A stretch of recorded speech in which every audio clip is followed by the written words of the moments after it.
over here, Ender. So let me know where to go. So let me know where to go. I wanna find you. I wanna find you. I wanna find you. I wanna find you.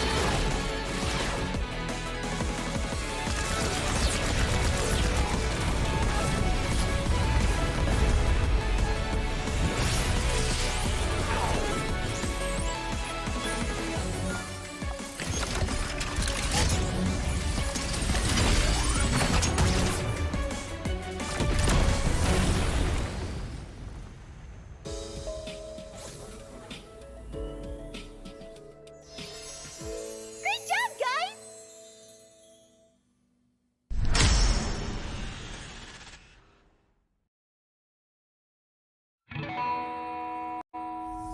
I know sadly to hear because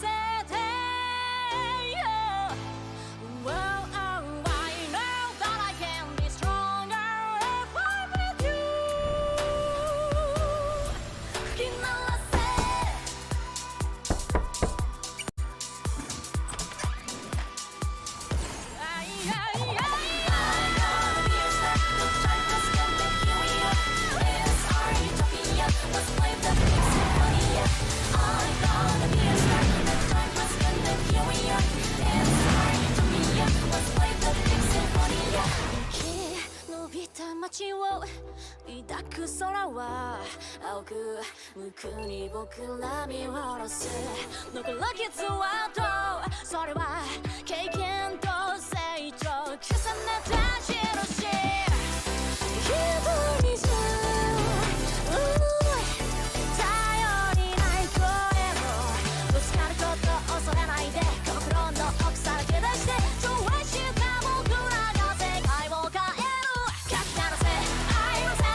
Music, I just can't explain it.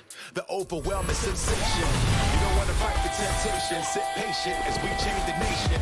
The drugs, the keys, all connected. Flowing like currents, the vibes so electric. Burning just like a comet. Destined for greatness and no one can stop us. I know sadly to hear because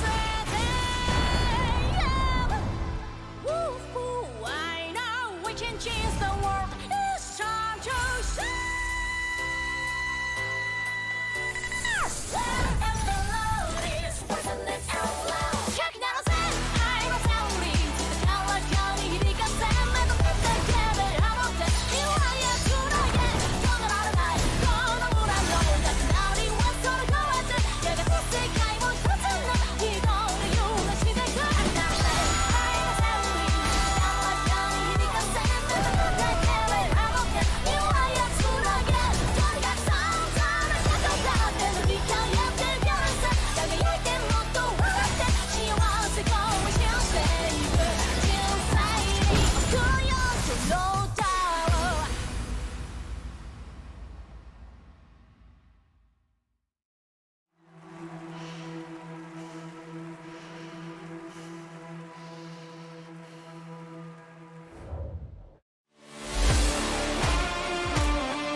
What is up, everyone? It's your host Liz back with the NACT recap.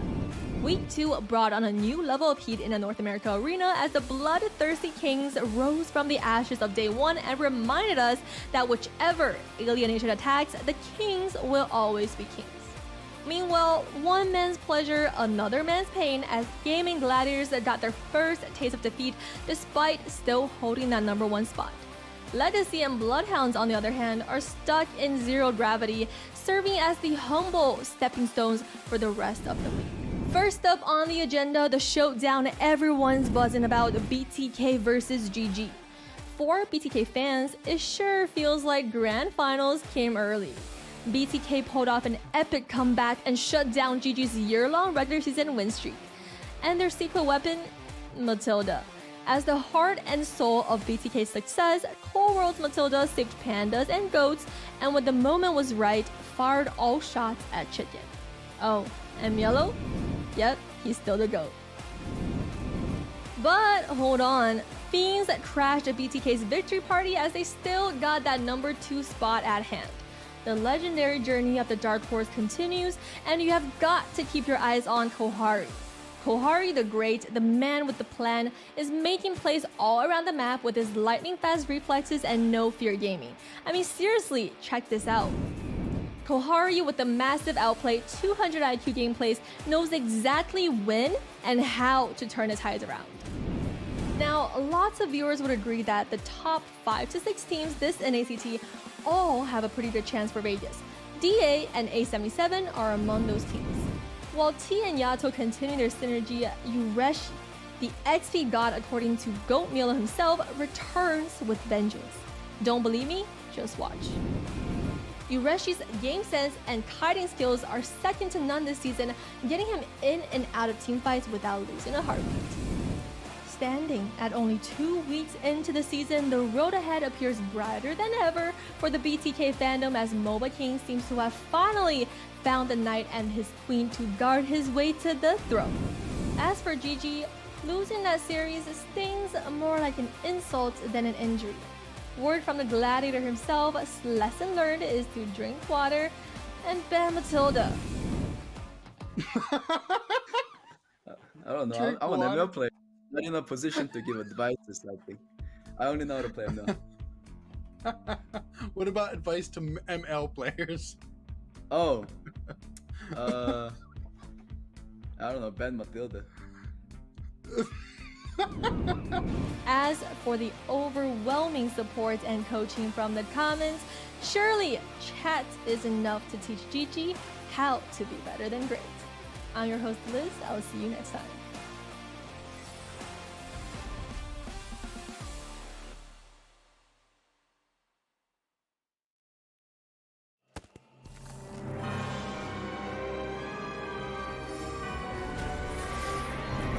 This fairy tale ended with the poisoned apple, and my tale began.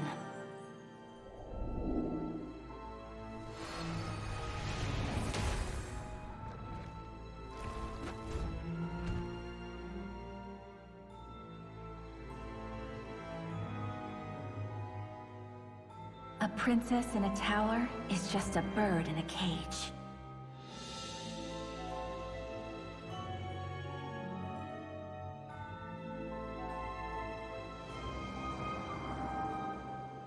Curse it! Take my vengeance! Protect your queen!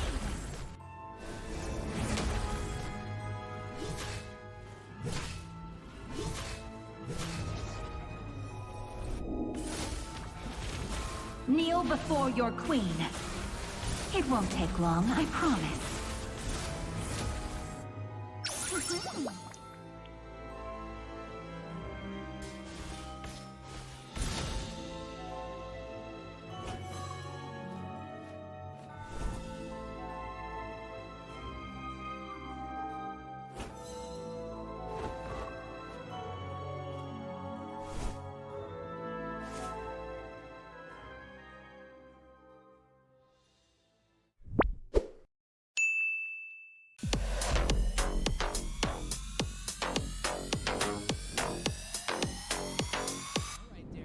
But yeah, that early Black Dragon, a little questionable. An implosion, though, not questionable at all. Or by Toru, killing spree activated. May work in Night Horde's favor if they can keep it up. Of course, dropping down. Mikasa hit with the stun. Astral Echo connecting to the full team of the Night Horde. From Yato, finds the snipe, takes down Nikoko. Suppression, Winter Truncheon, trying to stop on my foe. Kush still cables the cutthroat on the foe. One more hit, able to take him down. Uses his retribution. Because Kush has done a great job, and look at him looking to go for that kill on to the Nolan, but he's not going to be able to get it. But the 4 vs 4 fight. NetherRealm going down, a knock-up over there from T.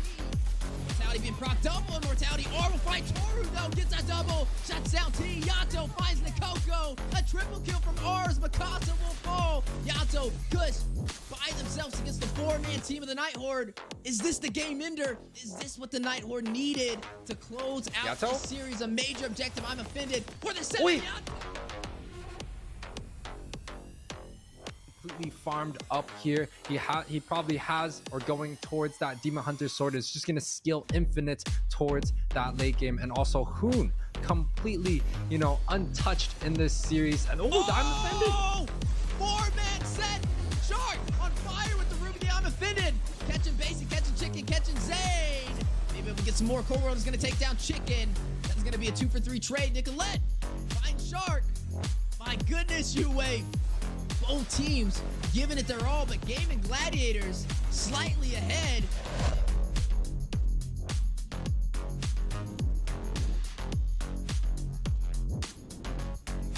Damage is insane. I mean, 2 players on Legacy just instantly dropped in a second.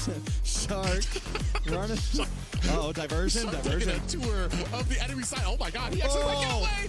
Yes, and they make Jolie pay for it. Even though he's gonna kinda, like, his damage kinda caps out at a point, but it's still enough. Ooh, Night Horde is gonna go ahead, start this engagement. Kohari in a little bit of trouble, still putting on the damage. He is standing right up in front. Big Minnow and Fury catch them. Kohari finds a kill on to Momoy from the backside. Oh my foe, so low, but Pro Destroy not gonna be able to find the kill.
Welcome to All-Star 2024!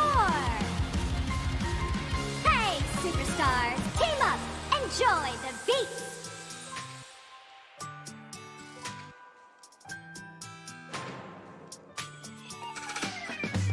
無数の人がすれ違いぶつかって去っていく人生のそんなスクランブル交差点の中で偶然のバンプだって見逃したりしないでちゃんと互いを見つけられたありがとう絶え間ない信頼のビートがあるから僕はだっていけるよ何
息を合わせて魂の奥までさらけ出してみせようなんだって乗り越えてゆけ圧倒的な信念で世界説明の逆境さえも想像らに手味方にしてゆく僕らの共鳴を世界に広げよう僕の祈り君の祈りが波紋描くリズムの手打ち抜けるそうやって感性集めてワイドショーやバイブレーション夜はそう始まるバカに僕らの極端上最高潮の愛情で唯一の君とキス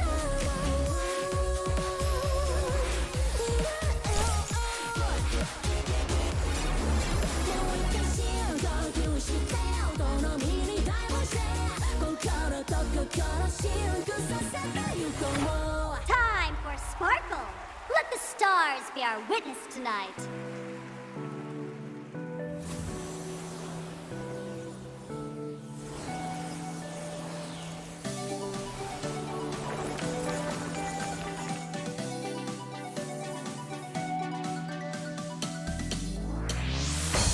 I know sadly to hear because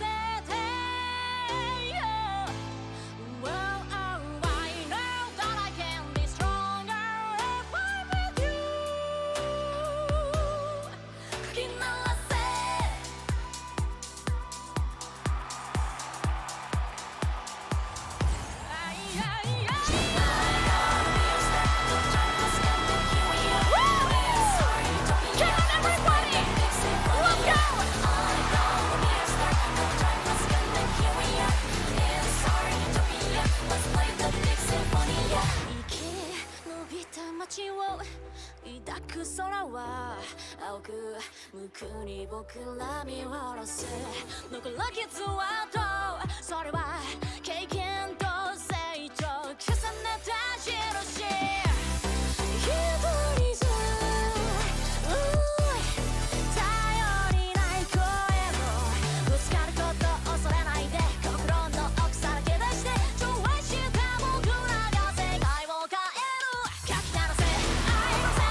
just can't explain it. The overwhelming sensation. You don't want to fight the temptation. Sit patient as we change the nation. The drums, the keys all connected. Blowing like currents, the vibes so electric. Burning just like a comet. Destined for greatness and no one can stop it. I know sadly to hear because I know we can change the world. It's time to play.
a decoy!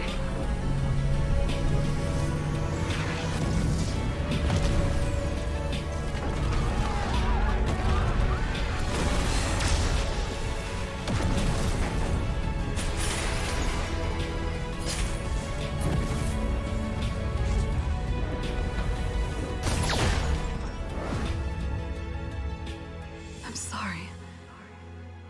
Leave me alone.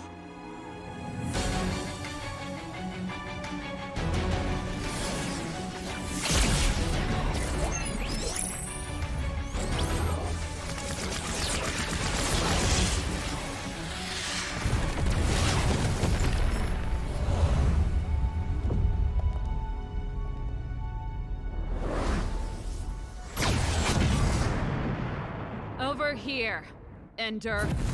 Don't let me know where to go. Don't let me know where to go. I wanna find you. I wanna find you. I wanna find you. I wanna find you.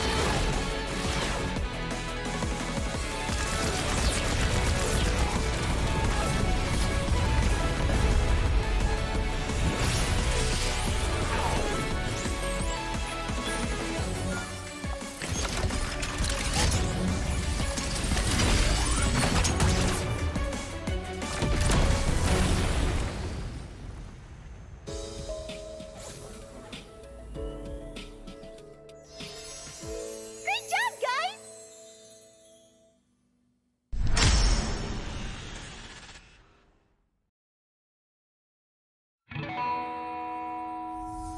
I know sadly to hear because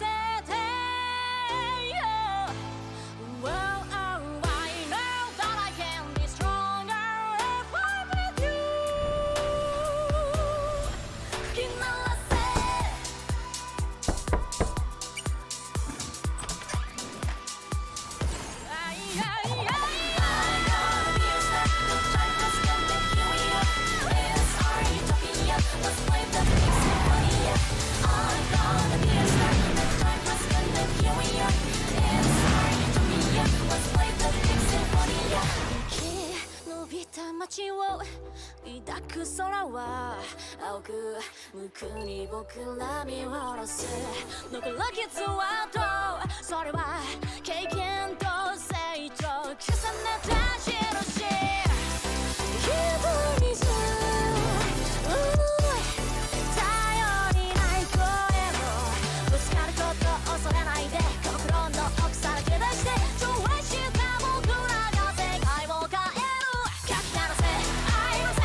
Music, I just can't explain it.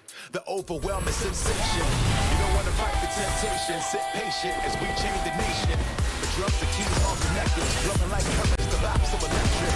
Burning just like a comet. Destined for greatness and no one can stop it. I know sadly to hear because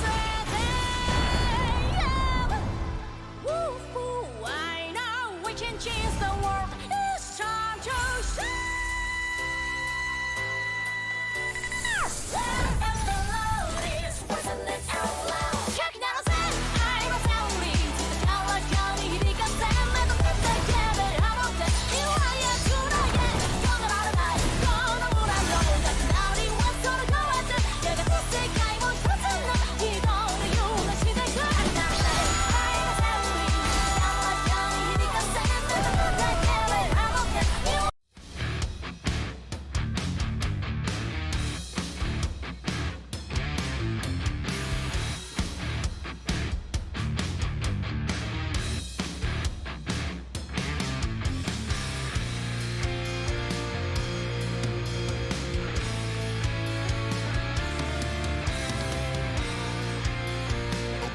esports, and our vision of creating excellence is crystal clear.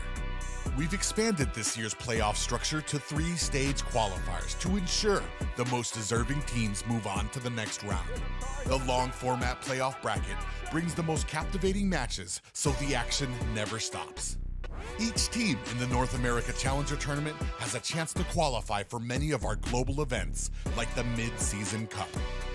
So they better come ready to dominate, because it has more teams and the biggest prize pool in MLBB history. But for now, they better keep their eye on the prize. Over $25,000 and tons of diamonds. The competition is stacked, and the teams are ready to prove themselves. It's time to dig deep, focus up, and see what team will stand out from the rest. So, are you ready to meet the teams? BloodHounds.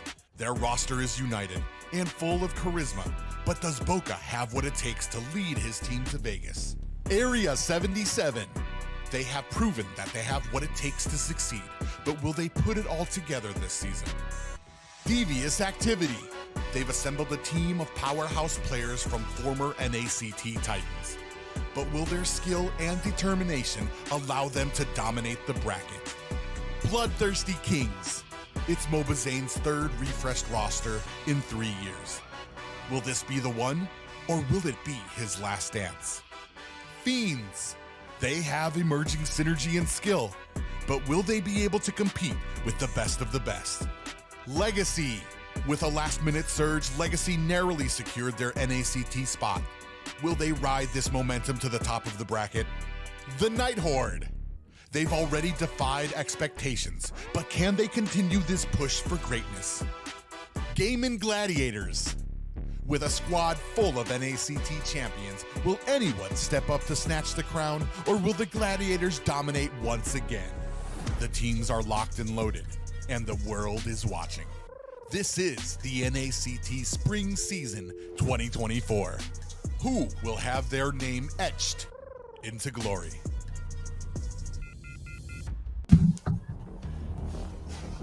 Howdy, folks. Welcome to the 6th day of the 2024 North American Challenges Tournament. Today is it's Sunday. It's Easter Sunday, to say the least. Easter Sunday, and while all of these families are out hunting for eggs, we are hunting for answers. Who is the best team in North America? Time will tell. So today we've got an awesome caster's desk. You've of course got me, your favorite boy, Zeke, but you've now got two completely awesome casters that we've not seen work together before. We've got Trex and Stephweezy. Boys, how we feeling? I'm excited. You know, we're closing in on to the end of season right now. We got today and then one more day of regular season before the playoffs, and things have never really been hotter in NACT. That's right. Things are getting hotter than ever. Like you said, everybody's out there hunting for eggs, and we're over here hunting for answers. Yeah, it's also the first time me and Trex on the same desk together. Me on the desk with you as well, Zeke. This is history in the making on this amazing Easter Sunday. Well, with that being said, this tournament is comprised of 8 of the best teams in North America competing head-to-head in a single round robin best of 3 series with a point system that prior to this tournament was never utilized before. Trex? Yeah, it's definitely a great point system, and we're already seeing some of it lay out. Some teams have gotten more sweeps than other teams. They're ahead in the standings right now. We're seeing why every single match matters right now. Yeah, a lot of matches definitely mattering, and we're going to have to see where they kind of go. Another thing to kind of look forward to is the playoffs bracket and the entire format as well, as you are seeing that round 1, best of 3, round 2, the semifinals, best of 3 as well, all the way to the grand finals, which is going to be an offline event in a best of 7 and a losers round 4 for that best of 3. For all you newcomers, this tournament does boast a staggering grand prize of $10,000 with a prize pool valued at over $25,000, and prize pools do scale thereafter. With that being said, that's a whole lot of money left for the in-game skins, or maybe you want to get a new suit like your boy, Big Zeke. Definitely. I mean, the suit looks good on you, Zeke. The suit looks good. Is this your first suit? Yeah, no. Yeah, you're looking sharper than ever, Zeke. That's an amazing prize pool. I mean, everybody trying to compete it out, trying to earn as much as they can. A cool thing about the prize pool, though, is something that's not on there, is every single series won by a team gets an additional $100 to add to that amazing prize pool. Something we haven't had before. And then in the grand finals, we also have a finals MVP for some additional money as well. Well, with that being said, to get to the top prize, first, these teams have to get past each other. Trex? I mean, the standings are black and white right now. A little bit of gray there, but Gaimin Gladiators holding the front. But Fiends, the team nobody expected, tied with BTK right now. I mean, and we're going to get to see them play later, which is definitely insanity. We got Night Horde, DA, Area 77 falling up after that, and LEGACi and BloodHounds holding down the bottom side of the standings strongly. And we also get to see those two teams go against each other today. So somebody has to rise from the number 8 spot. Well, tonight is comprised of some fantastic face-offs. Steph, can you take us through today's schedule?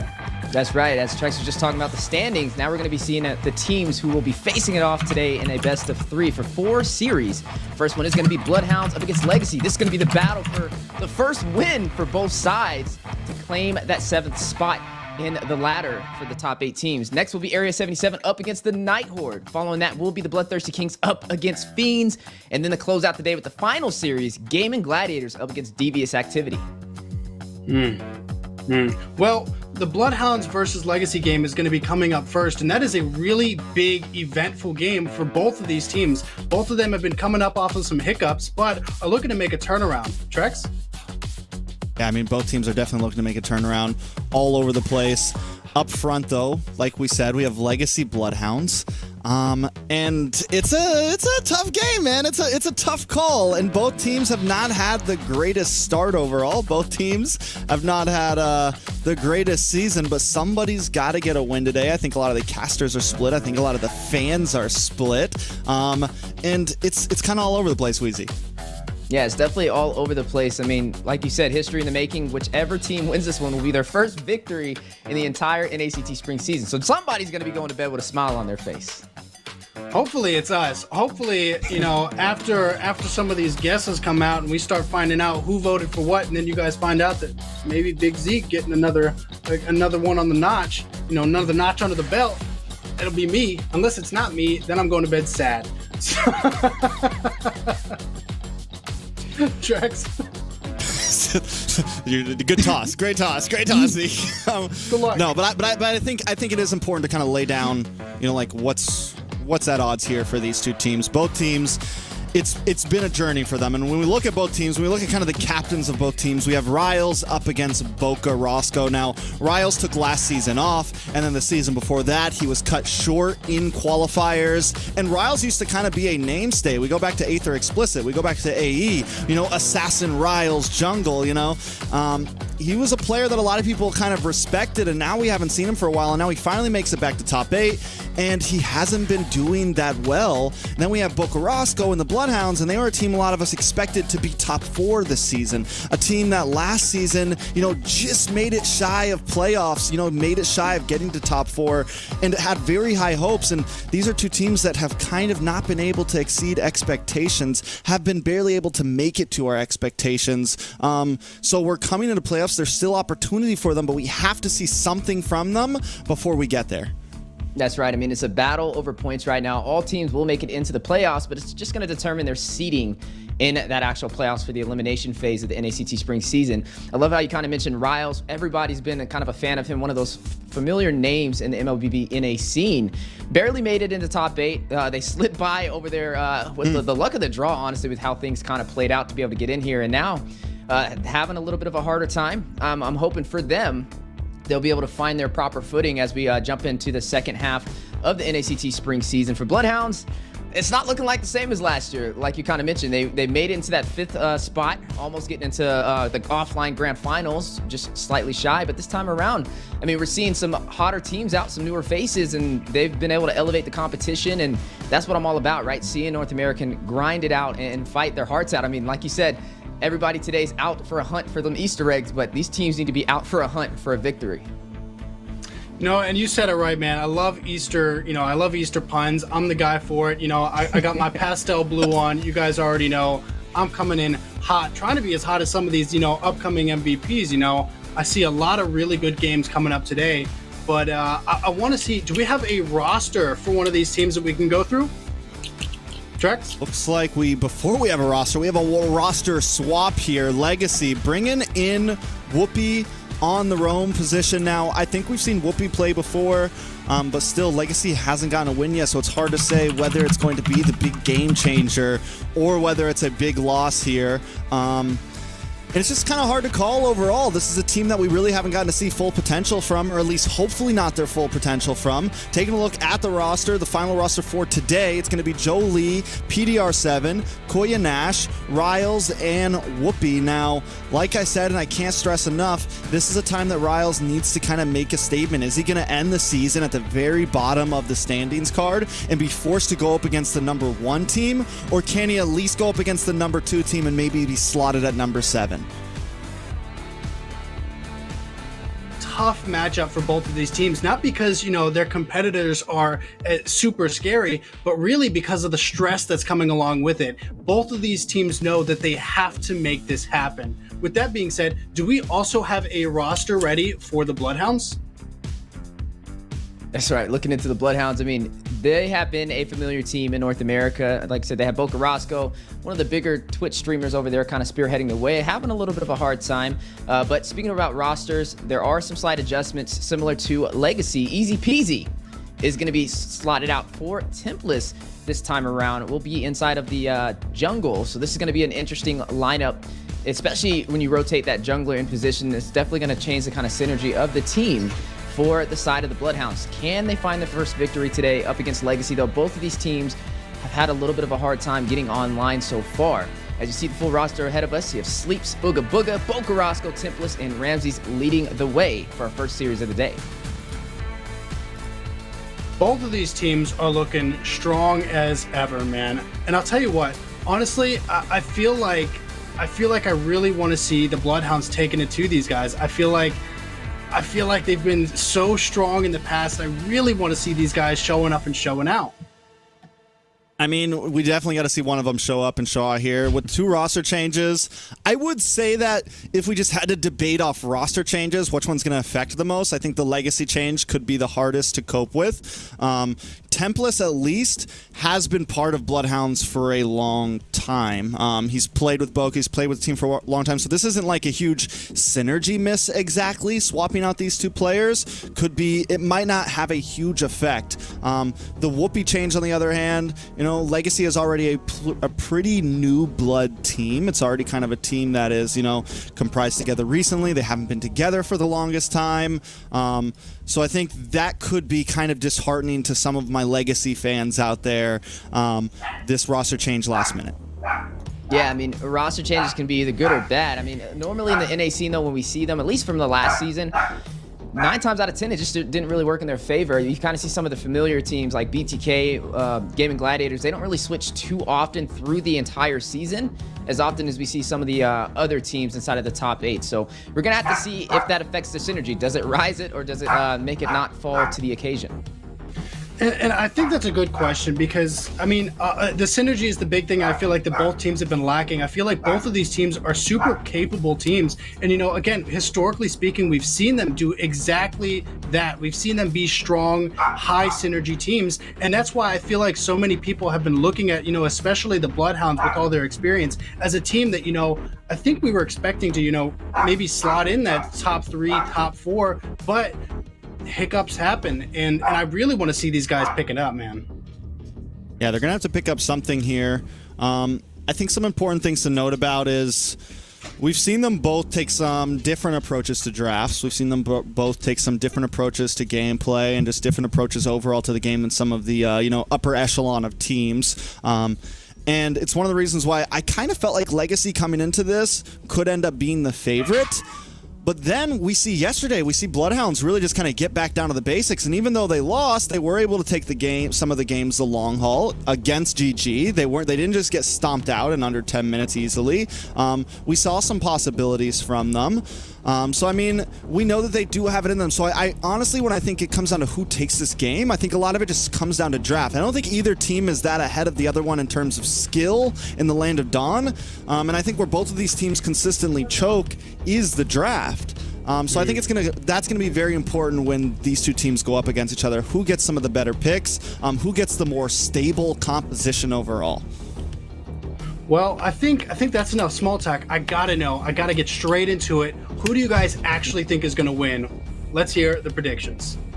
Well, it looks like me and Private are the only LEGACi voters here, and I have to say, like, don't nod like that, Zeke. This is a fair vote. They're both. It could go either way. I do think BloodHounds maybe have the advantage in terms of just synergy and skill, but before yesterday, I felt like LEGACi just had the possibilities of a better draft. Yeah, I mean, it's definitely going to boil down the draft and then also the second half of that, the execution. And that's kind of why I voted for the BloodHounds, just because they have a little bit more time on the scene in terms of NACT. So I'm expecting them to hopefully just rise to the occasion just because there's a little bit more synergy from more NACTs under their belt. But just like Trex stated, this is one of those closer games. I mean, neither side has claimed a single victory so far. So it's definitely going to be a great one to watch. So I feel like for me, I had to put my vote towards BloodHounds. They've been around longer. I feel like they've got the experience. I feel like, you know, they've got that NACT experience. And with that being said, I'm really hoping that they're going to be able to work their way through the draft and find themselves playing the way that we want them to. But without further ado, let's get straight into the draft. All right, jumping into draft number 1, and we gave you guys our predictions. Make sure you guys put your predictions in the chat on YouTube. It is going to be lively directed feeded into us, and we will be showing the fan predictions soon. I think into the game a little bit. Haven't seen the card just yet, but still, make sure you guys do that. Now it is BloodHounds up against LEGACi Weezy, and we're jumping right in. And there's that typical high-low span that we even saw, I think, we saw BTK or we saw GG do it against BloodHounds. It's something that a lot of teams have still respected from them. I feel like we've seen Ooga Booga pull out the high-lows as well. It was an interesting one. He was actually performed pretty well on it, but then toward the mid to late game, that's where the high-lows kind of fell off, just not able to provide the CC the team would need. So it is an interesting ban, especially for the side of LEGACi. But I guess I have seen BloodHounds run this in the past in local tournaments across North America, so maybe it's just a little bit of research on the team. But that's going to open up opportunity on the draft for some of these meta pickups to be slotted in. I mean, we've still seen the Vexana on the board. You know who else is up there? The Mathilda. Yeah, the Matilda. I mean, there's a lot of possibilities. There goes the Matilda on the ban list. But I'm wondering if with the Hylos being banned, we have some more things open. Like you said, Nolan's still open.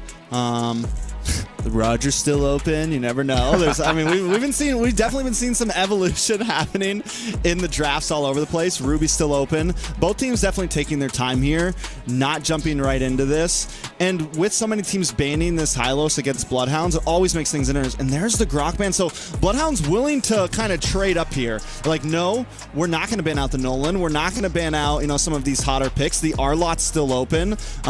We're willing to kind of go for trades here. Vexana's still open. So we have a pretty just overall open draft right now. BloodHounds on the front. Do they pick up the Vex here? Do they pick up the Nolan here? A lot of possibilities for them. Barats.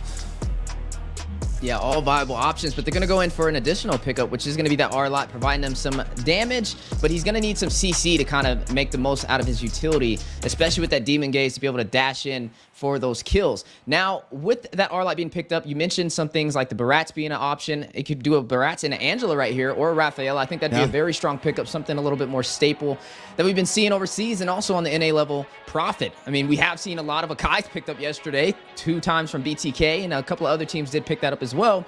You could run for that option. I mean, yeah, you don't have the Mathilda, but you can still run something that has sustainability on the board. But you have to be careful because there's still a pick available, which is a Valentina, which can definitely counter some of the options on the table. I mean, the R-Lot's been good. I think it's Barats and then maybe just pick up the Vex for value here.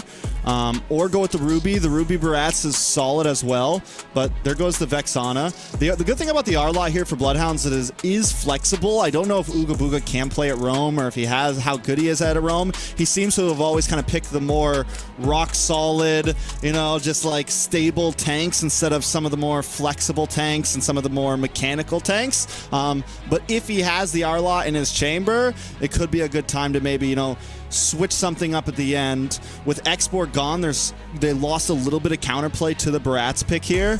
But on the side of BloodHounds, yeah, if they want to go for something like they pick up the carry, they pick up the Fredrin. I mean, overall, they have some damage, they have some CC, and they still have flexibility with the R-Lot.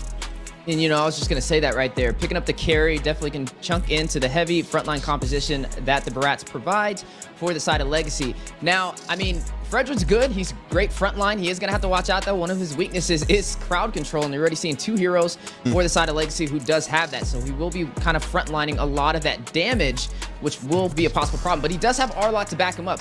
I always like to say Fredrin's like a hero with a walking Petrify. He can go in, get a quick stun for some CC, and then that can feed Templars with the Demon Gauge to be able to dash in and get some additional hits, especially on these early neutral engagements. Now, for the side of LEGACi, do they go in for the support? Do they pick up? No, they're going to go in for the marksman instead. A marksman that we don't really typically see that often so far in the NACT Spring season, the Irithel. I mean, we haven't seen it very often. We've seen it here and there. It's done okay some games. It hasn't done okay some other games. It's still kind of in a weird area. It does have the kiting ability. It does have some range. I mean, I think there could have been, I think the Claude could have been a decent pickup here, but I'm not completely against this. You have some kiting ability. You have a way to kind of deal with, it's a different look at this, especially earlier you mentioned something like the, something supporty like a RAF or something like that. If they decide to go that route into the roam position, that's where this pick could really shine. You know, I'm surprised they ignored the Nolan, too. You kind of mentioned that in the draft as being a strong pickup. The Angela does get banned out, but this is banned out by the side of LEGACi. You know, I mean, I guess they're kind of expecting that Fredrin to have that support behind him and this lean on the CC provided over there by Templars on the R-Lot. Ruby is still an option. It did get a little bit of a nerf with the recent patch. It's not able to sustain itself as often or as much in the early phase, but it's still a valuable pickup, I feel, for the side of BloodHounds. It'll not only profit the R-Lot, but it'll also profit Ramses, but that'll limit their magic capability that they kind of have on their side since they have 3 physical damage dealers. Now, looking at the side of LEGACi, they still might be able to pick up this Rafaela. There is a Valentina still on the table, and I'm wondering if BloodHounds is waiting to see what they pick up to see if the Valentina can actually profit. Because if not, they may go in for something like, I mean, I'm just throwing it out there, but I've seen it. The Nana. The Nana. Novaria is also still open for the side of BloodHounds. There goes the Nana ban, though. So that just kind of leaves, I mean, the Novaria is still solid here. I think they could definitely go for that. LEGACi still needs an EXP, though, so if the Novaria is picked up, then they maybe go for something a bit divier. I'm wondering, do they just ban out, if they're going to ban out the Minotaur, do they ban out the Tigreal here to stop LEGACi from getting it? Just go full support? But like you said, there's definitely, I think we're in a place right now where both of these teams aren't scared to get a little cheesy here. They go for the Tig ban. LEGACi needs a roam, needs an EXP. I think the support could definitely be possible here. The Aerithal really makes me think they might want to go for something like the RAF. Yeah, I think the RAF is probably one of the best options for the side of LEGACi. For the side of BloodHounds, I mean, we're still looking at what roam they'll pick up. Do they go for some additional CC? Do they go for support themselves? I mean, it looks like that's what the thought process was for LEGACi when they banned out the Angela. So maybe they're expecting that, but they're going to go ahead and slot up their XP lane, pick up that Yuzong to go up against the R-Lot. Now, this will be an interesting matchup, right? You see the Yuzong, he has a lot of mobility, he has a Black Dragon. I like to say he's a jack of all trades in the XP lane, just because he can survive, he can get to the back line with that Black Dragon, and then he's also able to sustain himself with the lifesteal. The R-Lot, on the other hand, he's more of that set up the opportunity, right? That initiator, get that crowd control, but then has to lean on his team to kind of deal the additional damage and provide more CC. Yeah, we'll see. And it also wards off Boca from maybe picking up the Novaria here. It all like you pre-pick that Yuzong, and it makes it like, maybe I don't want to pick a hero that's going to be in the very back line all by themselves. Ooga Booga going to pick up the Franco, though. So some hard CC, kind of a high risk, high reward on the Franco. And then they go for the Gourd. They go for the Gourd. So it's I mean, you look at BloodHounds and it's very kind of solid. You don't have a very backlane mage. You don't, I mean, even the Gord, even though it is kind of stable and just attacks from a range, it's not super long range. It's not a Novaria. You look at BloodHounds and they are going to be pretty grouped up most of the time, I feel like. You also have Carry, who's a pretty close range marksman. Where it's very, you know, Snowball-esque, Ube-esque on the side of BloodHounds right now. Yeah, the Gord is interesting, though, because this is the first time that we've seen BloodHounds run it in the NACT Spring regular season. Now, it has been ran, though, and it has been successful, just not in their hands. I mean, I even said when they were running the Vexana, I was like, man, Vexana has one of the highest win rates, and they had it, and they weren't able to pull a victory with those matches. So we'll have to kind of see the placement over there from Bocarasco. But Gord is just one of those mages that you can get over to and drop down with the Black Dragon. But hey, flexing PR, he's going to pick up that Akai. Has the heavy spin. We talked about this earlier. One of those picks that we've seen all day yesterday, just having a major appearance in the NACT Spring season. Yeah, so it's going to be what, Barats, or no, is it Akai Rome? Yeah, it has to be Rome. Akai Rome, huh? Which, I mean, here's the thing. It does have some viability there, right? If you don't want to hook an Akai, you definitely don't want to hook an Akai, right? Also, you still get the bonus of that heavy spin in these Lord Pits and these turtle fights against the Fredrin, something to kind of help deal with that. Gord is going to have a really rough time here. You got to worry about a Yuzong. You got to worry about now you have to also worry about Nakai.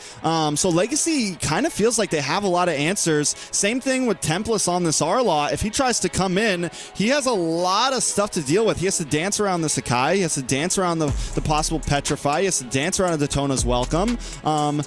It is a hard wall. So I feel like as long as the mid and the gold on the side of LEGACi can kind of handle themselves well and not get picked off early, they have some good opportunities here. But let's jump into the Land of Dawn. Match number 1 in a best of 3. Someone's got to win today, Wheezy.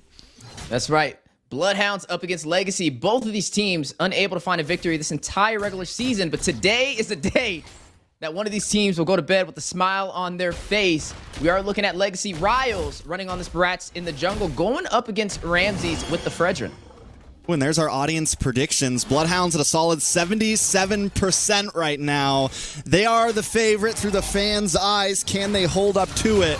And look at PDR already being aggressive, already kind of keeping tabs on Ramses and Boca. Yeah, already putting some heavy focus, trying to stop him from rotating around that jungle. We said the Fredrin is one of those heroes that has a little bit of a harder time rotating around, but speaking of rotating... Ooh, Ooga Booga. First blood going over to the side of LEGACi. He tried to get a nice position up top there. Ends up getting found out. Now PDR in a little bit of trouble. Ramses going to come in with the Appraiser's Wrath. Lambs down onto Whoopi. Tempest now on the run. Riles here to help out. Ramses going to get his Tonos welcomed up. Bashed against the wall. Stopped down. Looking for another kill. Ramses goes down. Riles putting one into his pocket. That's a kill for Whoopi and Riles at 1.5 minutes into the game. That's right, 2 kills on the board for LEGACi so far. Off to a good start. Taking down Ooga Booga, he needs to be careful, especially running this Franco, right? He needs to get these hooks. He needs to open up these plays for the side of BloodHounds, but he can't get picked off like this early. This allows LEGACi to get the slight advantage to work in their favor for the early phases. You are going to see the turtle spawn in. Aggro already being pulled over there from Riles. LEGACi already has the kill advantage. If they can get this first objective, it's going to boost their presence for XP. Yeah, but I think it's going to be tough in these early turtle fights, in these Lord fights overall. I feel like LEGACi just has a... Oh, they get a nice kill off the map on Koya Nash. Turtle, though, getting low. Ramses forced away. No heavy spin, but still Riles able to pull off the turtle there, giving him a slight gold lead. But the battle still continues. Ramses in a little bit of trouble. Going to get a Tonos welcomed once again in the same exact spot. Nice final slash to try to keep them away from Ramses. Ramses chased down, taken out. The hook does land onto Riles, though. Riles in a little bit of trouble. Tempest able to pick up the kill. Bocarasco actually securing it. PDR finds Ooga Booga. It's back and forth. 2 for 2 right now. Or no, make it 1 for 3 LEGACi with 1,000 gold lead. Yeah, 1 for 3 trade right there, and a turtle in LEGACi's hands as well. So definitely would say they won that trade overall, which is going to boost them majorly compared to BloodHounds in the first 3 minutes. Already up by 1,000 gold. I mean, you're having Riles, you're having PDR, both running that concussive blast, being a very strong presence when it comes to the frontline composition, and it's working in their favor, keeping BloodHounds out of these neutral objectives, right? Stopping them from getting these turtles and not even finding an opening to contest. They need to be careful, though. Right now, with this turtle and the additional kill lead, they have the advantage for the early phase. Oh, so much pressure onto Whoopi there. 3 men to take him down. And I mean, BloodHounds, even though they fall behind a little bit, they're still making plays on the map, which is very good for them at this point. Ooga Booga keeps getting caught up on this top side. Zone welcome, locks down Eternal Guardian to zone away Templess. Ooga Booga in a little bit of trouble. I think he knows he's not going to be able to get away from this. Riles picking up another kill. Yeah, we'll pick up another kill for LEGACi now. 63, still a 3-kill lead in their favor. That's 2 kills for not only PDR, but also Riles. Both of them kind of racing to have the highest stats for their team. But with Riles having this additional kills, especially over against Ramses, who's taken 2 deaths, he is leading the way in the jungle. He's already up by 1 level, and he's definitely out-rotating. And I think this is just credit over there to the rotation from the side of LEGACi so far. I mean, LEGACi definitely, they have the advantage here. Bokarosco now in a little bit of trouble. PDR comes in, but now he's getting taunted up. The approach from Wrath, a nice flicker to the side. Will he be able to get away from this? Ooga Booga on his trail, but no, goes down right before the turtle spawns up. Will this be the advantage that BloodHounds needs? Yeah, very close game. Even though you see the first turtle go to LEGACi, it's 4-6. They're only down 2 kills, and with taking down PDR, may create the opportunity for BloodHounds to try and take this turtle play, but on the bot side. Ooh, hook onto Jolie. Jolie gonna flicker back, but the suppression comes in, and Ooga Booga finds the kill. BloodHounds are doing, where they're lacking in getting some of the objectives, they are doing a great job of focusing on these off lanes. They gotta pick up top in EXP, then focus all of their resources down to the gold lane. So even though the jungle and the, a little bit of damage on Koya Nash, Whoopi able to zone in on Templess. Templess dashes through with the Vengeance. Ramses under tower with PDR. PDR taking way too many tower shots, but Tona's welcome locks on. Koya Nash gonna try to help out, bring down the bash. Riles hooked in onto the tower, and it's a jungler for a jungler. Hey, Ooga Booga, big play right there to pull him into that turret last second. Now, I love what you kind of said, right? BloodHounds, even though they're not taking these turtles, they're able to find a trade by rotating around to the turrets, keeping LEGACi on their toes. The bot turret does fall, which means BloodHounds has the map advantage against them, even without that turtle, without 2 turtles, actually. And this is something similar than what we've seen yesterday. A lot of teams were taking a majority of the turtles, but it seemed like the teams that took the turrets instead for the trade-off just benefited a little bit better. Yeah, it's definitely a bit more of a valuable trade there, especially they got a gold laner for it too. And I mean, in the end, Jolie's going to be the big damage dealer here. In the end, Jolie's going to be the one that really matters. And though LEGACi have gotten some of these kills onto Ooga Booga and Ramses, Sleeps has gone deathless. And a carry that's gone deathless is a dangerous carry. Yeah, it's going to be a ticking time bomb, especially as she gets that Demon Hunter sword and a lot more of those core items. But Bokarosco, this man's been a wizard so far. Highest kills in the game, 4-0-1. Hasn't fallen yet with this utility Gord. But speaking of utility, an invasion on the top side. Whoopi may be in trouble. You're a wizard, Harry. Bokarosco. Wait a second, suppression. The magic gush. Whoopi goes down. They're going to move on to another tower here. And LEGACi hanging out up in the top side, looking for Ramses here. Appraisal's Wrath smashes down onto Nash, but Ramses still goes down. LG need to look for something on the map, though. Kills are nice, but you're now possibly going to lose a tier 2 on the top side. Templess in a little bit of trouble. PDR trying to force him away. Jolie pops the heavy crossbow, getting some free shots onto Templess. Final slash comes in. Templess with the juke through, but still goes down. But LEGACi only getting a tower for this and losing a lot on the top side. LEGACi finds the mid, though, so trying to make up for something here. Yeah, I mean, with that mid turret falling, that's a big step over there for LEGACi. That'll allow them to invade even more on the side of BloodHounds map and get them a lot more comfortable on these neutral objectives. You've already seen them pull the aggro up this turtle. They've claimed every single turtle so far and able to claim the next one as well. Ramses tried there, man. He dashed in at the last moment. Heavy spin from PDR. He was trying to be sneaky, even used the retribution, but Riles just got the better of it there. Well played from both teams, though. Nice hook, though. On to Nash. Nash able to flicker away, and now Ooga Booga in danger. Whoopi there as well with the team. Riles trying to make the engage. Final slash locks on to 2, and the Vengeance takes out Whoopi. Templess able to pick up the kill. The bouncy ball comes out and LEGACi back up, holding 1,000 gold lead, but BloodHounds still showing they're ready to fight. Yeah, 1-for-1 trade, but looks like they're going in for more as they want this tier 1 turret in the mid lane. Ooh, a lot of damage from the Magic Gush. Sleeps able to grab the kill and the tower. BloodHounds definitely not out of this match. It's back to a stalemate in gold. Yeah, stalemate indeed. I mean, it's only 240, 340 deficit, which is not much. You're already seeing the Hawes Claws picked up from the Irithyll to be able to sustain herself in this battle, picked up by the carry. Does have the Thunderbelt to make her a little bit more survivable when it comes to these fights. And that's what we kind of said, with the marksmans being a little bit more squishier, you're going to see things like the carry be slotted in, have a little bit more of a sustainable item composition. Now, something I got to kind of paint on, or at least shed some light on, is Ooga Booga with this Franco. He had a couple of good hooks, but he's just been falling a little too often inside of LEGACi's favor, right? Half of the kills were him falling in these engagements, just a little bit stuck in his tracks when he uses the Bloody Hunt. Yeah, but BloodHounds being methodical, man. They take another tower down here. They're moving as a unit, and LEGACi getting not for it. Now, you mentioned Ooga Booga. I think it's a good point. I think he needs to, capitalize on that flicker a bit. But speaking of Ooga Booga, he's going to get a heavy spin back to the base. Oh! Bring him back with you. He's able to flicker through. Final slash to try to respond. Magic Glitch comes out. Whoopee taking way too much damage. Ryle's able to get the Tonus welcome on a Boca Roscoe. Misses the wall, though. The Appraiser's Wrath smashes down on 2 members. Ryle's in trouble. Chopped off. Taken out. LEGACi now falling behind BloodHounds with a 600 gold lead. Well, this is happening, though. Jolie does find a little bit of material on the top side.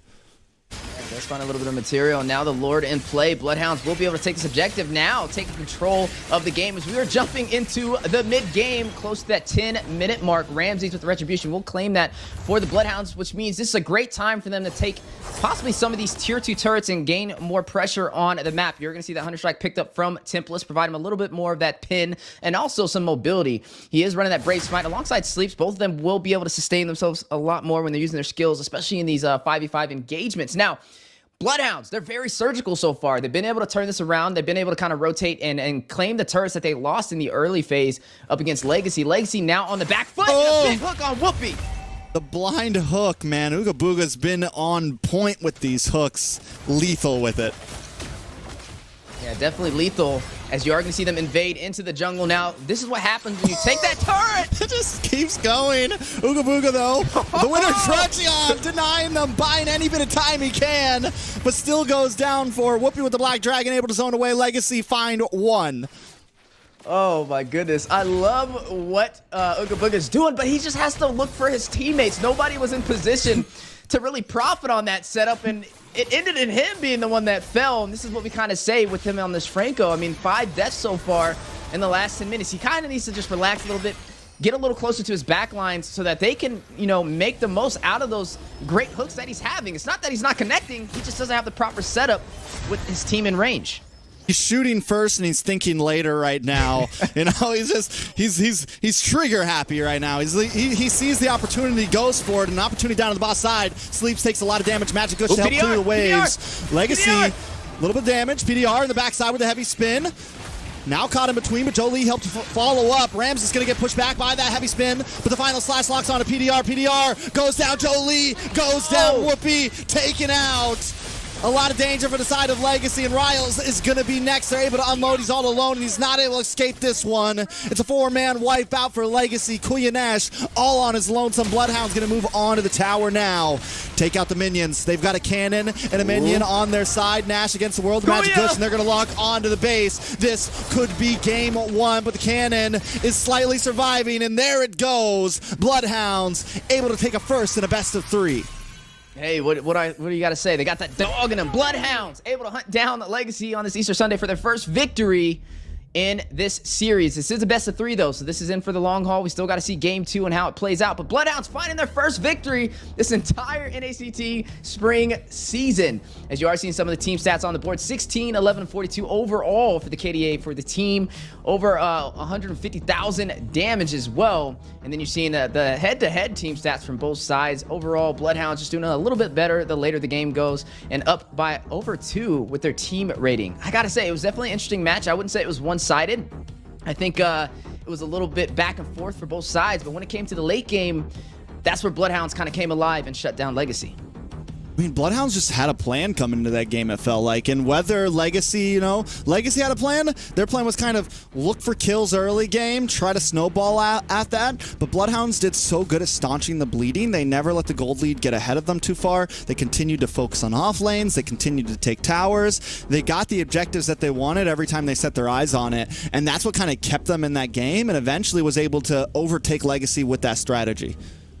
Now, it was interesting because PDR, when they were pushing into that inhibitor on the bot side, when BloodHounds was trying to close it out, PDR ran all the way around and tried to hit that heavy spin to push them all into that inhibitor. I don't really think that was the right move, though. He didn't get to get it off as fast as he wanted to, and I think that's what led to their early demise. I mean, that wasn't even a 12-minute game, so that really wasn't even late game. It was just a little bit of a miscalculated play, which worked inside of BloodHounds' favors. You are seeing the rich guy, Bocarasco, the carry, Kuya Nash, Sandbag, Mr. Roz himself, and then on the opposing side of the board, you are going to see with the BTK logo, Ooga Booga is going to be holding that title. I like it. The VTK logo on Ooga Booga. Maybe some foreshadowing, you know? Taking a look at damage dealt, though. Bocarasco, he was the rich guy, and also just the untold hero here, doing 37,000 damage, more damage than Sleeps. But the game did end a little early. I'm sure Sleeps would have been able to really take off if that kept continuing there, Weezy. Yeah, I mean, I agree with you. Once it gets to that 16-minute mark, once you have that... I mean, he was going a little bit more sustainable this time with the carry, though. I mean, normally, sometimes we see the carry go for that Demon Hunter Sword super early, something like a Corrosion Scythe, maybe a Golden Staff, but he went in for that Endless Battle on that Thunder Belt right off the rip, just trying to sustain himself. I mean, he knew that Whoopi could get to him, especially with that Black Dragon, so he wanted to be a little bit more playing for survivability, and it worked in their favor. I mean, he didn't fall too much, and Bocarasco, that Gourd pickup, this is the first time we've seen him use it, and hey, they profited. I mean, there was a couple picks, even in the Franco too. They profited off that. Even though Ooga Booga kept like dying here and there, it was disrupting what LEGACi was trying to bring. You mentioned earlier, we saw PDR go for that workaround, hit the heavy spin, which it could have probably worked. And there was a few times this happened. Templest did so good with those final slashes. You would see the heavy spin come out.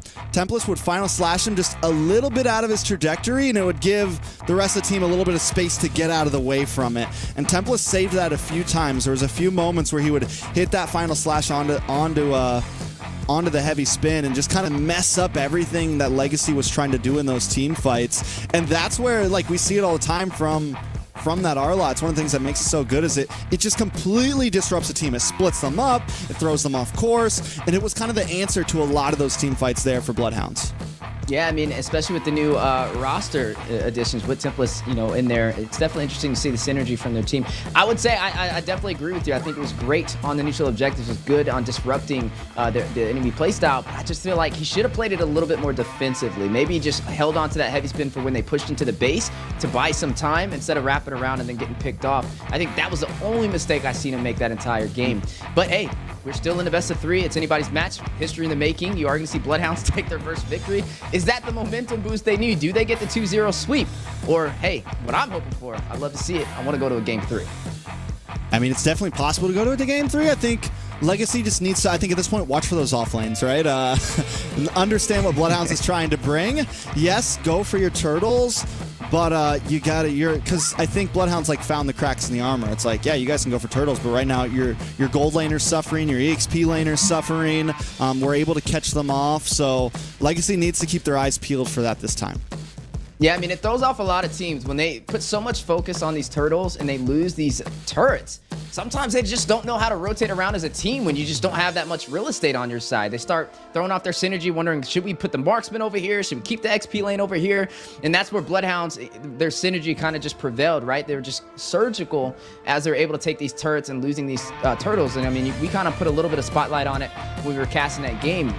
I mean, we both kind of agreed that the turrets, most of the time, kind of works out more in your favor instead of trying to go in for those turtles, which is really important for the XP laners to kind of sustain themselves in the gold laners, especially if your team is going for those turrets instead. I mean, we even seen a second where LEGACi and BloodHounds, both of them were able to get tier 2 turrets overextending on the other side of the map, and there's little to no penalty. I will say for both sides, when it comes to BloodHounds, they lost a lot in the early phase to LEGACi, but then they were able to pick it up around that 10-minute mark, and then I think LEGACi just didn't know how to respond back. I will say for BloodHounds, maybe if they play a little bit more aggressive in the beginning, try going for the... I think they should still go for the turrets over the turtles, especially if they're going to allow them to, but then they just have to kind of maintain a lead with this map advantage. For the side of LEGACi, though, we need to see them have a plan. You're getting these turtles, which are great, but you need to be able to keep your side laners alive, especially on these rotations, or you're just getting undervalued for these trade-offs.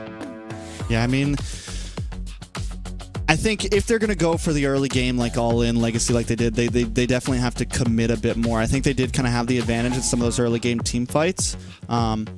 and they just need to, again, like the point of the game is towers, right? The point of the game is getting to the enemy crystal, and they might get a turtle. There was a few times they would get something, you know, they would get a kill, they might come up. They need to turn that into, you know, monetary value, right? Like if you're going to get 2 kills, you should be able to take a tower with that. If you're going to get 3 or 4 kills, you should be able to get 2 towers out of that, or, you know, get an enemy buff plus a tower. Always try to capitalize on these team fights and make something matter, but we are going to be jumping into the second draft of this game, this time LEGACi on the blue side, Weezy. That's right. LEGACi will be on the blue side. We'll have first pick when it comes to the draft. You are going to see the Joy taken out for the side of BloodHounds. The Hylos, again, a little bit of a common strategy for the side of LEGACi, taking this away from the BloodHounds alongside the Barats. Now, if you take a look, blast from the past from the first draft for game number 1, we got to see some of the more prominent marksmen come out. The carry did show up. It was against an Irith, though. They didn't go for that typical counter, which I would have thought would have been something like a Harith that we've been seeing time and time again, or you even mentioned the Claude being an option, more of those more staple picks, at least for this NACT spring season. So as we are jumping later into the series, I really wonder how this is going to play out. The Mathilda still on the board. It was banned out last time. Could be a viable option. The Barats this time has been taken off for the side of LEGACi. Maybe they think that was the initial problem on them not being able to close out that game. Yeah, you know, something I forgot, actually, something just a quick touch on. So back when Riles was Aether Explicit, Tempest used to be on his team. Bocarosco joined the team at one point. So a little bit of a inner family feud here as well. And Riles eventually left, and Bocarosco broke off and made BloodHounds with Tempest and some of those guys. So, you know, I think there's some more depth to this game than just, you know, 2 bottom seed teams trying to get a win here. LEGACi now on first pick. The Arlot's gone this time. The Barats is gone this time. Definitely a lot of change up. The Matilda is open for LEGACi, and if there's one thing to talk about Matilda, almost every time we've seen it kind of filter through, it has done amazing things in NACT so far. Yeah, the Matilda is definitely a strong pickup. I mean, it worked out really well for BTK up against Gaimin Gladiators. Honestly, I feel like was one of the main reasons why they were able to beat them. Just because Matilda can keep the team alive, get the jungler out of sticky situations, and your opposing side laners. It can be aggressive. It can also disengage. It's like a jack of all trades wherever you need it on the map. Yeah, it's the full package, and I feel like a lot of teams find a hard answer to be able to respond back to it. But speaking of answers for the side of BloodHounds, they're going to go in for that Ruby. They're going to go in for that Nolan. 2 heroes that have been more meta this season, but both of them together, I mean, that's going to be some great damage over there from the Nolan and some good CC from Tempest, which this can be flex, though. This can be the jungle. It can be the, or not the jungle. It can be the XP. It can be the roam. Still got to see where it goes. It might be the gold, you know, who knows? We saw that from the occasional Ruby gold. We've been seeing that here and there. But no, I think the Ruby and the Nolan, definitely a decent combo, especially if the Ruby's going to decide to go roam. You have just enough time to kind of hold someone still that the Nolan can execute the kill. And if Nolan doesn't get enough damage on the first hit, Ruby can also hold them in again to make sure it is secured, right? So a little more of a steady pace from BloodHounds here with, you know, if Ruby ends up being the roamer and the jungle kind of working together, towards LEGACi is fast-moving, fast-paced so far. Harith is going to get locked in. There's that counter you were talking about, the Harith to help kind of poke and deal with the carry in the laning phase. I mean, it's been proven to work, right? Can BloodHounds pull this off, though? It is going to be the carry and the Harith on the gold side. Now, we still need to see a jungler, or not a jungler, a mage picked up from the side of BloodHounds. Bocarosco, does he pick up something like the Gord again? Does he kind of change it up? I mean, he's one of those mage players who we've seen kind of have a lot of a hero pool, right? I mean, he could pick up something like the Navaria, which is still on the table if he does want to slot that in. You are looking at LEGACi, though. They still need some options for themselves. They need a jungler. I feel like they could go in for something like a Fredrin. They can pick up the Akai. I mean, something a little bit more beefy. I feel like just the Mathilda alone is not enough, especially when you have a Vexana who's more of that backline and that carry. You need somebody who's going to kind of be up front, get the initiating sets for the team, because right now they don't really have too much set potential outside of the Vexana. Yeah, so BloodHounds, I think they kind of ban into jungle here, right? Kind of make it anything that's going to give Nolan a tough time. Maybe they just banned out the Martis, maybe take out the Fredrin next, take out some of those bulky picks, but there's still plenty of options for LEGACi. If they want to go for the Basha, if they want to go for the Akai, if they want to, like which I feel like at this point when you're up against Nolan, you definitely pick something bulky, unless Riles wants to just take it there and let's do Assassin versus Assassin. He is kind of slotted towards the back right here. He could be a final pick. The only problem is when you're on blue side, BloodHounds BloodHounds will have one final option to kind of slot something against you, you know? You know, it'd be funny if they had like a really crazy Fanny player. Man, I would definitely slot that Fanny up against LEGACi right now because, I mean, you have a Mathilda, so Mathilda's not really going to stop a Fanny from going in and getting to the back line, especially in the early phase, but I don't see them doing it.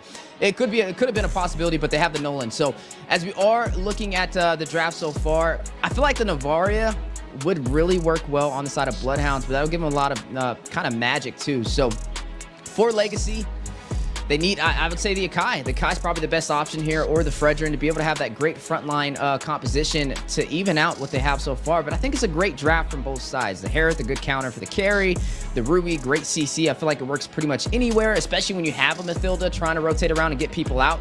You can hopefully like grab the Mathilda or grab everybody who's grouped together, and then the Nolan for the early game aggression. This is going to be a close one. I feel like last game it wasn't one-sided. I feel like both sides had the opportunities they were looking for, but neither side had a one-sided story. You know what could work great here for LEGACi, honestly? Which it's a counter to the Nolan. We saw it a lot in M series here and there. The Phoveus pick. I know we don't see it very often, but it could really hurt BloodHounds here. Like if LEGACi decided to pick that up, they have an EXP slot open.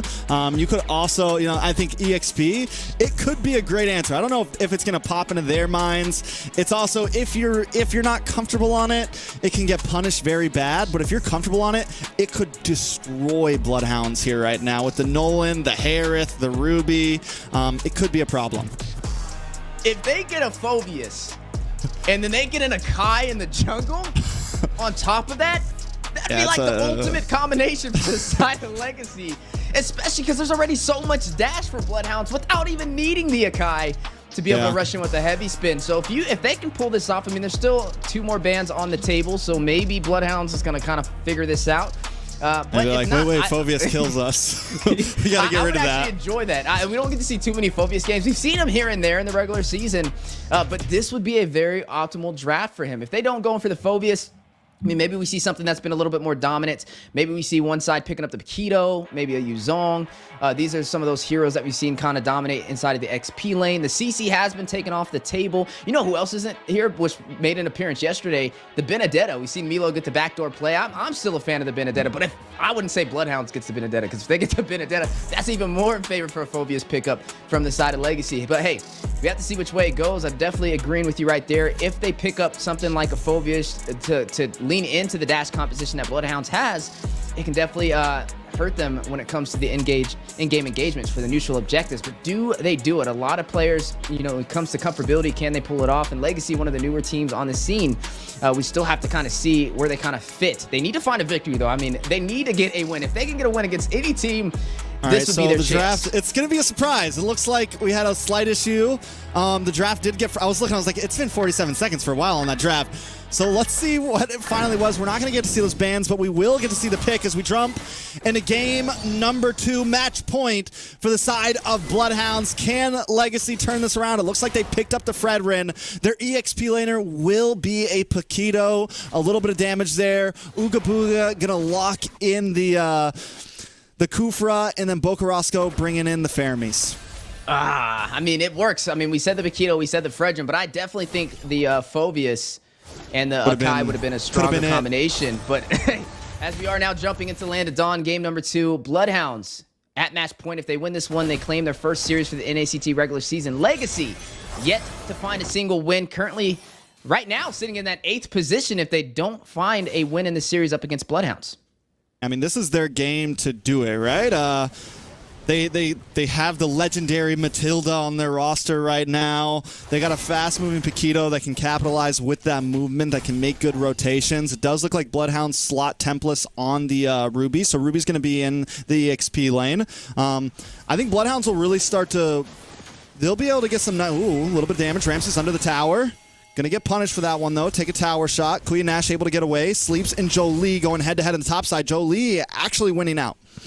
Yeah, winning out. Needs to be careful. I mean, you've seen Riles rotate around. He looks like he wants to kind of assist on this kill. PDR as well. PDR's there. Doesn't have level 4 yet, though, so no big play. And Ooga Booga now waiting for PDR in the bush. Doing a lot of damage on a PDR. PDR gonna have to get away from here. Yeah, both teams kind of testing the water right now, trying to get an early kill before this first turtle spawning in. Now, last game, we've seen LEGACi take majority of these turtles, but BloodHounds was able to claim a lot of the turrets to keep them in the game. Do we see BloodHounds having a little bit more pressure on these neutral objectives? It looks like it will be, as you are seeing them kind of gain control and rotating a little bit smoother around the map compared to LEGACi. Boca Roscoe just loves hanging out in these off lanes, man. He's one thing I can't say about Boca, he does move a lot. He's not one of those mid laners that just hugs down in the mid side. He's okay if one of his teammates picks up that mid lane like what we just saw. He did already hit level 4, so he's good. He didn't have to go clear it. BloodHounds get first turtle, and now they're looking for the invade. Boca Roscoe and Ramses gonna hold the front side. Ryle's able to get the taunt onto Ramses. Knocked up by the Eternal Guardian. A lot of damage on the side of BloodHounds. Wait, the Netherrealm able to come out just in the nick of time, but Whoopi on the chase. Looking for a target. Ooga Booga taking a lot of damage as well. Goes down. First blood to Koya Nash. BloodHounds now disperse out of the jungle, and BloodHounds take the brunt of that. Jolie in trouble, though. Sleeps picks up the kill. Yeah, just some early aggression, but both sides were going to kill their first kills of the game. You are going to see Koya Nash get the kill for the side of LEGACi, but the invasion on the orange buff. Ooh, a lot of damage onto Riles there. I mean, Rams is there. Rams is going to take it. Praise Wrath goes down. Rams is able to just get away with a singular HP there. But we're already seeing the possibilities from the side of LG, the invades. Whoopi now there as well. Ooga Booga looking for the invades, able to get the knock up. The Tyrant's Revenge. Templest goes down. Ooga Booga taking a lot of damage. Whoopi looking for the final punch, the knockout punch, and knocks him out. Taking the kill, 2-for-0. LEGACi on top. And this is kind of looking similar to Ooga Booga when he was playing the Franco. He's just dying a little too often, especially this early. 4 minutes in, already having 2 deaths. 2 out of the 3 kills for LEGACi was with him falling. You know what's interesting? He picked up the arcane boots. But speaking of damage, Ramses very low, able to get that purple buff last second, as you are seeing some of those emblems pop up on the board. Boca Roscoe. Oh man, a lot of damage on a Boca there. A lot of CC and just a lot of denial for LEGACi. It makes it very hard for BloodHounds to try to make movements in this fight. They have Ooga Booga, but you know, as a Kufra, it's more of like ambush. It's more of I'm gonna attack from a range. If LEGACi's already on top of you, it's kind of hard to keep up with them. Yeah, definitely hard to keep up. You know, we're kind of talking about the arcane boots on Ooga Booga. He's trying to deal some early magic pin with this Kufra. It's going to be very aggressive. I guess it makes up because they have Boca Roscoe running this Faramis to keep the team alive. So he can play a little bit more of the aggressive item composition. You are going to see the next turtle spawn in. The first one did go to the side of BloodHounds. They are down by 2 kills so far. Gold plating still on the turrets. We're going to have to see which team can kind of take the map objectives, right? Which one can kind of gain control of the turrets. But now aggro being pulled by Riles, and the turtle pit Boca Roscoe will slowly make his way there alongside Ooga Booga. A lot of damage on Whoopi there. Rams is able to get the kill. PDR with the circling eagle. Able to guide out. Now, once Templest is able to be a bit more involved in these fights, I think BloodHounds will have a much better advantage. But a nice Tyrant's Revenge on a Nash. Able to get the kill. Ooga Booga also taking some damage. The Netherrealm able to keep him alive. Now Riles on the run. PDR trying to help him out, but Riles goes down. Templest finding the kill. PDR going to be next. Sleep under the tower with the Zaman's Force. That's 2 down for the side of LEGACi. Should be an easy turtle for the side of BloodHounds. BloodHounds also forcing into this mid tower. Speed Light Wheel comes out from Jolie. Whoopi holding down the front side, but too much damage. Whoopi pulled back in. Another one for Ooga Booga. BloodHounds now leading, I mean, literally in a matter of 30 seconds, taking almost a 3,000 gold lead. Is his name Whoopi or is it Whoopin? Because that's what he's getting right now. He's found his second death of this game. And BloodHounds not only able to claim the mid turret, able to get the turtle, and able to take the tier 1 turret on the top side. A 3-for-none trade in their favor. Some major objectives to take control of this early game. And BloodHounds, once everyone is able to be involved in these fights, BloodHounds do so well. A little bit of damage though on a PDR there. Zaman's Force drops again. Here comes Boca and Ramses looking for the pincer, looking for the kill. Jolie gonna be the next to fall. Riles trying to defend, just maybe wants to try to save the tower here, but BloodHounds already got what they came for. Yeah, got what they came for and some more. BloodHounds running this full dive composition and making it work really well, pressuring LEGACi in the early phase with this aggression that they're not able to find an answer for. I mean, you have the Ruby, they have Ooga Booga on the Kufra. He can go in, get that Tyrant's Revenge. You have Templest who can get the dive to I'm Offended. You've seen them dive into the tier 2 turret of the mid lane. Even when the tier 1 was intact, they're able to get 3 kills and close that down. And now, looking for more. Jolie sees it coming, able to back up. No, the dash in Ramses finds the kill. Whoopi now trying to come in, moving on to Ooga Booga. Ooga Booga goes down, but that is a fair trade in my book. BloodHounds gold laner for Roamer. Yeah, Yeah, able to find the opportunity for another setup. I mean, that's a good trade, right? You lose your roamer for a gold lane. I mean, I would take that any day. BloodHounds, full control of this game so far and looking for a little bit more whoopee on the top side. Ooh, that damage from Ramses is getting out of control.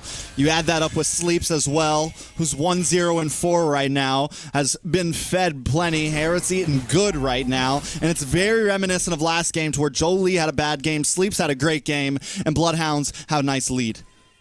Yeah, very good lead. Jolie, though, he needs to kind of find a way to get online. I mean, he's 0-3-1. He's running this carry. We know carry is one of those marksmen that takes a little bit of time to rev up, needs those core items. But once he gets them, that'll be the deciding factor to shut down the BloodHounds. But with this early advantage, they're looking to try and close this out early. I mean, the last game was 11 minutes and 55 seconds. And that was without BloodHounds having a major advantage like they have so far. Can they maintain this aggro, though? It's the full invasion over there to Templess. Yeah, everyone on Templess. If they don't get this kill, they're losing so much for it. Templess able to dash through, looking for the outplay. Under the tower, PDR on the chase. Whoopi there as well. I'm offended. Templess still not going down. This man's immortal right now, and they don't take him. A wild goose chase for Easter. Find your eggs, because this one's not cracking. Templess stays alive. If anybody doesn't believe the Easter Bunny is real, hey, there he is right there. It's Templess. Able to escape with a hot pursuit from LEGACi right there. Just showcases the survivability of the Ruby. PDR now taking some damage. I mean, PDR can't even get the begin gauges right now. Kuyanash, nobody can do it. The gold lead's getting way too out of control. Yeah, massive gold lead right now. 6,000 for the side of BloodHounds. Up by 4 turrets, 1 Lord, and 2 turtles. And it looks like they're going to go in, try and claim some of these tier 2s. LEGACi stacked up on the bot side, but PDR. Oh, PDR goes down. Ooga Booga picks up the kill. Who said this Ruby had a nerf? It looks good to me right now. Templess making it work. BloodHounds coming in. 8,000 gold lead Lord marching down the top side. Wheezy. Yeah, marching down the top side. Boca Roscoe taking a little bit of hits from Whoopi, though. Forced back into the base. Stripped down to their inhibitors for the side of LEGACi. BloodHounds knocking at the door, trying to find a way in, and they have the lead to be able to do it. I mean, they're up by 9,000 gold with a Lord on the top side. Yeah, LEGACi, if they play this wrong in any moment, they could go down here. Templess looking for the I'm offended, decides not to connect on to anybody. Nice circling eagle onto several members. Oh. NetherRealm comes out. Everyone back to full health bars, though. BloodHounds still unable to take an inhibitor just yet. Ramses on the box side up against Whoopi. Ramses takes a little bit of damage, still unable to find a tower. BloodHounds might just back off here.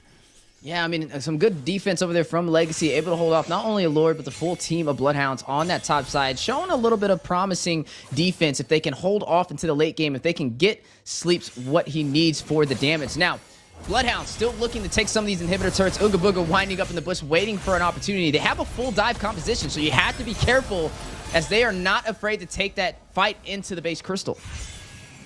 All right, 9,000 gold lead for BloodHounds. I don't think they don't have to rush this, right? They can just kind of relax, they can fall back. I think they're pushing the lanes maybe a little bit too much. I think it's time to freeze up here, slow it down. You got 50 seconds until Lord comes up, and you have a huge advantage.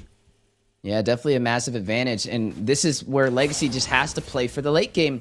I mean, they possibly may be able to do it. They just can't be full aggressive, especially against the composition that BloodHounds had. That's where they kind of fell in the early phase, being too aggressive against them, and they were able to overall win that fight with the massive CC that they have with Ooga Booga on this coup for a Templess. I mean, you've seen the Ruby, you've seen the full team chasing them, and he was still able to get out of that. Even when things look a little shaky, they have Boca Roscoe on this Faramis with the NetherRealm to keep them alive. So I think if it's going to start anywhere, it's going to start with LEGACi getting Jolie online, right? We got to see some of these items on the board to see where he's kind of sitting, especially up against the other gold laner Sleeps, who is already running a counter against him, which is that Harith. I mean, you are seeing him pick up that Demon Hunter sword, that Corrosion Scythe. May need to go in for that Golden Staff here shortly, but play on the purple buff. And Jolie hasn't even gotten his 3rd item locked in yet. It's looking rough. We're talking end game for LEGACi right now. We're talking a long ways away for LEGACi to try to really connect here. Another big problem is Whoopi on this Paquito. Your goal is, big damage onto Riles. Riles immediately taking out Ramses, picking up the kill. We find one. We run away. It's guerrilla warfare in the land of Dawn. BloodHounds. Now they're going to move on to the Lord after they take the Retribution off the map. Yeah, I mean, we wondered how that victory would have affected BloodHounds, right? Their first victory of the NACT spring season with match number 1, and it's definitely working in their favor. They found their footing, they found their groove. LEGACi, yet to find some answers, hasn't claimed a single turret in the game so far at the 12-minute mark. Lord will be bursted down, BloodHounds in their favor. Holy Crystal has now been picked up by Sleep, so we'll have some additional magic power to go up against LEGACi, prepping for a possible early game finish. Not as early as the last game, though, which ended at 11 minutes 55 seconds. Now crossing that 12-minute threshold. LEGACi has to play into about that 16-minute mark, right? We need to see Jolie get a couple more items under his belt to be able to deal that damage. He didn't go for the sustainable route, right? He didn't pick up a belt. He didn't pick up an endless battle. He went in for that Demon Hunter sword. He's going to need that corrosion scythe, which he did just pick up, and also something like the golden staff for some additional damage with the attacks. But speaking of attacks, Ooga Booga looking for a setup. Ooh, nice Eternal Guardian on Tempest. Jolie unable to get the kill, though. That would have been huge there. Oh! PDR. Oh, my God, the damage from Ramses. Immediately taking out Jolie. PDR also already uses Circling Eagle, so none of that's Monster Force drops. I'm offended to connect. Kuya Nash goes down. Riles on the run. They've invaded. They've knocked on the door. They've kicked it down. And the Lord is here. BloodHounds now entering onto the Crystal. It's only 3 members up for LEGACi, and BloodHounds is trying to connect. Another I'm offended. Whoopi pulled in. Going to be taken out. Ooga Booga Boca Roscoe picking up the kill, and BloodHounds sweep it, taking game number 2. That's right, a clean sweep. Their first sweep and victory in the entire NACT spring season. BloodHounds rising up to the occasion up against LEGACi, officially claiming their spot in that 7th seeding, forcing LEGACi back at the 8th position. I mean, look at them, confident as ever. Some great gameplay and an even better match for them in game number 2 compared to game number 1, right? They came in with the plan and they executed. As you are seeing the team stats right there, 15, 4, and 29 overall, over 150,000 damage, again at that 8 rating. But compared to LEGACi, definitely put them on their back end. And BloodHounds continue to find that snapback, right? They have a little bit of trouble in like the first 2 minutes. Right in the laning phase, they had a little bit of trouble, but once the 4, 5, 6 minute marks, they kind of hit their stride. And they've also just, it feels like a different BloodHounds that we're watching. Yes, they're up against LEGACi. They're up against another team that's on equal footing with them. But even from their draft, just things felt smooth for BloodHounds this series. Yeah, definitely smooth indeed. I mean, the highest kills in the game is going to go over to Ramses on this Nolan, 6, 0, and 4. I mean, we've seen the showcasing of the damage, especially at the end there when he dived in and almost got a one-shot. He did get the kill, though. I will say, BloodHounds, I mean, hey, they're a team that has a lot of synergy. They played in multiple NACTs, claim in 5th place last season, falling short to Area 77, who claimed that 4th position. And now, is this what they needed, right? Since they got this victory, do we see them kind of maintaining this momentum and claiming some more through the regular season for a possible higher seeding on the brackets and standoffs compared to the other top 8 teams? I mean, there's only one more day, so I don't know if they're going to get crazy seeding. Like, I still think they sit on the lower side of seeding, but do they at least get a stride here? Do they get some momentum here? Do they kind of find what's working for them and maybe pull off some good games in playoffs? I think that's really what we have to put our eyes on for BloodHounds, because they did. They look good today. They look clean today. I think if they can clean up their laning phase, like, because you can't hard lose your first 3 minutes against a team like GG, against a team like BTK, against DA Area 77. So if they can work on that part of their game, I think we could see some things from BloodHounds in the playoffs. You know, it's interesting, too. I mean, just kind of like looking at the bracket so far, one of these 2 teams is going to be going up against most likely Gaimin Gladiators when it comes to day 1, at least from the seedings.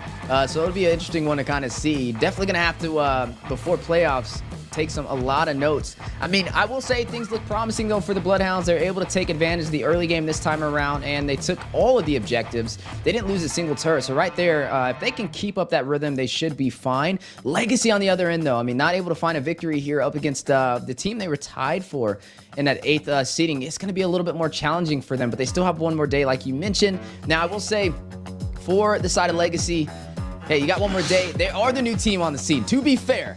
They're the new team on the scene. BloodHounds has a little bit more of that synergy, but hey, tomorrow's always another day.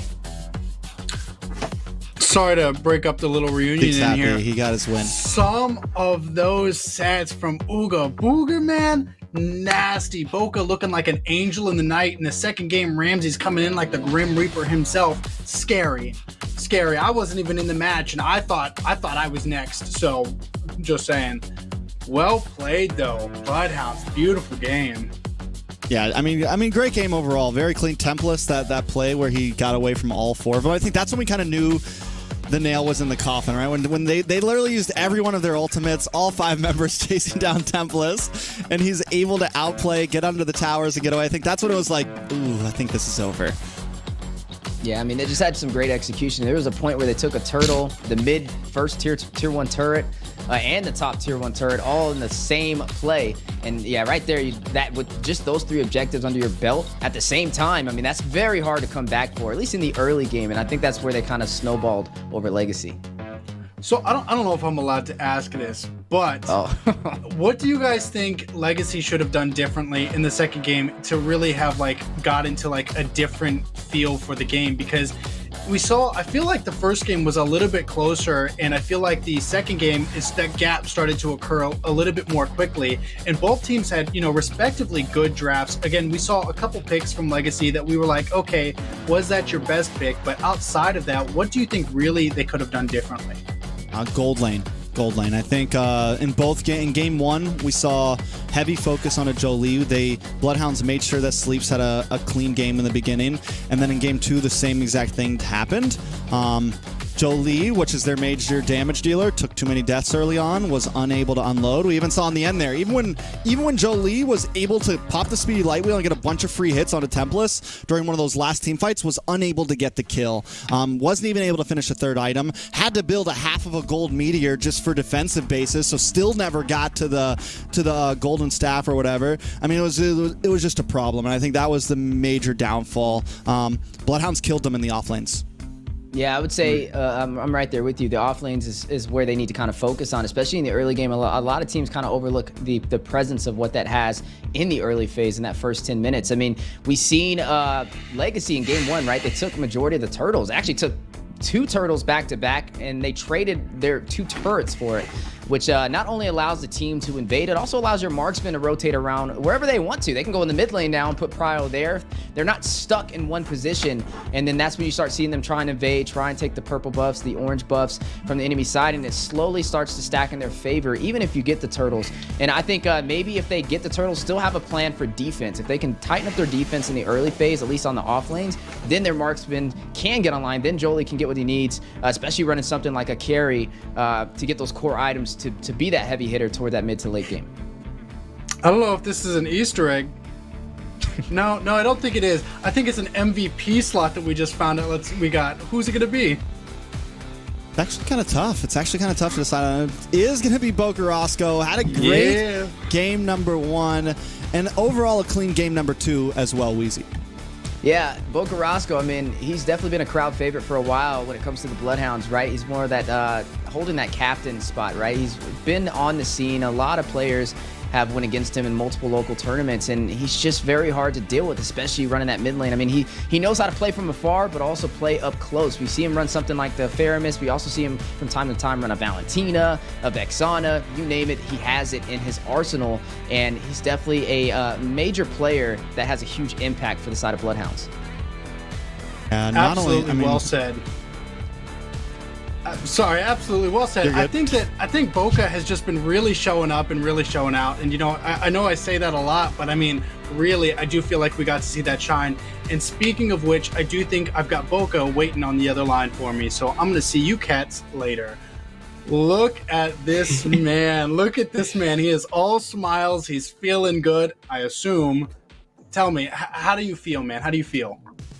Yeah, I feel as good as you can be, given our circumstances. It's been a hard-fought way all the way to this match, and we got our first dubs in a fashion that I think the boys are proud of as well. So I feel pretty good. Absolutely, big dubs for Big Boca. I tell you what, man, I got something I gotta ask you, man. What have been the challenges this season? I feel like some of us we had some hopes for BH coming into it, and now we're getting to see some of that come into fruition. What were those challenges looking like for you? I think it was the meta change that affected us the most.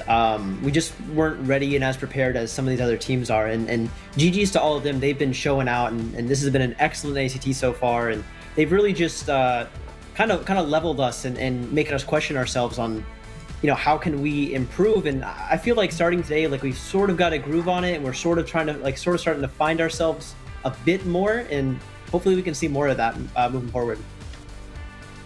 I'm hoping. Do you guys have like any specific like playoff plan coming up? Like what's going to change? I mean, I know we've only got one weekend left, but like anything we can expect? I think right now is a mentality change. It's a bit hard to keep our mentals as high as they can be when we're down. I think it's 0-6 right now, just getting our first dub.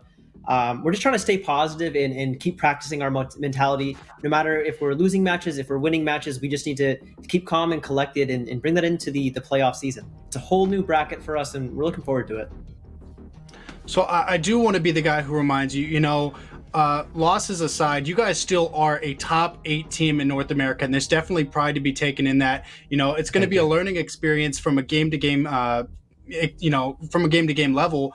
But, I don't know that you guys are absolutely locked into this number 7 spot. Do you guys have any hopes or goals as far as placement goes? Oh, yeah. We're still hoping to get the dub next week. I think we're against Devious Axe.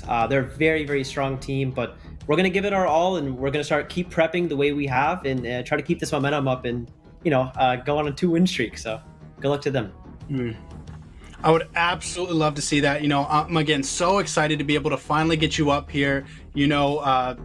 BloodHounds, man, it's the BloodHounds, and I'm so excited to see some more of that coming into it. The placements, it does affect where you guys are going to go into the playoffs, but it doesn't dictate where you guys are going to come out. So with that being said, I am going to let you go, and I just hope to see more from you guys because I'm proud of you guys. Hey, appreciate it. Thank you so much for having me, Zeke. God, I love having a well-spoken player on the interview, man. That's like no matter where Bo Carrasco ends up here, he interviews well, and that is nice. That's nice, Zeke. So honestly, I think a lot of it, I can't start attributing success for him, but I do think it was from drinking water, and I feel like that's really the foundation to getting a good interview going. I mean, we learned that from Hoon, right? Drink water, ban Matilda, ban right? Matilda. Yeah. Hey, I'm just saying, man. But BH didn't ban Matilda, and they still won. I'm just saying. So they drank extra water. They drank extra water to make up for the. It's got to balance. You got to balance out. So I think there's only one real way to follow up after this. There's got to be a giveaway. What free stuff can we give out? I got a new blazer. Oh, my bad. We're doing codes. We're doing codes. Put in the codes. Get your skins. I love the new QR code thing. Make sure you keep your phone down, Zeke. No scanning that. It's not for us. It's for the viewers. I see you over there. And yeah, definitely only 31, man. That's right. 31 skins available. It is going to be a first come, first serve. So let's not forget, you guys are going to have to be asking, getting there quickly. Steph, what of these skins are you looking at? Anything you want? I mean, I always say it's free, right? And free is the best price. So anyone that I can get, I'm definitely going to try and go for. As I'm a collector when it comes to these skins in Mobile Legends Bang Bang, and you guys should be too. So definitely claim that while it's active. Only 31 skins available. 30 if you're not careful, because, hey, I'm about to grab my phone right now. Yeah, nice. I know for me, I'm definitely still looking at the Yin Yang Mage. I said it last time, and I'm saying it again. I wasn't able to get it because other obligations, like crazy. So I'm hoping I'll get it this time. Just give me like 6 more hours, and we'll see what we can do. Trex? Any possibilities? I mean, giveaways are always good. Hopefully that's not the only reason people are here. I think today we've had some good games, and people definitely want to stick around because like the next 3 series coming up, they're spicy. They're hot. There are definitely some games that I think a lot of us are ready for. And, in the past NACTs, not so many days would be as hype as so many days have been, I feel like. I feel like every day there's always a game to look forward to. There's always a game or 2 to look forward to. Yeah, I mean, I'm right there with you. Every single week, every day is something new that you just look back on and you're like, man, did that really happen? We've seen a Ling come out. We've seen a Roger in the gold lane. Copying some of those international scenes, and it's great to see North America stepping up to the occasion. Not only that, but keeping things interesting. We got to see your guys' cast the other last weekend. The beach vibes was pretty cool. So I mean, hey, we like to kind of keep it up and good vibes for the NA scene. And also, I mean, like I said, first time ever on the desk with you two as well, so it's definitely a treat.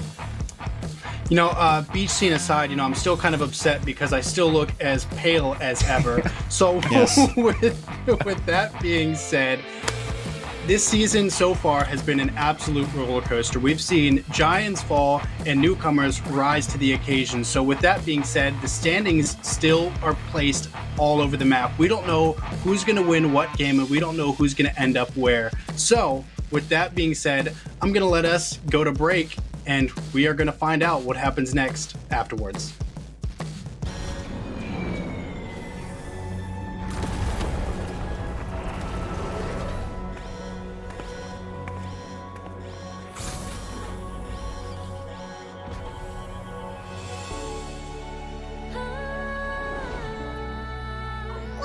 Leslie! Meet Mr. Bunny!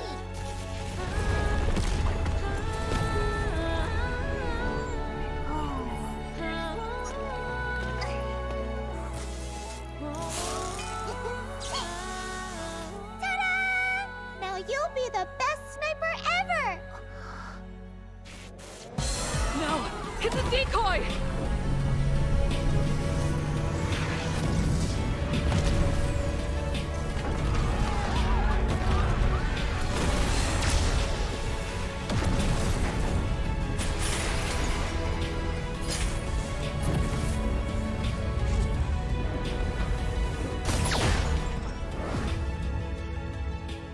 I'm sorry.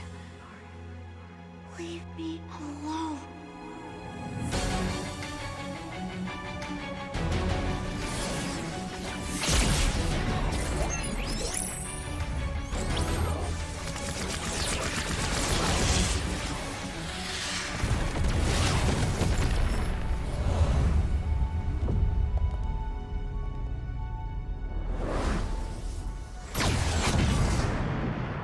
Over here, Ender. So let me know where to go.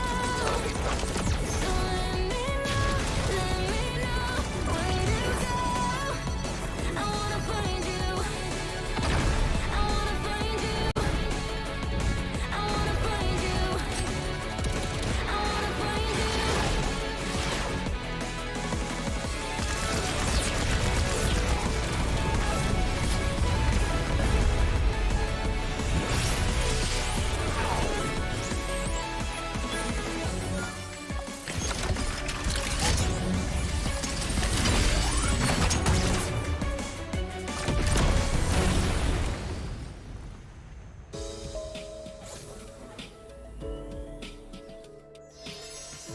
Great job, guys!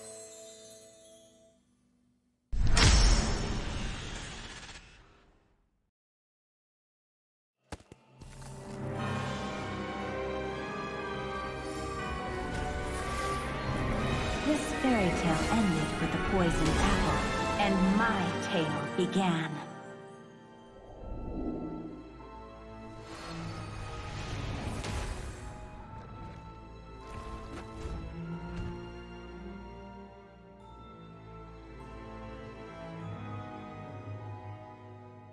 A princess in a tower is just a bird in a cage.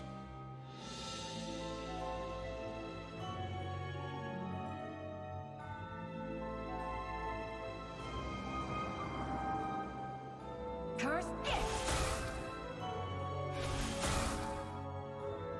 Take my vengeance! Protect your queen!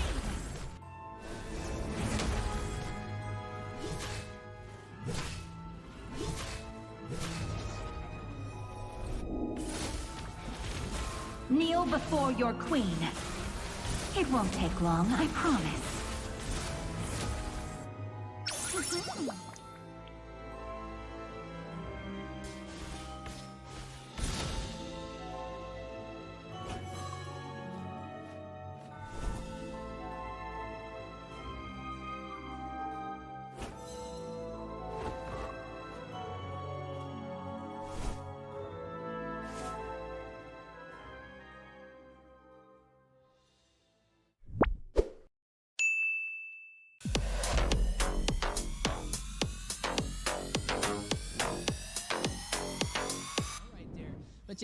early Black Dragon, a little questionable. An implosion, though, not questionable at all. R by Toru, killing spree activated. May work in Night Horde's favor if they can keep it up. Of course, dropping down. Mikasa hit with the stun. Astral Echo connecting to the full team of the Night Horde. From Yato, finds the snipe, takes down Nikoko. Suppression, winner truncheon, trying to stop on my foe. Kush, still cables, the cutthroat on the foe. One more hit, able to take him down. Uses his retribution. Because Kush has done a great job, and look at him, looking to go for that kill on to the Nolan, but he's not going to be able to get it. But the 4 vs 4 fight. NetherRealm going down, a knock-up over there from T. Mortality being proc double, and Mortality R will fight Toru, though, gets a double. Shuts down T, Yato finds Nikoko. A triple kill from R's, Mikasa will fall. Yato, Kush, by themselves against the 4-man team of the Night Horde. Is this the game ender? Is this what the Night Horde needed to close out this series? A major objective, I'm offended. For the 7 Yato. Completely farmed up here. He probably has, or going towards that Demon Hunter sword, is just gonna skill infinite towards that late game. And also Hoon completely, you know, untouched in this series. And I'm offended. 4-man set. Shark on fire with the Ruby. I'm offended. Catching Basic, catching Chicken, catching Zane. Maybe if we get some more, Core World is gonna take down Chicken. That's gonna be. Hey guys, what's up? Welcome back. We hope that your break wasn't too good. You know, I don't want you guys getting sleepy for even a second. We've still got 3 huge games coming up from the night. This next one being Area 77 involved. Trex? Up against Night Horde, right? Up against Night Horde? Area 77 Night Horde? I'm hyped for it. I'm hyped Perhaps. for it. Perhaps. Who knows? Maybe we'll get real crazy. Yeah, Area 77 Night Horde. I think this is a game that matters here. We look at Night Horde. They've kind of stolen the show. They're sitting at number 4 right now. And Area 77 came into the season very hot. Like a team that so many people were like, ooh, this is the team. Area 77, this is their year. In the past couple days, they've had some losses. They're now sitting at 2-3 on matches. They're sitting at number 6 spot. So I think this is an important game for them if they want to try to shoot up a bit.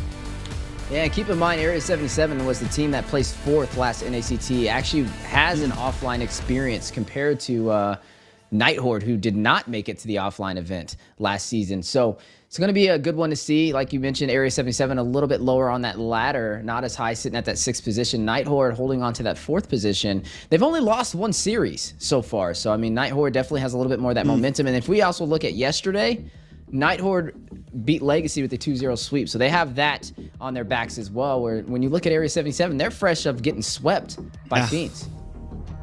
Yeah, you know, Night Horde absolutely has been on the come up, and each week they are coming in looking stronger and stronger. But the question is it going to be enough? Without further ado, Trex, can you take us into Area 77's roster? All right, Area 77, we have some familiar faces. We have some new faces. ISO in the gold lane, swapping over from BTK from last season. Now on Area 77, J Cutie, Mar Cutie, now playing the mid. Used to be playing gold. Tarzan Cutie, a.k.a. Guapo on the jungle. And Yureshi in the EXP lane. A lot of high hopes for this team. Can they make those hopes come true tonight? So I think for me, it's really going to come down to which team wins. You know, I think whatever team wins is absolutely going to come out with a victory today. And that's wise words. Wise words, Zeke. Without further ado, Wheezy, you want to check us out on the Night Horde roster? Yeah, as we now look at the Night Horde on the opposite side of Land of Dawn, we have R stepping into the gold position. Momoy will be there as well. So you're that mid lane menace. Oh my foe. You've definitely been seeing him deal a lot of damage. And then also Sleepy, which will be a treat to see in the XP lane. Now, Night Horde, like you said, they're higher on the ladder than Area 77. So on paper, I mean, hey, they've been a little bit hotter this NACT spring season. But Area 77, we got to give them credit where it's due. They took down BTK not too long ago in the NACT spring season. So I feel like this is anybody's game, and it's going to be full of surprises. Area 77 overall, I feel like has been looking very strong. Same as Night Horde, you know, a little bit different stories coming into this season so far, but it's still anybody's game. At the end of it all, only one of these teams can win. Who do you guys think it's going to be? Let's get to predictions. Well, I think we have some toss-ups here. Everyone on the side of Area 77. Stephweezy, the lone rider right now. Area 77, I think they're due for it, man. They're due for it. They're sitting on a two-loss spree right now. Night Horde, on the other hand, is on a four-win spree. If, in all honesty, Night Horde is kind of the favorite here. Definitely the favorite here. But I just feel like Area 77 is going to have that day today. Yeah, definitely gonna have that day. I would say Area 77. The only reason I didn't go for them is they're fresh off that sweep, not only from yesterday, but also Night Horde. I mean, they've just been doing a little bit better this regular season. I'm actually surprised that everybody on the board went against me, but I'm not against it, because then that means if I win this, I get one more point than all the casters. But if I lose this, then it's going to be a heavy hitter, because we're always, even though these teams are battling it out for their standings in the NACT regular season, so are us casters. I think Trex right now is sitting at the #1 spot. I'm right behind him. I think if I take this one, then we'll be tied. So this is definitely going to be a very important one for, at least, I guess, for both of us, if you think about it. Zeke, I think you're a little bit behind us, though, on the predictions. I think Zeke's actually just I'm caught tied up. for first right now. Zeke's tied with me for first. Yeah, sorry, Weezy. So I actually want to lose this on purpose, just so Zeke takes a loss. It's okay. All three of us. If we lose this, all three of us tie up. I'm pretty sure here. But the thing is all three of us can't lose this, because that's not statistically possible, because Weezy had to be different. Thanks, dude. Now, on the real note, if you feel there is a change of wind, and with that being said, I do think Area 77 has the upcoming draft. You know, I think that if anybody's going to do it, it could be them. I feel like Area 77 has the ability right now to become the upset. Night Horde, again, you know, is a team favorite right now and is looking stronger, but I don't know if it's the air conditioning, but the wind is there, man. The wind is there. So without it, let's go see who's going to win in the draft. I still don't know if he was making a draft pun there. Like, there's a draft in the air, because he never connected the dots for me enough. But yeah, there's a draft. And if you don't know, draft is also a term for wind. Just, yeah, you guys know. Let's jump into it. Night Horde on the blue side. Area 77 on the red side. We're already seeing some bands come in. The drums, the background music has dropped. It's hyping me up right now. This is going to be a good series, Weezy. You know, it's always funny hearing the music, Brad. I say, this is like one of those fire playlists for the Mobile Legends Bang Bang North America. It's the workout playlist right here. The draft, I know, I just feel the energy. It just makes me want to play against one of these teams in the Land of Dawn. But like Zeke said, there could only be one winner. And today, we're going to have to see who that is. Night Horde. So far on paper, they've done everything a little bit better than Area 77. But Area 77 has done something that Night Horde has not accomplished yet. And that is taking down the BloodThirstyKings. So we're going to have to see how this goes. I do know yesterday we got to see Area 77 playing it out. They didn't have the hottest debut. They went up against Fiends. And ISO, I feel like, in my own opinion, he fell a little bit short in the gold lane, right? He was not able to really get online with the pickups.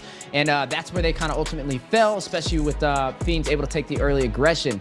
So if they want to kind of have an advantage here, it's definitely going to be getting ISO comfortable. Yeah, I think ISO needs a comfortable. Also, Yureshi Cutie, man, he is a game changer on Area 77 when he's able to get a pick onto something he's comfortable with. We've seen him on the Benedetta. We've seen him on the R-Lot. He is vicious. He is proactive. He is all over the place, and it's something the Night Horde needs to keep their eyes on. They need to try to deny him. They're going to pick up the Barats here.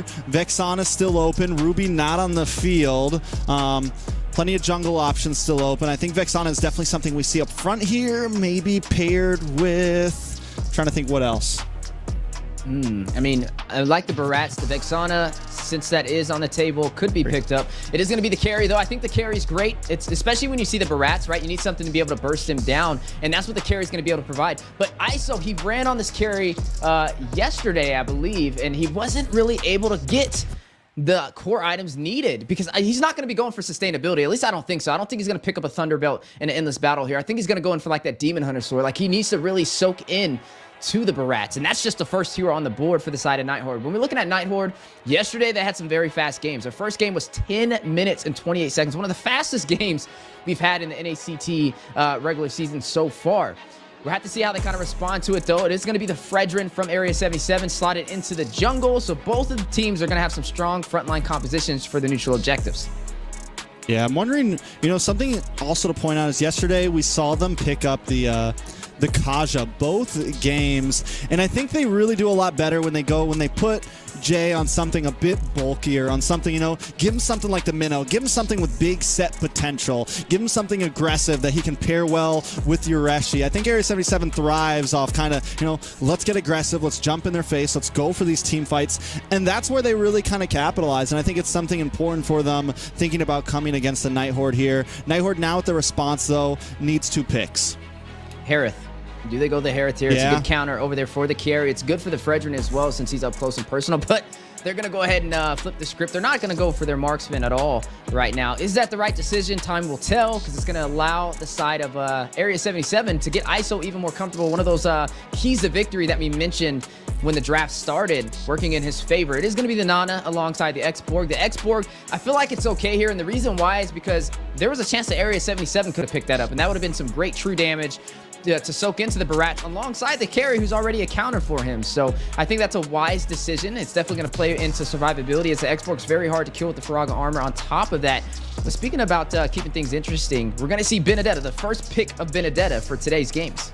Yeah, and it's a nice answer into the X-Borg, right? Because you can actually get behind the X-Borg. X-Borg's not able to kite you as well. You have a great job at clearing the distance. Now I think also when it comes down to team fights, Area 77 just needs something to kind of burst down the frog armor right away. We've seen how the Fredrin also works well against the X-Borg and kind of close the distance. So yes, Night Horde, they do kind of pick up a counter that can hurt the Barats, but it doesn't play that great into the composition of Area 77 here. Yeah, I will say, though, with the Benedetta, it's very mobile. Even though it's going to get to the back line, they are going against a Nana. So, I mean, Nana does have that passive, that Molina's gift. When things get a little tricky, if the Benedetta somehow finds a way to the Nana, you still can possibly get away, which is going to be a little tricky.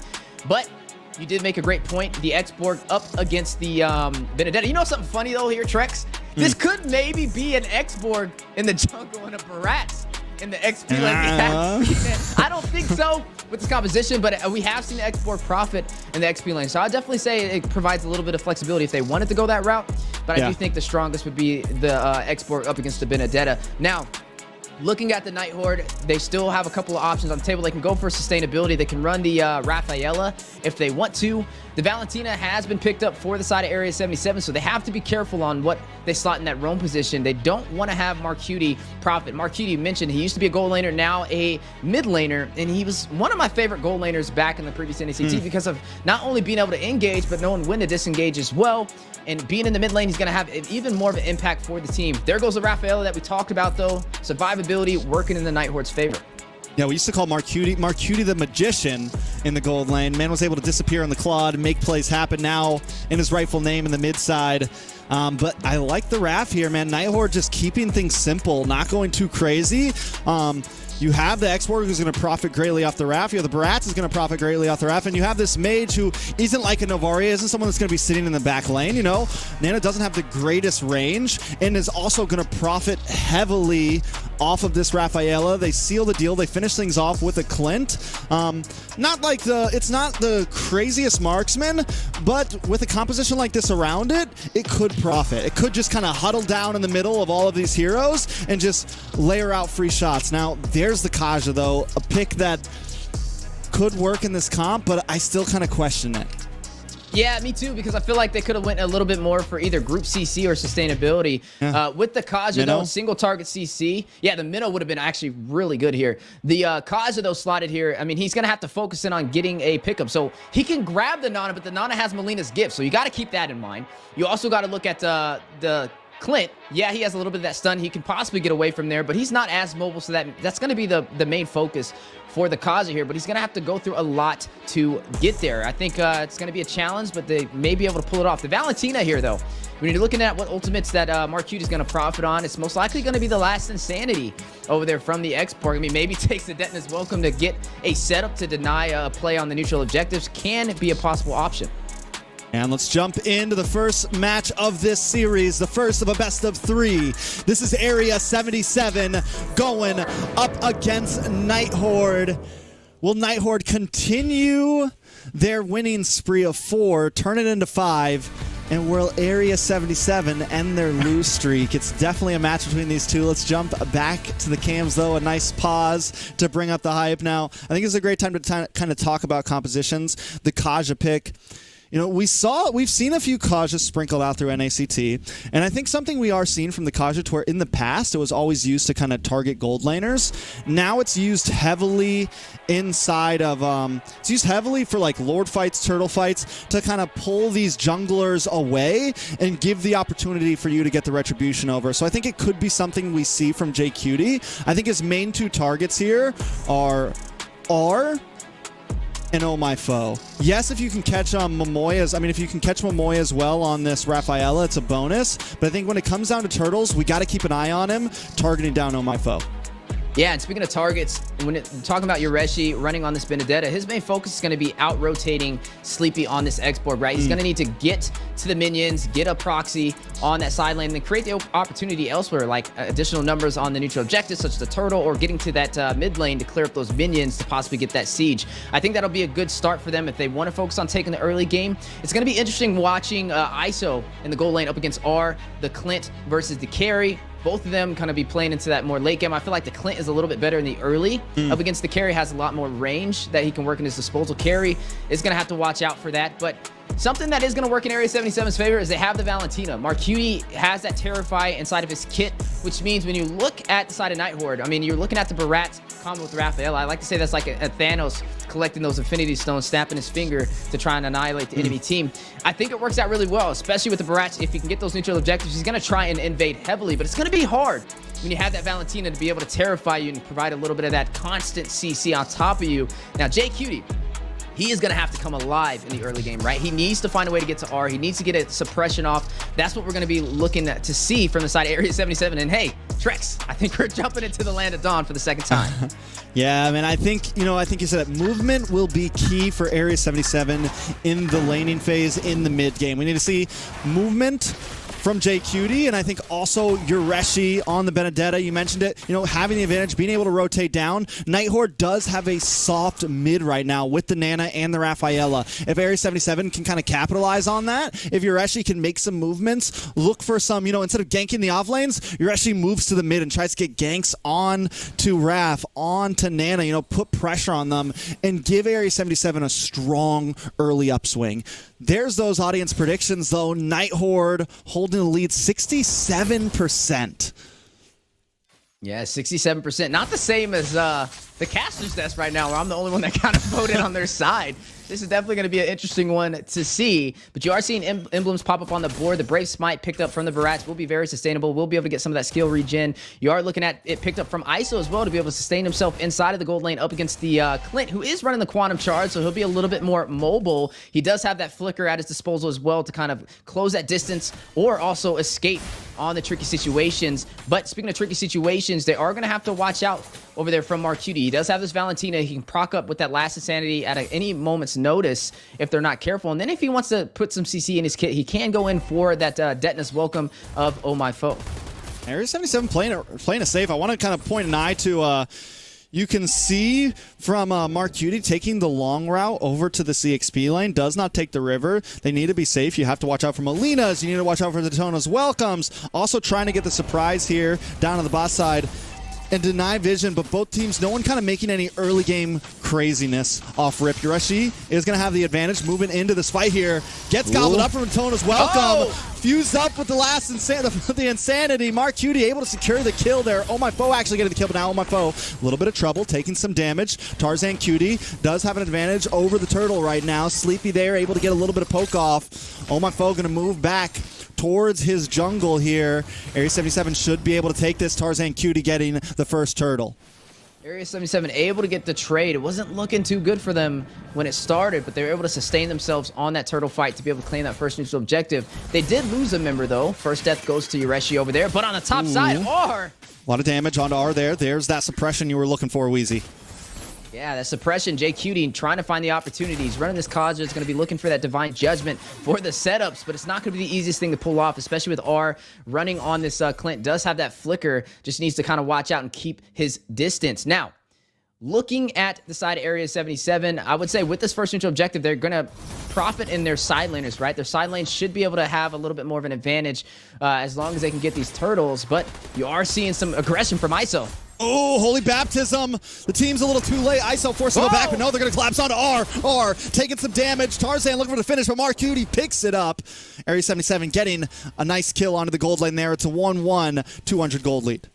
That is huge, taking down the gold lane for the Night Horde. Not only did you find the first turtle to give you the additional XP boost, but now you have their gold laner at a deficit.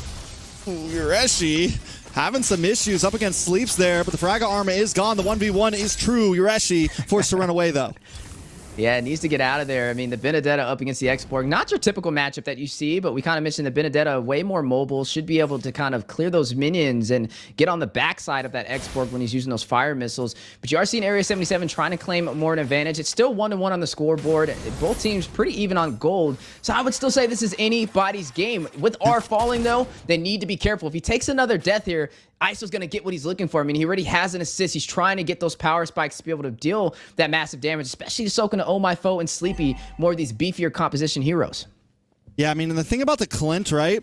Clint does really well if he can get those, first two items in quick and everything. But once he starts taking a death, unlike certain other marksmen that can maybe take a death and still scale pretty well, Clint will fall behind and start, it's going to be a problem if R takes another death and can't get involved in these fights early enough. It could be an issue. We are seeing him maybe rotate down for this fight, though. Both teams taking their time with this. JQT looking for the engage. Oh, does have it. The pull away, able to get suppression on Oh My Foe. This might be a free turtle for the side of Tarzan. Mark Cutie goes down to R, able to gank and pick up the kill in the mid side. Area 77 find the turtle, though. And now Tarzan moving in, looking for Sleepy maybe. ISO also playing the distance, but R able to poke away. R putting a kill on the map there is going to kind of be the saving grace from that death earlier. Yeah, close but no cigar. Tarzan Cutie, though, with the invasion, taking a little bit of damage from... Oh, my foe, is he going to take this fight? He needs to be careful on the 3v1. He's all alone right now. Him against the world, not stressing it. Yeah, I was wondering. I was like, okay, is he going to turn around? Yureshi, though, one-on-one. Yureshi able to get the tower. Going to maybe come in here. Oh, walks into the missiles, gets taken out. Sleepy picking up the kill. Now you kind of got to question it. Was it worth it, though? Because you are going to be able to see Sleepy taking on the bot side now. ISO in trouble here. Able to pop the speedy light wheel. JQT able to come in and help out. R unable to get the final hit. ISO risking his life right now for that minion. Is going to try to head back to base, though. The rest of the team here to help out. JQT does have the Retribution with him. Or the Divine, the Divine Retribution, right? Right? Yeah, the Divine Judgment over there for the Divine Judgment. The Divine Judgment. Divine Judgment. He might get a Divine Retribution if he goes in for a possible steal of these neutral objectives. That'll be fun to see. But you are going to see the 2v3 on the top side. Minions will fall. Look at the turret holding on to about 10% HP. R trying to do a little bit of chip damage to be able to burst it down. I mean, Night Horde did lose one turret on the bottom side, though, which means map advantage will go to the side of Area 77. R will even that out, though. Does claim the turret on the top side. We'll be able to push in these minions as well. And this is going to be what we call a stalemate between both teams. Yeah, but look at Yureshi on the boss side, man. Just hammering in right now. Macro at its finest. Even though he takes a death, he has one goal and one goal only. Pushing that bot lane. A lot of damage on Sayori there. Area 77 delaying them and making sure they secure that bottom lane. And with Turtle coming, Lord's coming soon. That's going to be huge for Area 77. The conceal play now coming in. JQT able to find Oh My Foe. Oh My Foe chopped down. Quickly shredded from the speedy light wheel. Another target from Yureshi locked on to Sayori. Night Horde trying to back up. R looking for free shots, but the team is here. Here comes the last Insanity. Onto the backside, though. Unloading a nice bit of damage, but still not enough. Tarzan drops the Appraisal's Wrath, unable to get the kill, though. Yureshi in, out, bobbing and weaving, and now Area 77 on the run. R on the chase, needs to be careful here. Area 77 going to move on to the turtle now. Yureshi, even though he has a couple of deaths on his side, looking like a true samurai out there, right? Focusing on these objectives. Cool, calm, and collective. There's a bot right there on the bot side. He is going to go ahead and take that tier 2 turret, which is going to increase the advantage that Area 77 has. Tarzan Cutie on top of that will be able to claim the sword. And a tier 1 turret on the top side from ISO, who's currently sitting with 2 assists. We talked about the carry, needing to get these core items to deal the damage necessary, especially against the beefier composition from Barat on Oh My Foe and Sleepy. I'd love to kind of see what items he has in store, but if I could see anything, I would definitely think it would be the Demon Hunter sword, maybe the Corrosion Scythe, maybe a Golden Staff. May be on the way in the making for him to be able to soak into that composition. But R, He did pick up a kill, but he was not able to kind of find his momentum as Area 77's focus and their pressure has been a little bit more dominating. And I think it starts with URESHI, right? Just being able to out-rotate, especially up against Sleepy on this X-Borg. He's able to not only take the tier 1, but the tier 2 on the top side. And look at the, speaking of 2, the double stack in the bush, waiting for the Divine Judgment. Momoy may step in there. You are seeing the items on the board, though. Corrosion Scythe and Golden Staff picked up from ISO. Ooh, they called it, though. The Holy Baptism does lock on to JQT there, are able to get some free shots, but here comes the rest of Night Horde ready to back them up. Area 77 looks for a tower, but are unable to claim it.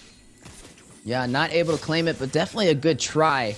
Speaking of tries, though, conceal play. Conceal, Jay looking for R, able to pull him back in. A lot of damage on R, the Terrify. The final blow does not connect. MarQt grabs the last Insanity, able to finally pick up the kill there, but now they're in a death zone. Area 77 lose MarQt for that kill. They find Sayori, though, so 2 for 1 plus the tower. Good math for Area 77. Yeah, that math is definitely mathin' for the aliens right now. As they're having good. Major objective. They took that turret, and they only lost 1 turret so far in this entire game, which is the tier 1 on the top side. So right now, we can pretty much guarantee they have the early game under their belt as we are now hitting that 10-minute mark. Look at Tarzan QT. I mean, he's able to sustain himself against 3 members of Night Horde and the invasion for that orange buff. Yeah, he's definitely becoming a problem. The last Insanity brings him down to about 20%. He's able to dash through the tower. URESHI now here. Electro final blow into the backside. Able to do some nice damage. Oh, my foe getting shredded from the speedy light wheel. ISO just getting away, but trying to chase out, flickers in and finds the kill. But he's going to get pulled in with the Divine Judgment, taking out JQT, picking it up. Sleeps now in trouble as well. A Melina Blitz comes in from MarQt, stolen away with the IMU, and Night Horde finally forced to back off gold laner for gold laner. Yeah, that's what I was about to say. Both sides finding the marksman, able to get bursted down, which is an even trade. But it's not even on the map so far, as Area 77 still having the advantage. Not out of the ballpark for the Night Horde, though. They definitely can still contest. They have the Barats, they have the Raphael. They're definitely going to get beefier. We didn't see ISO pick up the Demon Hunter sword yet either. Once he does get that, though, it will be a little bit of a problem for Oh My Foe. We'll have to kind of be careful on frontlining a lot of that damage, especially when ISO is in the mix. But you are going to go ahead and see Area 77 start to pull the aggro of this Lord. It should be a little bit of a bait, but the focus from Night Horde, trying to clear these minions in the mid lane, trying to keep the separation for Area 77. But look at URESHI on the Benedetta. We talked about his split push potential. He's going to be joining this fight as well. So it's going to be a 5v5 engagement in the making. And he's playing on the side lane. That wave is going to be crashing into the inhibitor soon. Night Horde going to give it up. They're going to try to move in, try to contest this Lord. They're giving up some of the macro for this fight. It's got to pay off. Oh, my foe able to take it, but it does. But now into the backside. Momoy down. Oh, my foe getting chopped low as well. URESHI QT able to find R. It's 3 members down, and ISO is popping off. Make it for Sleepy. All alone. He's the last one up. And Tarzan's not going to let him get away today. URESHI picking up the triple kill. Started at 0-2 and ending at 5-2. That's right. You're going to see Area 77, a 5-for-none trade, and now marching down the mid lane. They have a Lord on the top side, though. We'll have to burst that out. A wasted opportunity from the Night Horde trying to turn this game around. That miscalculation is definitely costly, though. Area 77, they may not have enough time to close this out, but they're definitely going to be able to claim some more of these turrets as the tier 2 will fall in the mid lane. Holy Crystal picked up by MarQt as well. Now, it looks like they're going to pull their punches, though. I think this is the right decision. You know, they got what they came for. Going for a little bit more would be a little too risky for them. For the Night Horde, though, I mean, they got to have to play a little bit safer, play for a little bit later to be able to close this out. Here goes that play, though, that little slight miscalculation. URESHI getting Memorial. This led to a wipeout. We were talking about URESHI on this Benedetta, picking up that double. ISO gets one as well, finds Oh My Foe. MarQt finds Sayori, and then Sleepy all by himself on an island with Tarzan QT, and not where he wanted to be, as URESHI was the one to be able to get that kill for that triple. URESHI on fire, 5-2-2, highest kills in the game with the Benedetta. But look at the bush, 3-man play. URESHI should be, oh my god, the damage on a Sayori will be able to get away with the Electro final blow. Tarzan able to lock on to Sleepy here. Sleepy looking for some chip damage. Area 77 going to back off. MarQt, you know, you would think immediately looking at the drafts that MarQt might go for the Molina Blitz, but has been using this last Insanity so well. And she gets the transform, so she gets a little bit of other skills as well with that, and able to kind of hunt down and just burst down the backside with it. Has just been capitalizing on that ultimate back-to-back. Yeah, highest damage in the game, 50,000. Hold on. 3-man play. Is that 3? No, that's 2 in the bush.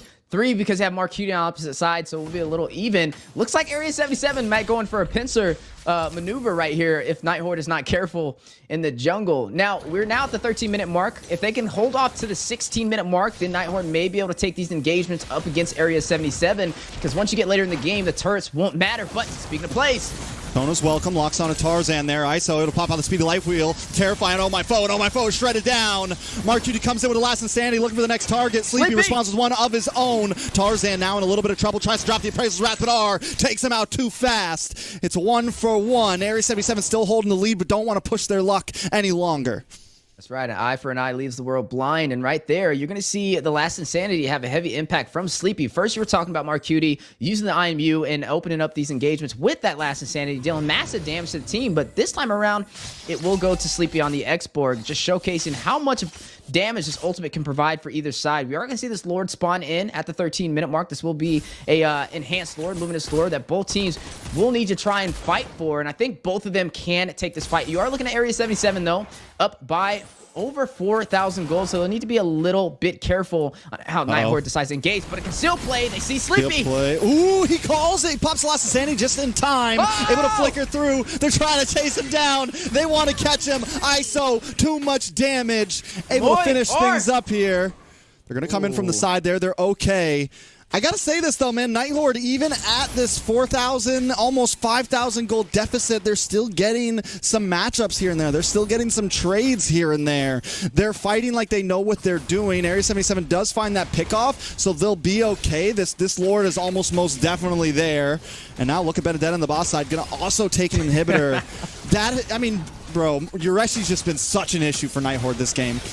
Looks like he's trying to take a page out of Milo's book. We've seen Milo get the backdoor play over there to close out their game yesterday, and that may be the same game plan for the side of Area 77. With this Benedetta, are going to have to keep an eye on Yureshi. He's been having such a heavy impact, 5-2-2 so far. Really good KDA, highest KDA in the game so far. Has been such a strong force. Look at Marcuti, though. He's using that IMU. He's grabbing that last insanity away from Sleepy. He's waiting for the opportunity for the 5v5 engagement to be able to engage and pretty much deal some massive damage to anybody on the Night Horde. Now, I will say with this Luminous Lord on the bot side and their inhibitor falling for the bottom, the base is open and is vulnerable. Area 77 looking to strike. Yeah, I mean, they got that open side. They're going to try to take more inhibitors here. Tarzan going to kind of group up with the front team. The seal play does come out. JQT looking for the flicker in, able to pull one back and lock on to Oh My Foe. ISO didn't use the speedy light wheel, unable to get the true shred, but look at the damage on ISO. He's forced away. Same thing on Yureshi. Yureshi in trouble here.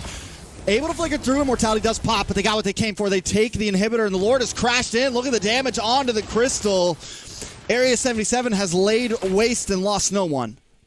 Yeah, didn't lose anybody. It was looking a little rough, but same with the base crystal, though. It got chunked very low over there. They were able to take that inhibitor in the mid, which means the last one standing is on the top side. Area 77 in a great position to possibly claim their first game up against the Night Horde. But the Night Horde, they've been doing some promising things as well. I wouldn't say it's a one-sided story. I think the Night Horde definitely can turn this around. They're going to have to kind of focus on taking these team fights, though, right? I mean, we see Sleepy kind of get picked off earlier. A great concealed play from Area 77 to get the numbers for that Lord play. So it's definitely going to be a battle of rotation and execution on the 5v5 classes. Speaking of classes, orange buff. Battle over that does go to Oh My Foe. Tarzan for a setup on the Sleepy. Needs to get out of there. Ooh. Frog Armor's bursted down. They're going to chase down Sleepy. A couple more hits. They're unable to get the final one on. ISO not able to get the kill there, but a close one at that. You know, Night Horde, if they can get rid of, if Night Horde can take out ISO, I think they could definitely, you know, maybe win a team fight here. R is definitely online at this point. We're seeing him unload. He's bursting down ISO. I think that's the answer for Night Horde, but how do they get to that? They don't have, you know, a big backline diver here, except for Sleepy, and it's still tough for him. He's not going to get the finishing blow onto ISO, you know? Yeah, and on the opposite side of the table, Night Horde, very good at diving so far. I mean, Yureshi will definitely go in there with the like to find a blow. He had that immortality. He's able to dash through the wall at any given notice to escape and negate some of that CC as well. I will say, to get R, it's going to be a little hard, but JQT will have to get a Divine Judgment. JQT, 1-0-7. We talked about his Kaja, how we were wondering how it would kind of play into this, and he's been performing. Ooh, they're going to try to make the push here. Last Insanity does come out. Unable to put out too much damage, though. Yureshi now looking for the angle. Conceal play from Jay. Able to lock on with Divine Judgment on my foe again. And the speedy light wheel shreds him down. Time and time again. ISO able to get the kill. Now Tarzan holding down the front side. Sleepy, Momoy, and R backing up. Maybe coming back out. But Area 77 already got the pick off. They took the retribution. And that's a good trade for Yureshi. Yeah, high value target. A great play. Jay Cutie able to hit him with that Divine Judgment for the setup. But Night Horde, they look like they want to contest. They're going to have to be careful. I don't know. Sleepy has the Faraga armor. If he can get the last of sanity, may be a possibility, but it is very risky. Not sure if this is really the move.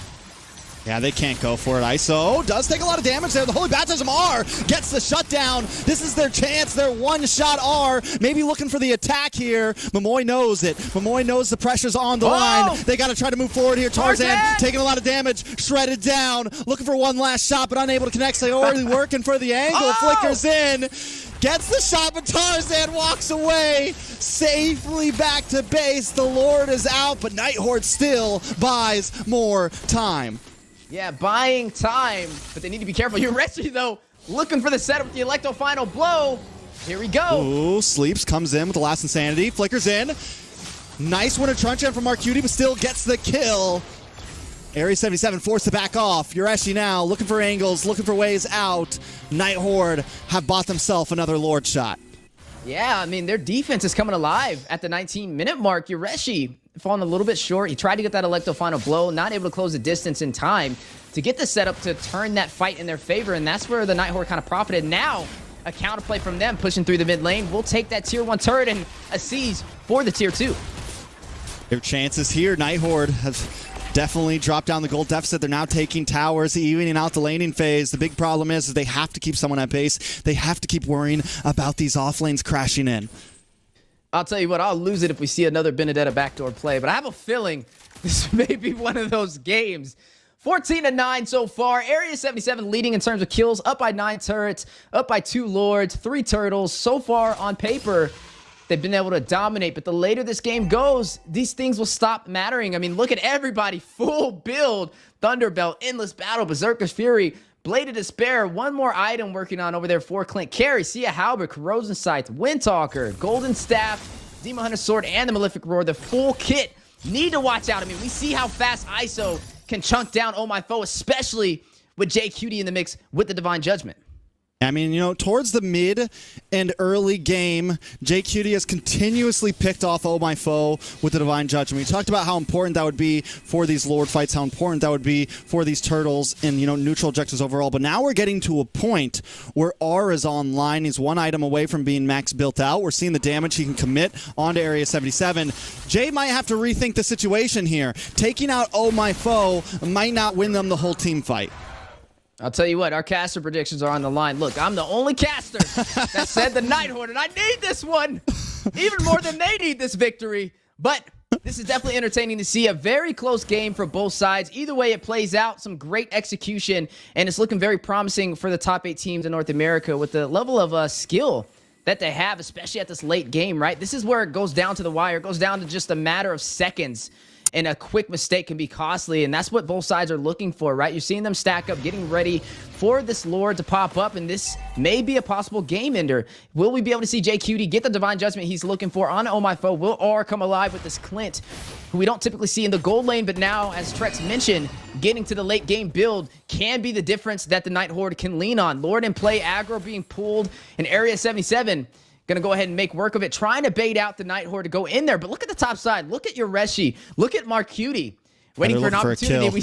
Or a backdoor play. As X4 goes up there, he might want to be careful. I mean, minions are not in the favor right now for the Night Horde. And you're going to see Area 77 start to try and work on this Lord, but a contest from Night Horde on the way.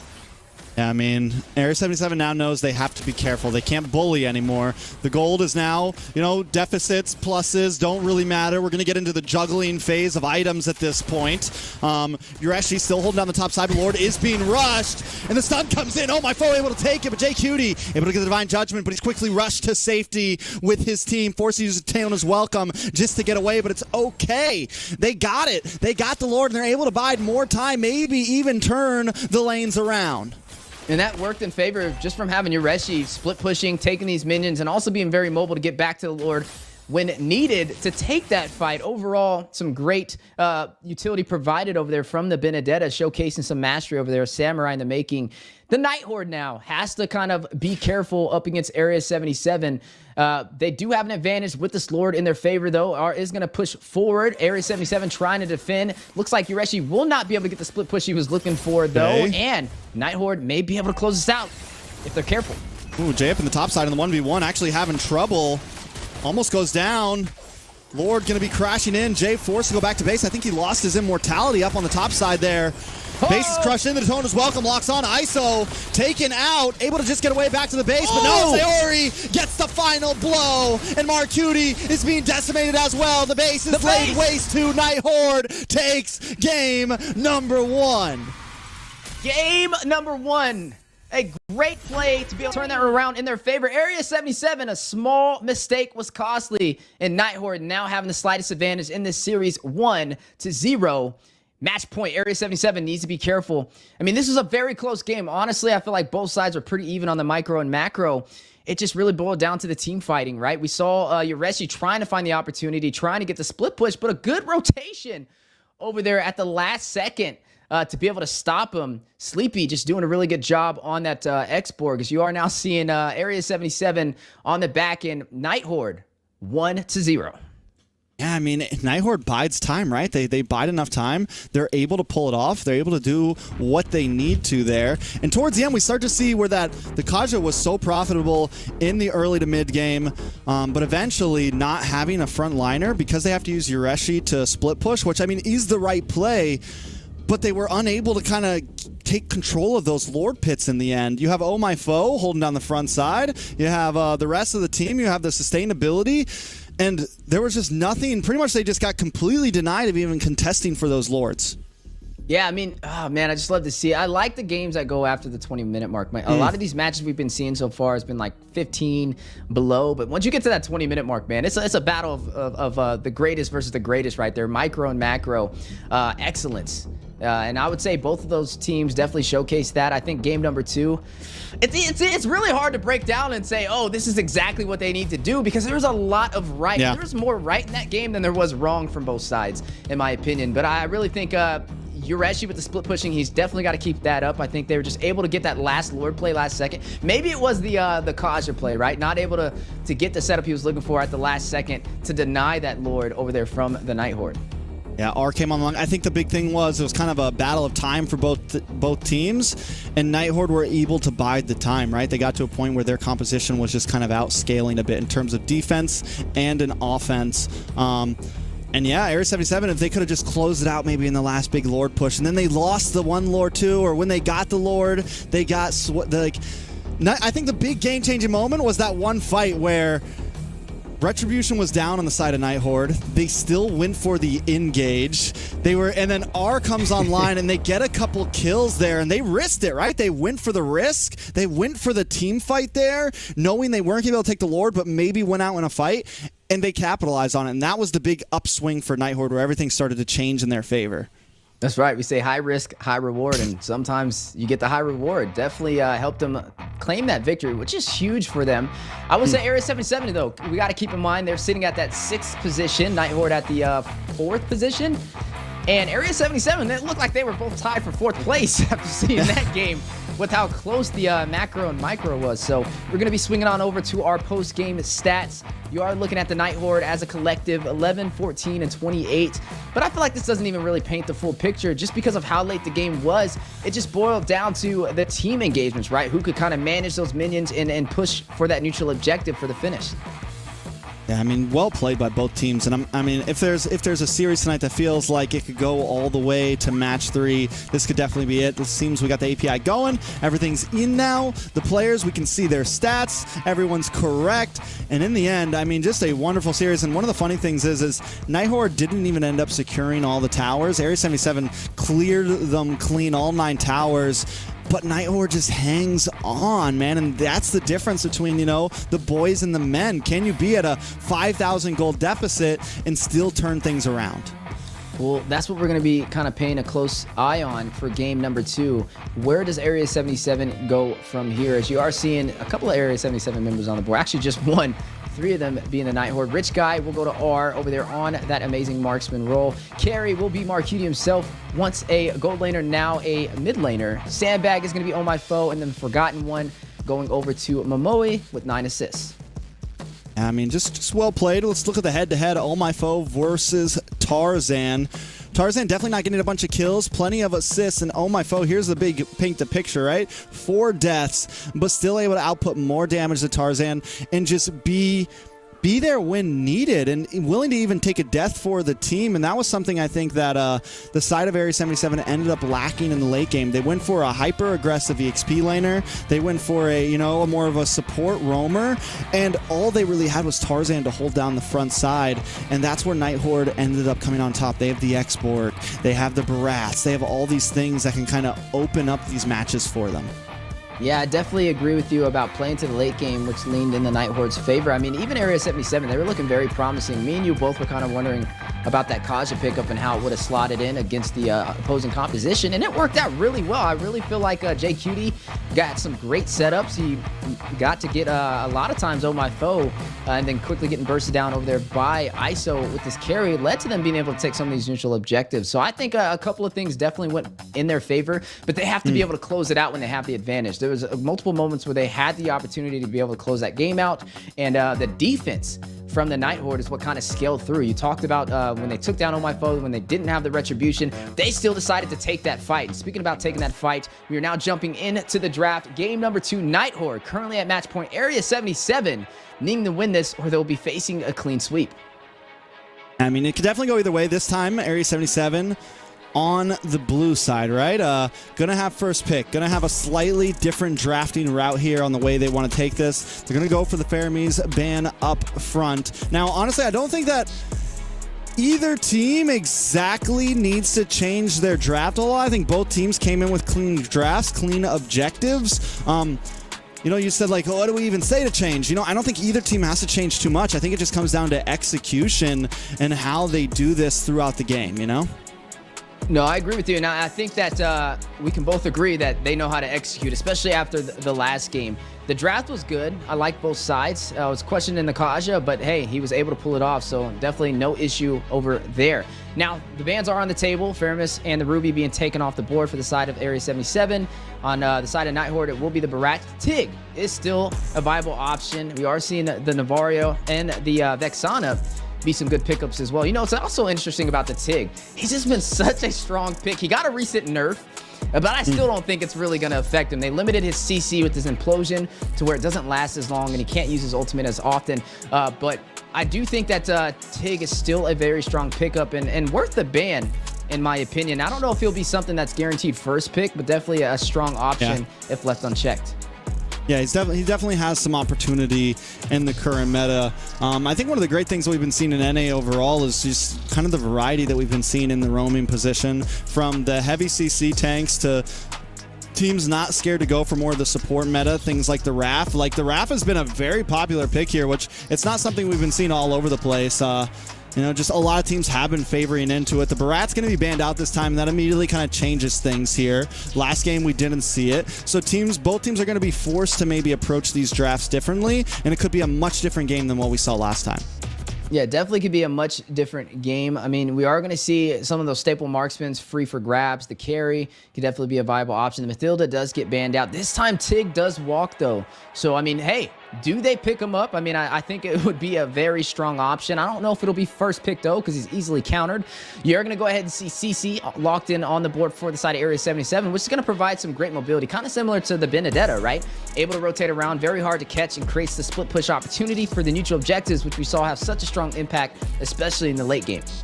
Yeah, this is where Yureshi thrives, right? You don't always see him on the heavy control EXP laners. We see him on those fast-moving, aggressive, damage-dealing EXP laners. So CC is definitely right up his alley. Night Horde, knowing the possible shred coming from that, quickly firing back with the Angela here. Do they lock in the carry next just to kind of, keep their damage, keep their sustain right up front? Hey, I'm going to throw this out there. I would definitely say pick up a Valentina and pick up a Tig. No, Tig? Valentina and Tig for Area 77, because if they get both, then they have the Heart Guard from the Angela to be able to keep their team alive, and they have the group CC. They know they're not going to run a Diggy because they just picked up a Vexana.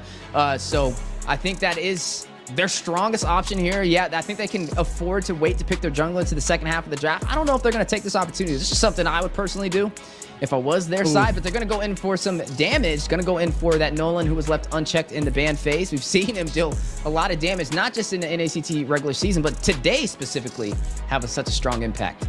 There's some danger here, though. I'm wondering, Nighthorde, does Nighthorde fire back with the Joy here? Because Joy Angela is definitely, like, can be scary at times. Joy hasn't had, like, the best games in NACT, but in the right hands, it is definitely something to fear. Tarzan on the Nolan.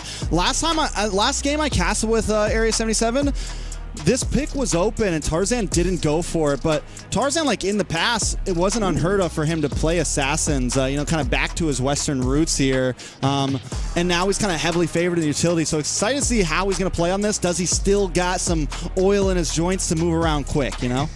Speaking about moving around quick, we are going to see Area 77 pick up that Lu Yi. Now, we've seen Lu Yi kind of showcase from a couple of other teams. I think this is the first time we've seen Area 77 with it, though. Lu Yi is one of those heroes that provides a lot of great CC, especially early in the game for some initial setups. It can help the Nolan, especially when you're seeing Nighthorde try and stack around for these neutral objectives. But speaking about heavy hitters, something that's a little bit more common in the Land of Dawn, who's been making such a heavy impact in the XP lane. Sleepy, going to pick up that Paquito. Yeah, and that's something that can punish Lu Yi, right? Punish a low mobility mage like Lu Yi, a squishy kind of glass cannon mage like Lu Yi. I think what's going to be big for Nighthorde is making sure that Paquito is moving early on. Just like we see Yureshi move early on, Paquito needs to be kind of trying to get involved in these team fights and targeting down on a Marcuti on this Lu Yi.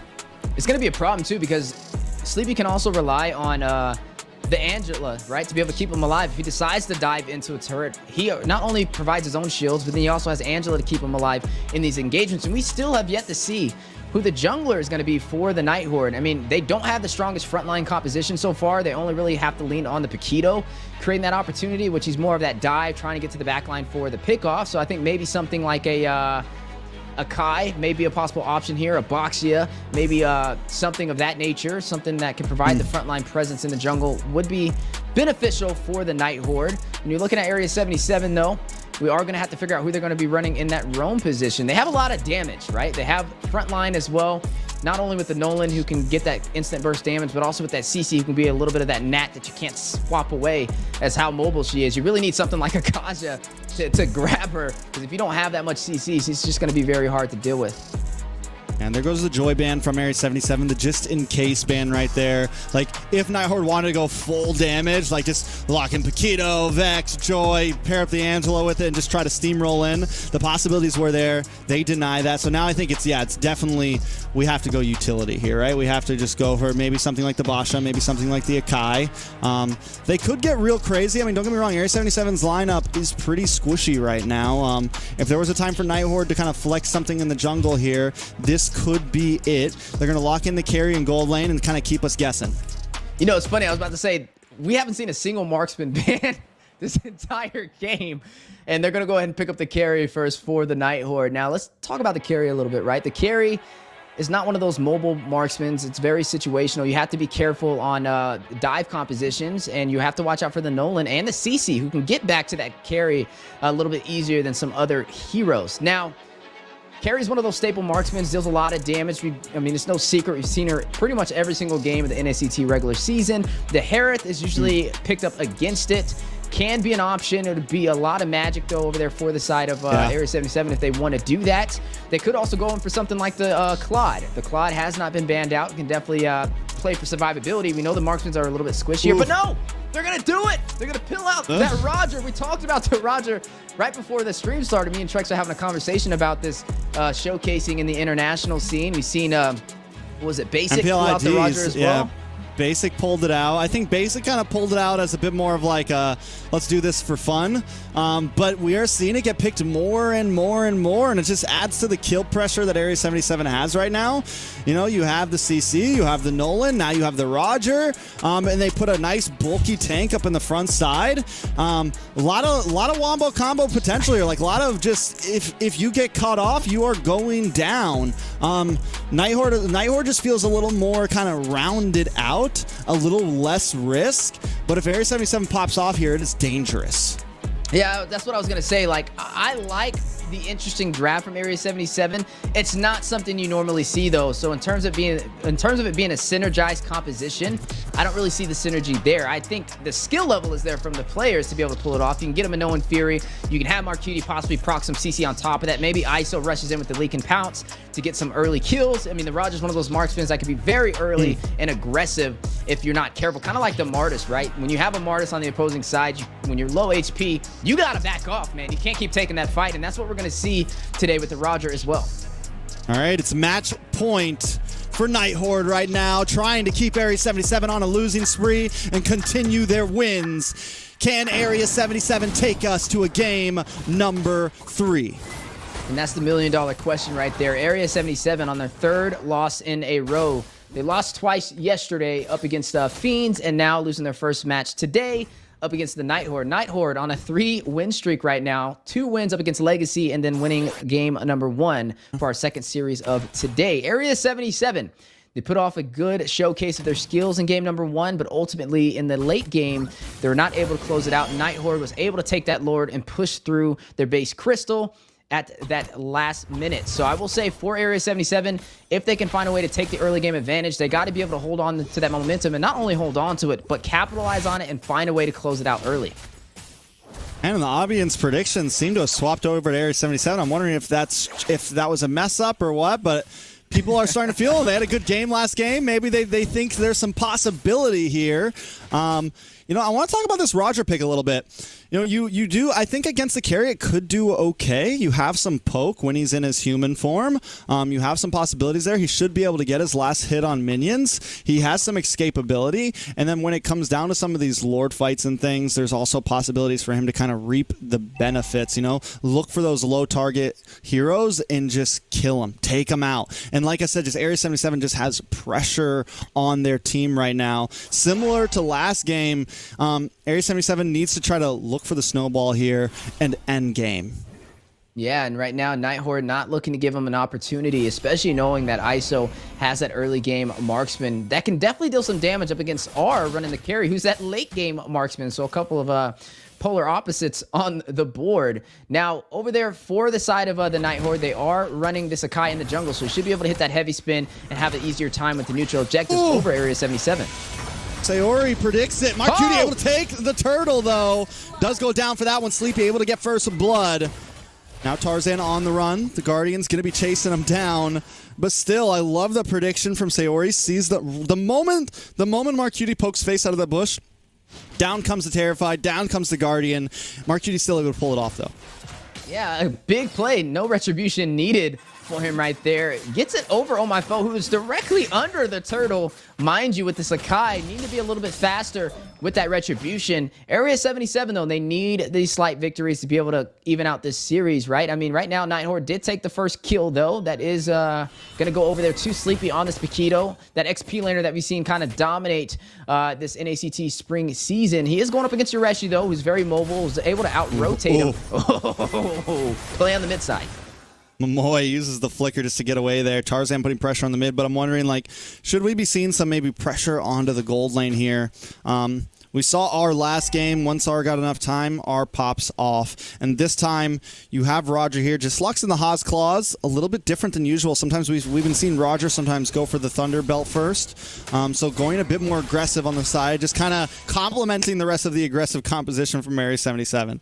And on the opposing side, R is going to pick up the Thunder Belt, probably going to go in for an endless battle as well. So he's trying to play sustainable. He knows Roger ISO is on the hunt. Most definitely. And speaking of hunts, Night Horde also here trying to hunt down this purple buff. Oh My Foe doesn't want to give it up for free. And this is the problem when you're on the jungle, right? And Oh My Foe on this Akai could become an issue. Here comes Ice, though, in wolf form. Able to lock down onto Oh My Foe. A lot of damage connects, but the heavy spin able to help him get away. Night Horde unable to take the purple buff, forced to go back to their own jungle. That should just be illegal right there. The diversion play. They may be able to steal this purple buff as well. Oh My Foe walks over. He's like, wait, what are you guys doing here? Tarzan picks up the kill. Well played from Area 77 there. Sleepy now, looking for the angle. Sayori there as well. They're going to get the knock up onto Sleepy. Sleepy trying to lock onto Tarzan, but Tarzan able to dash away and move on to the turtle. He was able to get it. He got the steal, so he lost his purple buff, but a response back, taking the Night Hordes. And now in the mid lane, massive damage. Yeah, a lot of damage. Now down goes the turtle. Area 77 feeling comfortable, but it's still a very close game. ISO versus R. I'm excited for this matchup, Weezy. Yeah, I'm excited as well. I mean, R needs to be careful, though. He's not as mobile. He does have the flicker to work with, though, so he has a little bit of survivability. But Roger with that leak and pounce, he can definitely close that distance when you're low, and you have to watch out for the rotations, the ganks, right? I mean, there's a diversion on play with the Lu Yi from Marcuti. I mean, you've already seen him go to that purple buff. It's only a matter of time before he puts that focus into the gold lane. I think the Hawes Claws is a smart move, man. So many, I've been seeing a lot of builds we've been seeing is like Thunderbelt, you know, Corrosion Sight, things like that for extra slowdown. But something that Roger kind of has trouble with in these trades against other marksmen is, you know, not able to survive it out and not able to output the amount of damage when you go for that Thunderbelt. But now he's able to sustain with the Hawes Claws, plus he gets the damage bonus. He gets the possibilities of crit there or whatever. So, I mean, he gets some speed. I think it's a good answer there. Look at him. He's constantly getting his health back. He's comfortable in that gold lane right now. You know, speaking of lanes, though, bot side, Yureshi not able to kind of rotate around as freely as game number 1 with that Benedetta. You're looking at Sleepy doing a good job, not only leading by 1 kill over him, but rotating around and keeping him on his toes. Look at Sleepy waiting for a play, waiting for a misstep from Area 77, but they do have the numbers. The diversion play. Oh, but he walked into the bush. R walked into that bush on his way out, saw it coming. So he's safe, but we see the possibilities from Marcuti there, Weezy. We just talked about this too, man. That's a little bit of that caster curse. We got to be careful what we say up on this desk. But you are going to see Area 77 still trying to hold that momentum. I will say, though, I feel like they have to close this out early because the later this game goes with composition, I feel like it'll lean more in the favor for the Night Horde. Yeah, I mean, definitely. I think as we get into late game, there becomes an issue. One thing that will scale for Area 77, though Yureshi's having trouble right now, I think the CC may outscale the Paquito as we creep into late game. Paquito's going to have a great mid-game spike, but eventually it's going to fall off. The damage isn't going to be as present. Nice Minoan's Fury, plus the knock-up on Oh My Foe there. Plus the yin-yang. Ooh, a lot of damage. Yureshi able to pick up the kill on Oh My Foe, but now Roger, or J Cutie, goes down. Yureshi looking for the shred. Tarzan as well. It's a 2-for-1. Night Horde coming out on top. Yeah, able to take down the jungler too, which means they have both junglers will fall, so there's no retribution here. Yureshi and Sleepy fighting on the bot side. Top side though, 1v1 matchup. ISO versus R under the tower. R takes the tower and gets away safely. But just oh, Marcuti finds Sleepy. Nice play. I mean, just back and forth right now, Easy.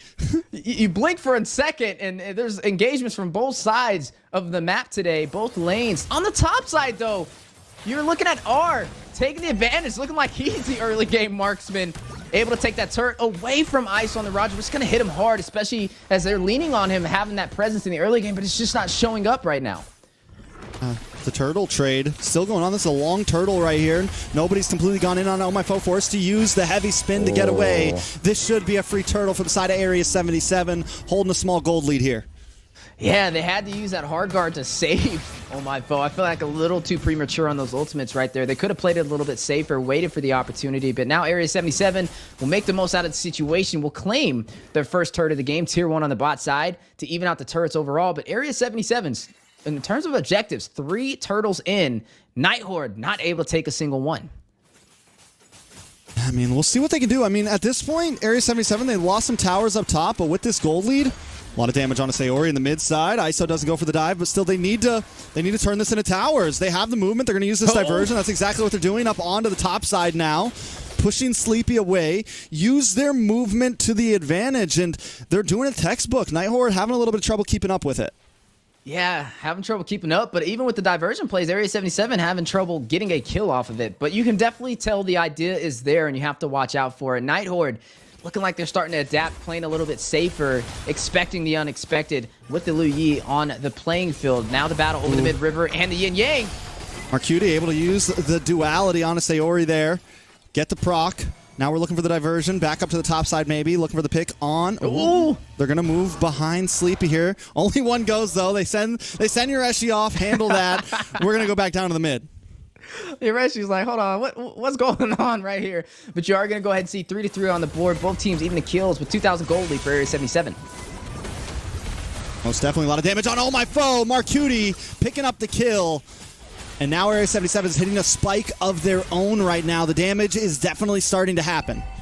Yeah, it's happening. They're putting up that fight similar to game number 1 with both teams having some good micro and macro. ISO yet to find a kill so far on this Roger, but I mean, in these 5v5 engagements, I feel like that's when he's going to really shine, right? That Lycan Pounce is going to come out of nowhere, and the Night Horde is going to have to watch out for it. But Mark Cutie, Mark Cutie stays looking for something, always on the hunt. Has to go back to base this time, though.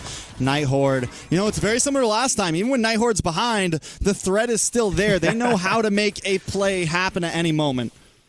it's like they're behind, but they're playing like they're ahead, and you gotta love to see it. Their confidence is definitely what makes them shine over a lot of teams. Oh My Foe, though, he's had a little bit of trouble getting these retributions off. We've seen Mark Cutie steal a turtle from him, even when he was directly under it. Roger just picked up the Berserker's Fury, is going to have some crit now to watch out for. See how we're picked up from Tarzan for some anti-heal, ready to take this fight. The Night Horde, though, on the other side, doing some good rotations, able to maintain some pressure in the lanes, which is forcing Area 77 to kind of have to rotate around on the split push.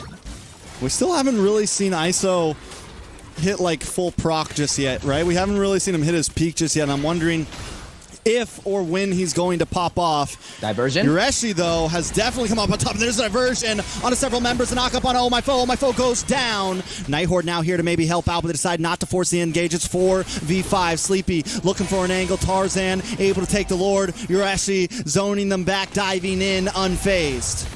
High IQ play over there from Mark Cutie, rotating around with the diversion into the bush, dealing some massive damage, taking the neutral objective. Lord now marching on the bot side. Night Horde forced on defense.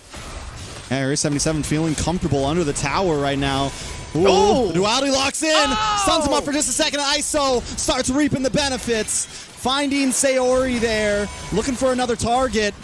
R has the heart guard, is safe. Mark Cutie able to take out the tower. Area 77 now moving up to the top side. They're getting as much as they can out of this. Tarzan able to dash through, get the juke onto Sleepy.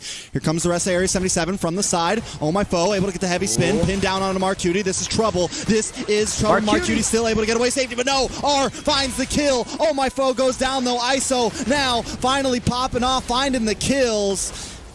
He's 1-0-1 right now. And Area 77 are laying waste to the outer rim towers. Yeah, Area 77 able to claim even more victories in these small skirmishes, increasing their presence on the map so far. Now up 5 turrets to 1 compared to the Night Horde, who's yet to find a response back to this aggressive playstyle with the diversions provided by Mark Cutie. ISO in trouble here, but Tarzan able to help out just in time. Sleepy almost dead, has to go back to base. Gets the hard guard to save his life. Yeah, able to save his life, able to take another fight. Diversion out from Mark Cutie, rotating to the mid lane as well. Night Horde, it was such a close game for a second, but now down by 6,000 gold at the 12-minute mark. This just shows you how quickly things can turn around when you have a crit Roger on the opposing side, able to kind of get in at a moment's notice when he stacked up with Mark Cutie for the diversion play. I mean, that's how they pretty much were able to turn that fight in their favor for that Lord play. The Night Horde, they have yet to find a counter response to it. I mean, I do feel like this is only going to work for so long. If they can hold off to about that 16 to 23 minute mark for the side of the Night Horde, that's when I think Area 77 is going to have a little bit of an issue. When they don't have to really worry too much about turrets, but they have to worry about the team fights. As long as they can stack up as a group and play a little bit safer around these bush plays, they should be okay. But for Area 77, it doesn't look like they're looking for that opportunity for them. Damage from Mark Cutie is insane. Sleepy taking the brunt force of it. Tarzan able to lock in. Comes Say Cutie with Nolan's Fury, and they're going to take him out. Sleepy goes down. Momoy now in trouble, forces a flicker, but Yureshi jumps right on top of him. Momoy looking for safety, but can't find it. Yureshi gets the kill. Make it a spree. Oh My Foe uses the heavy spin, but forced to go back to base, and now Area 77 are breaking in. Yeah, breaking in, and the Night Horde looking like they need to up their security package as they're having trouble faring off against Area 77 so far in the late game. And now the siege. Ooh, a lot of damage on a Sleepy. Yureshi into the backside. R goes down next. Area 77 popping off. It's a double kill for Yureshi. Looks like we could be doing it. 1 minion to rule them all. And Area 77 trying to close the distance. They don't have it. They got to move back up to the top inhibitor, buying Night Horde a little bit of time there. ISO gets the tower. They're going to move on to the base, and this should be it. We're going to a game number 3. A huge play for Area 77, landing on the moon with this match, able to take us to a game number 3. stepping up to the occasion with the unorthodox lineup, running the Lu Yi, paired up with the Roger. Who would have thought we would have seen it, but we have seen it today, and it has profited. Roger's back, baby, and I'm happy for it. It's not every day we get to see some, new picks coming in, and Roger and Lu Yi are here.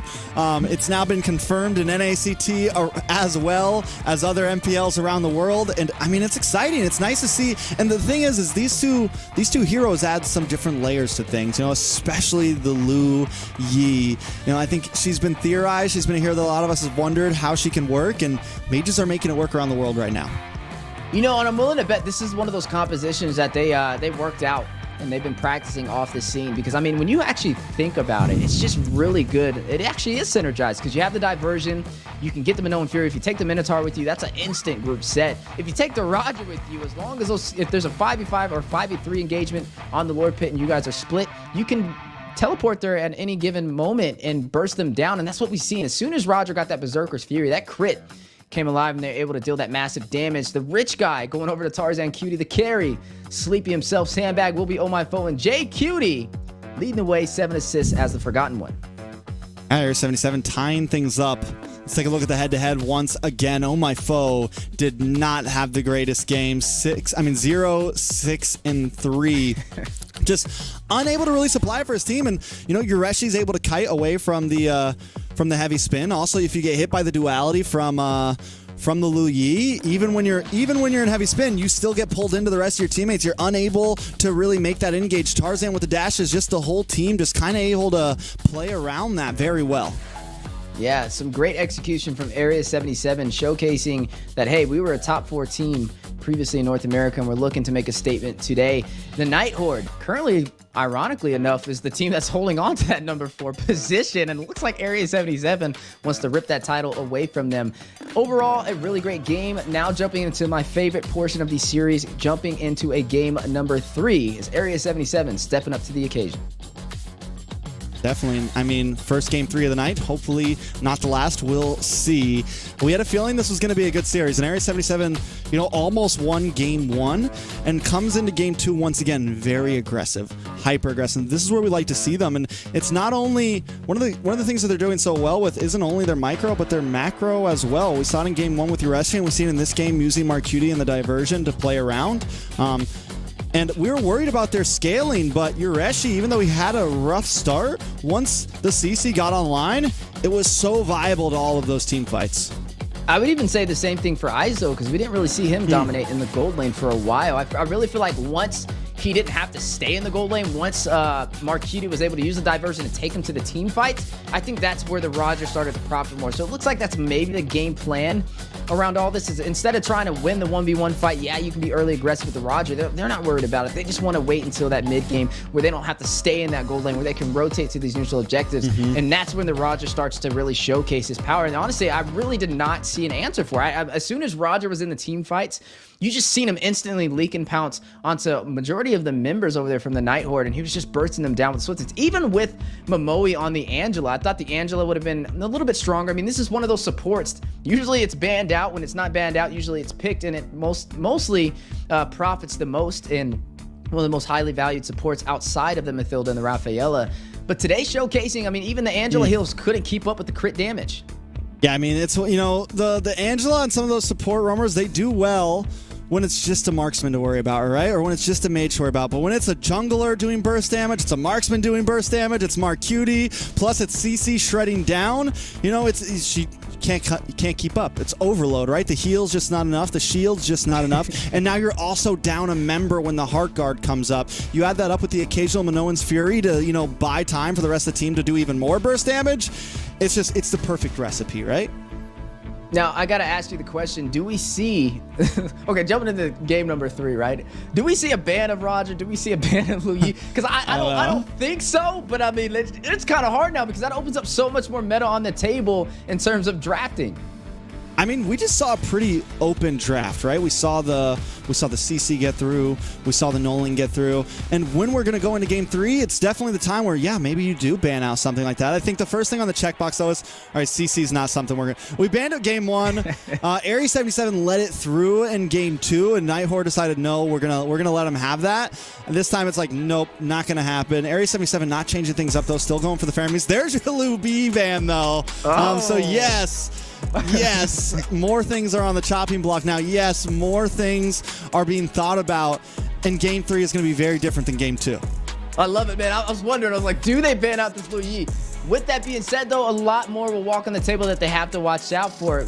Something that was interesting, too, the TIG wasn't banned and it didn't get slotted up. I thought that would have been something we would have seen for sure, but this shows you that Area 77 is full of surprises and you cannot take them lightly. Now, there are still marksmen on the board. We didn't see any of the marksmen banned out in the first phase. It's not normally we see at least a marksman or two go out, but they let the Claude, they let the carry, both of these options walk through, and then they didn't even pick up a Claude. They saw the carry and they picked up the Roger. Roger is still available. Now, is it just the Lu Yi that makes him such of a demonic force against the opposing team, or can they pull that off without a Lu Yi in the mix that can kind of close that distance at any given notice? I wonder if Area 77 thinks that the bread and butter of that working is the Lu Yi. Well, there's your marksman ban. The Claude gets taken out, but I think that's more of just like a... It's two things. It's either like it's a panic ban. It's like, what do we even ban here? It's like, or it's a buy time ban. It could be a little bit of both, right? It could be all right, we want some things to be open. We want the Nolan to open. We want the Ruby. We want the Vex. We want a lot of these options open because we're willing to go for trades. Novaria is going to be taken out from the side of Area 77. But right now, I feel like Area 77's in the driving seat, man. They've showed that they can make some off-brand picks work. In game 1, even though they lost, they showed that they can make some meta picks work, right?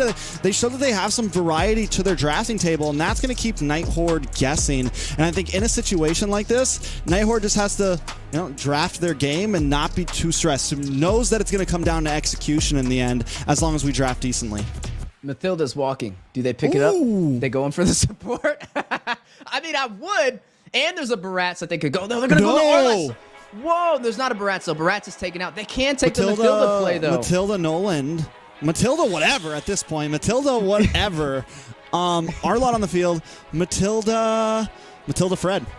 Oh, man. Drink water, ban Mathilda. I thought we established this rule in the NACT Spring season.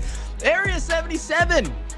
Off to 2 great pickups. The Fredrin will be really good alongside it. The Fredrin already can sustain himself take a lot of those hits, especially rushing in for those neutral objectives. The Mathilda will be able to get him back to safety. Kind of a similar strat to what we've seen BTK pull off up against Gaimin Gladiators, except it's not going to be an Akai this time. Looking at Night Horde, though, they do have the Arlott stacked up with the Minotaur. I do like this. This is another synergized composition to go up against it. The Minoan Fury from the Minotaur can set up not only the Mathilda, but also anybody in that range. And then it also profits the Arlott composition and the Vexana comboed to allow him to have more of that Demon Gaze for additional dashes for these fights. Picks like the Harris, picks like this Roger, all these new marksman picks coming in have really kind of changed the tide of things. It's like, at this point, Night Horde's like, we're not even going to pick up a marksman up front. We're not even going to lock in the carry right here. We want to make sure we have a couple other boxes checked first. Especially now that the Matilda's on the field, they really have to think about this because they have to be ready for that. I think the Minoan's Fury is a good answer for any kind of dive composition that wants to be aggressive on you. They have the Terrify as well here and the Final Slash. So Night Horde kind of has all the CC boxes, the crowd control boxes checked. Now they just need some damage. Area 77, on the other hand, kind of has a few things ready as well. They can kind of go any route they want at this point. The Matilda just opens up so many doors for you.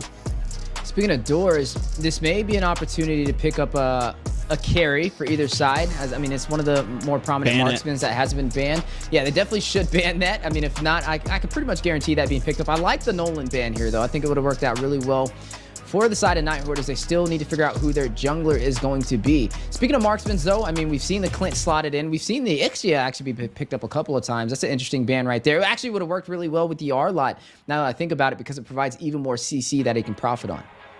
Yeah, I'm like, all right, so the Ixia ban makes me think maybe they're going to lock in a Bruno here. Or they're gonna ban in the gold lane. I think Nighthorde, and now Nighthorde's question. It's like, if they're gonna ban a marksman, maybe we have to. Maybe we ban the carry here. Because here's the thing: Area 77 gets first pick here, so they kind of get the pick of the litter on whatever they want here. I got a feeling it will most likely be a gold laner up front. The Ixia ban just makes me think that. Because Ixia was known to kind of counter the Bruno back in like M5 and stuff. It was kind of an answer to the Bruno. So are they kind of foreshadowing that? Nighthorde going to take out the X-Borg though, so solid overall. Could be a Brody. I mean, I feel like a Brody's been kind of slept on today. One of those stronger marksmen. marksmen. Roger again, you know? Just oh, all right, now we talk about. We got to be careful what we say, Trex.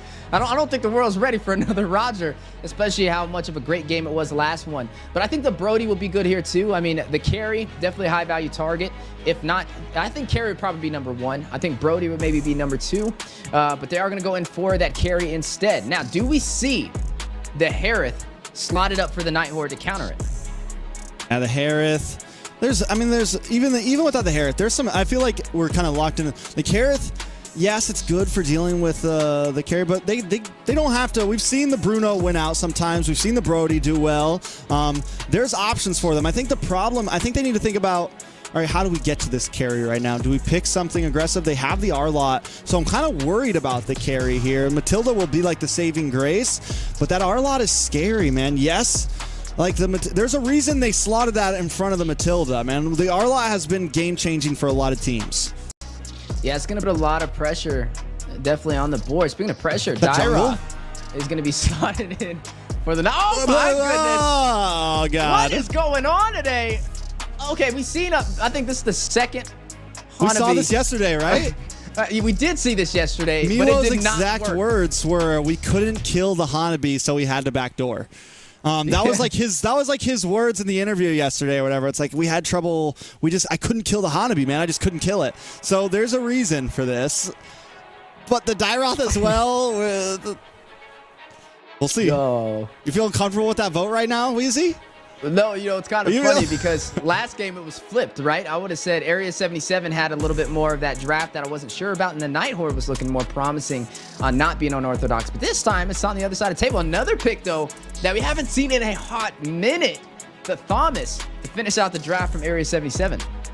Thomas is a pick that, yes, doesn't get picked all the time, but still is viable, right? Has damage, has sustainability. It's been a pocket pick for teams a lot, and it can pop off sometimes.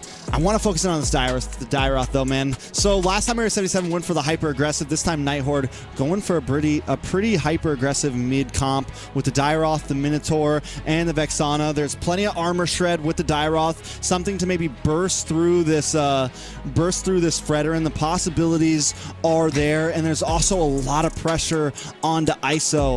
I think as long as ISO can keep his gameplay clean here, Area 77 has a way to victory though. Yeah, we've seen 2 teams pick up the Dyroth so far. Speaking of 2 teams, Nighthorde and Area 77 embarking into the Land of Dawn for game number 3. Both of these teams trying to make a name, trying to earn some fame and climb up that ladder this spring season. All right, so win cons, right? I think Nighthorde maybe needs to go for some early game aggression here. If they can start things off well, it feeds very good into their Hanabi, who kind of wants to get to late game.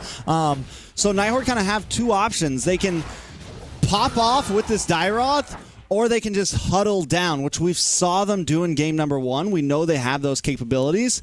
Area 77 as well, though, they're looking at more of like mid to late here. They have some early game aggression with the Thamus, but it's all kind of it's kind of weird. Area 77 has just kind of, I feel like, opportunity all over the map.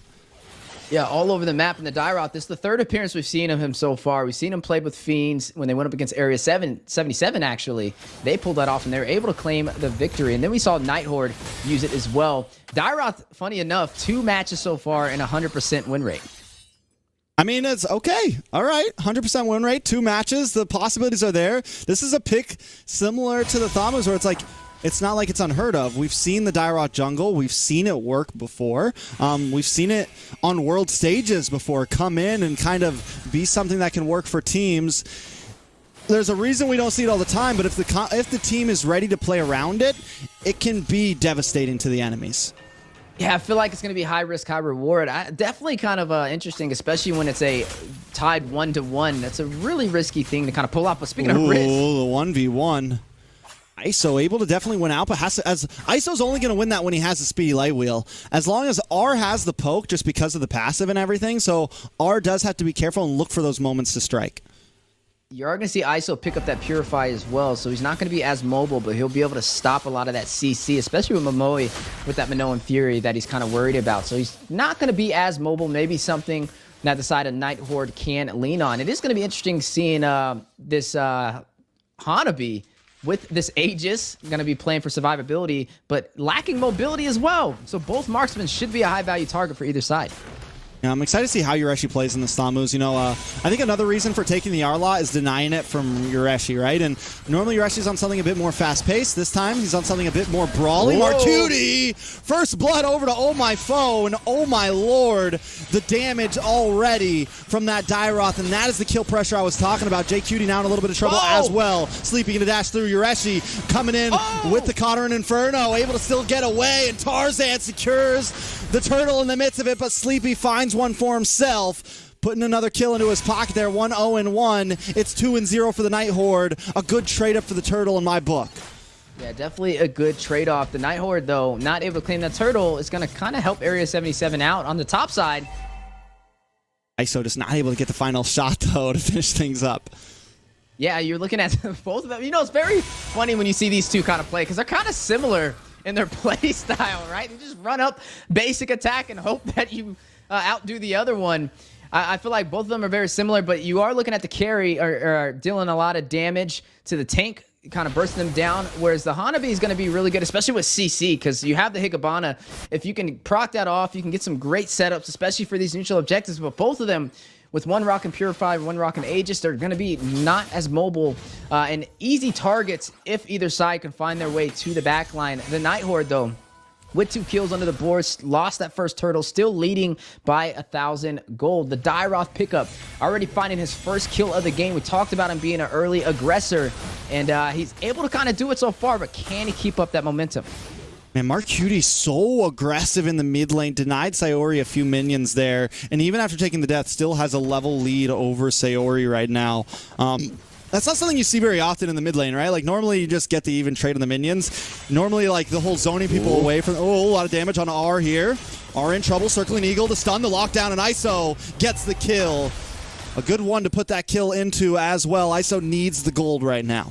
Yeah, and see, that's the thing. You don't have the mobility. You only have the Aegis, and you got to expect at some point a rotation to try and burst you down, and that definitely didn't work in his favor. And now on the top side, Area 77 trying to profit, still engaging, forcing Oh My Foe on the defense, and now making their way toward the Turtle Pit. Look at the IMU from Marcuti. He picks up the Minoan Fury, waiting for the setup, and Area 77 should be able to take this turtle with no contest.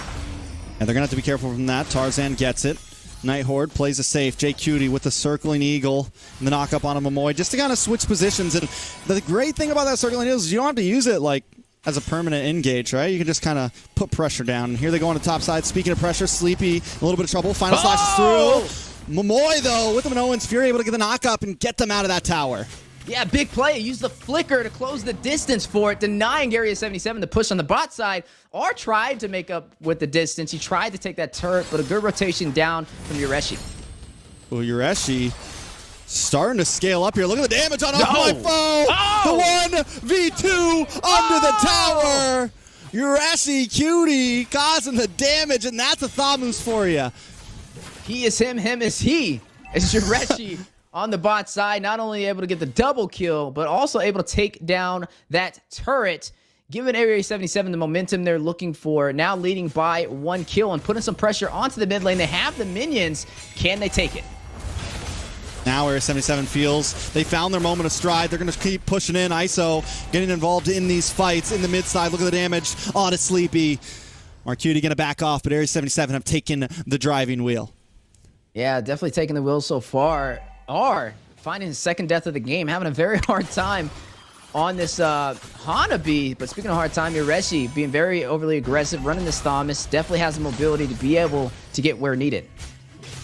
And there's that Matilda, man. That's what lets Marcuti be so aggressive. That's what lets all of them. They can just hang out at any point. It's see you later. Ejected. You know they're okay. Now a lot of damage. On Momoy here. The President's Wrath comes in. Momoy with the outplay. Flickers through. Stuns him up. Knocks him up. And Area 77 are falling. Tarzan trying to get away here, but they're not going to let it happen. What a play from Momoy there. Dashes through in the huge knockup. The counter from the Night Horde. One small step in the mid lane, one big play for the Night Horde as they take the tier 1 turret, and now we'll be able to take this turtle. But the top side, nobody there to defend. Will work in Area 77's favor. So they got a little something off of that, but overall, Night Horde still winning that trade. I felt like we were in a UFC match there. You're in the back. Oh! I mean, they're just... The knockup there was so clean. Now on my phone, a little bit of trouble as well. Taken out. You're actually able to pick up the kill. JQD hold the front side. Area 77 advancing.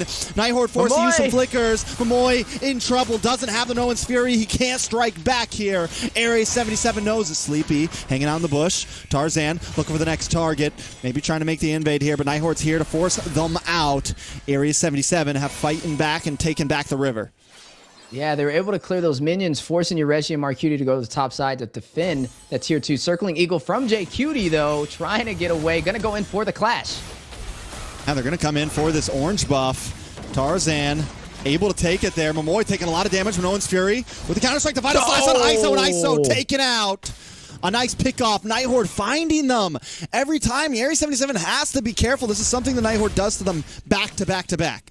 That was a big final slash from Sleepy to be able to get that setup as well. Speaking of setups, there it goes. Trex mentioned it, the UFC fight in the mid lane. I mean, how could you not be excited about these two teams clashing it out? The Night Horde, it looked like it wasn't in their favor, but able to get the counterplay and take the tier 1 turret. I mean, if he gets hit by that Appraiser's Wrath, he's done, right? And he's able to just... I mean, he's getting CC'd. He's got speedy light wheels coming at his face. And, I mean, he had maybe a half a second less to be able to get that dash behind the Appraiser's Wrath and get the knockup. Yeah, speaking of knockups, though, my foe trying to get away. Big play. Ooh, you're actually locked on to Sayori. Sayori going to go down first. Momoy might just be next. Area 77 find 2. They want more. Yeah, definitely want more. Off to a good start to turn this around back in their favor. A battle of ping pong between both sides. But who will be able to get that heavy hit to take this in their favor? Circling Eagle. Just switching shifts, switching lanes. Oh, my foe able to get some nice damage. But they take the tower. Yeah, big play for Area 77 to open up the map. Now 3 turrets to 1 up against the Night Horde. Having a hard time translating a lot of these kills into objectives. But in their favor, they did take that tier 1 turret for the mid lane. So they can invade if they can get the upper hand. But Area 77 definitely has regained the control. Now having the Lord Pit and not providing an opening for the Night Horde to contest, which means they may be able to claim some more turrets and force the Night Horde back to the base. No, but we saw this before in game 1. The clock is still ticking. Area 77, they have this big advantage. They have, you know, very clean plays here. But I think they got to try to clean this up because even though Hanabi's not the most meta, we all know what a late game Hanabi can do, man. Whether you like it or not, no matter how much you hate the hero, no matter how good or bad you think it is, late game Hanabi can get scary. I feel like R's trying to be the NA Skylar. Like we've seen that $1 million Layla now trying to be a $1 million Hanabi on the NA scene. Can he pull it off, though? I mean, that's an excellent read right there. Do we see the Hanabi coming alive in the late game? Do we see Area 77 letting it get to that moment? I mean, they're doing really well. I feel like both sides have good offense and defense, but the Area 77 is scaling a lot better. I mean, they only lost 1 turret. You are seeing the Golden Staff picked up over there by R, so he is kind of leaning into these core items as we get later in this game. And now has some enhanced basic attacks. Flask of Oasis picked up from JQD. And now the Siege for the tier 2 turret in the mid lane on the way from Area 77. Lord going to be crashing down the top side. ISO taking out the mid tier 2. Night Horde. Oh, wait a second. No One's Fury does lock onto JQD, but he's able to just dash away. Marcuti dashing in and out once again, getting some poke damage. Area 77 unable to break an inhibitor just yet. Night Horde still not scared. You're actually looking for the angle. Tarzan gets final slash, pulled back in, able to get away from safety. Marcuti with the flicker. The knockup. R taken out. Night Horde forced the flicker back under the tower to safety, and Area 77 not done just yet. Another wave crashing into the body in the top side. Nice stun onto ISO. ISO in a little bit of trouble here. Sleepy able to vengeance dash through. Now Area 77 finally backing off. Marcuti with the flicker play, the IMU, the Minoan Fury setting up majority of the members of the Night Horde for that opportunity. Very high IQ plays right there as you are looking at the gold advantage for carry, up by over 1,000 over there into the hands of ISO, stacked up against R on this Hanabi. Having that Demon Hunter Sword, having the Corrosion Scythe and the Golden Staff working in his favor. But speaking of favors, the Siege for the purple buff, Area 77 deciding to back off. It's a low kill game. We're at 12 minutes, it's 6-7. But I feel like we've been seeing so many team fights. I feel like it should be higher than this. Yeah, they've both been doing an amazing job. And, you know, we talked about the Hanabi earlier, and I think the big problem, the big slip-up is that Matilda, man. Night Horde can't find, even though they're behind and they are getting some good plays, Yureshi able to pop the Encounter Inferno. Just 1v3 them right now. Buying time. R goes down. Minoan's Fury does lock in. Yureshi finally bites the bullet. Momoy goes down. Marcuti able to find it. ISO popping off Oh My Foe. Make it another one. Make it a double. Sayori will be next. And Sleepy on the block. Sleepy! Ready. Terrified. Gone. Tarzan seals the deal. A wave of minions to help finish things out in Area 77 will take game number 3. They're going to buy their time here, but that is it. Phone home! Phone home as the aliens have done it again. The reverse sweep up against the Night Horde for game number 3. Area 77 looking to climb up that ladder as we are closing through the final days of the regular season of NACT, showcasing their micro, and their mastery as a team. I mean, just well played. All 3 games came in with a plan. Game 1, Night Horde were able to withstand it, but I will say this, Area 77, the aggression from them was there in all 3 games, and it felt like they always kind of had control. Yeah, you know, it's like when you go to a game 3, I don't know if it's just me, but that's the last thing on my mind is to pick up a Hanabi. I'm just going to throw that out there. With that much on the line, man, I don't know. But I will say, actually I do know, I definitely wouldn't do it. But Area 77, credits to them, some great rotations. I feel like that was a good game overall, though. I wouldn't say it was one-sided, but I definitely will say that the carry profited way more than the Hanabi. I think there was some good setups from Marcuti as well. Running that Valentina, taking that Minoan Fury, getting some great knockups. But I also will say JQT, you mentioned it as they were fighting it out, the slip-up in the draft, allowing the Matilda to walk. Yeah, man, that 0-0 and 10. JQT was the savior, and you know we saw it throughout the whole game. It allowed the whole team. It allowed Marcuti to just be in their face. It allowed Tarzan to be in their face. It allowed Area 77 just consistently cause pressure. And one of the last items we saw locked in from ISO there, that Wind of Nature, that was kind of it. At that point, it was ISO could really just hang out, take free shots, and just unload. Yeah, and as you are seeing both of these teams, 7-12. I mean, it was still considered kind of a low kill game, a little over the double digits for Area 77. I will say this was definitely a little bit more of a faster game than game number 1, as you are seeing the head-to-head matchups right there. I mean, even the jungle's not really too high in terms of kills, but more just focusing on these objectives. But Tarzan QT able to kind of seal the deal a little bit better with that overall 7 rating compared to Oh My Foe. I will say both of these teams, though, looking very strong, you know, days before the playoff season, and I can't wait to see how they perform. But overall, damage dealt. I mean, let's just look at the carry versus the Hanabi. Hanabi actually outskilled the carry by 5,000. And that just shows the shield, right? It shows the movement, and though Hanabi was able to kind of unload, it wasn't enough to deal with everything that Area 77 brought in that game. Yureshi as well, oh my god, that outplay early on, the 2v1, just diving in, disgusting Z. Oh man, absolutely sick nasty. Area 77 showing up with their moon boots on because these players were out of this world. They came in, even in the first game, you know, they lost, but they had so much control throughout the entirety of that game. Again, you know, they took that loss the first one, but still, and then they still managed to carry out control throughout the second and third game and really show off their ability to play effectively as a seasoned team this season. Most definitely. Well played from both teams. I mean, very, very clean.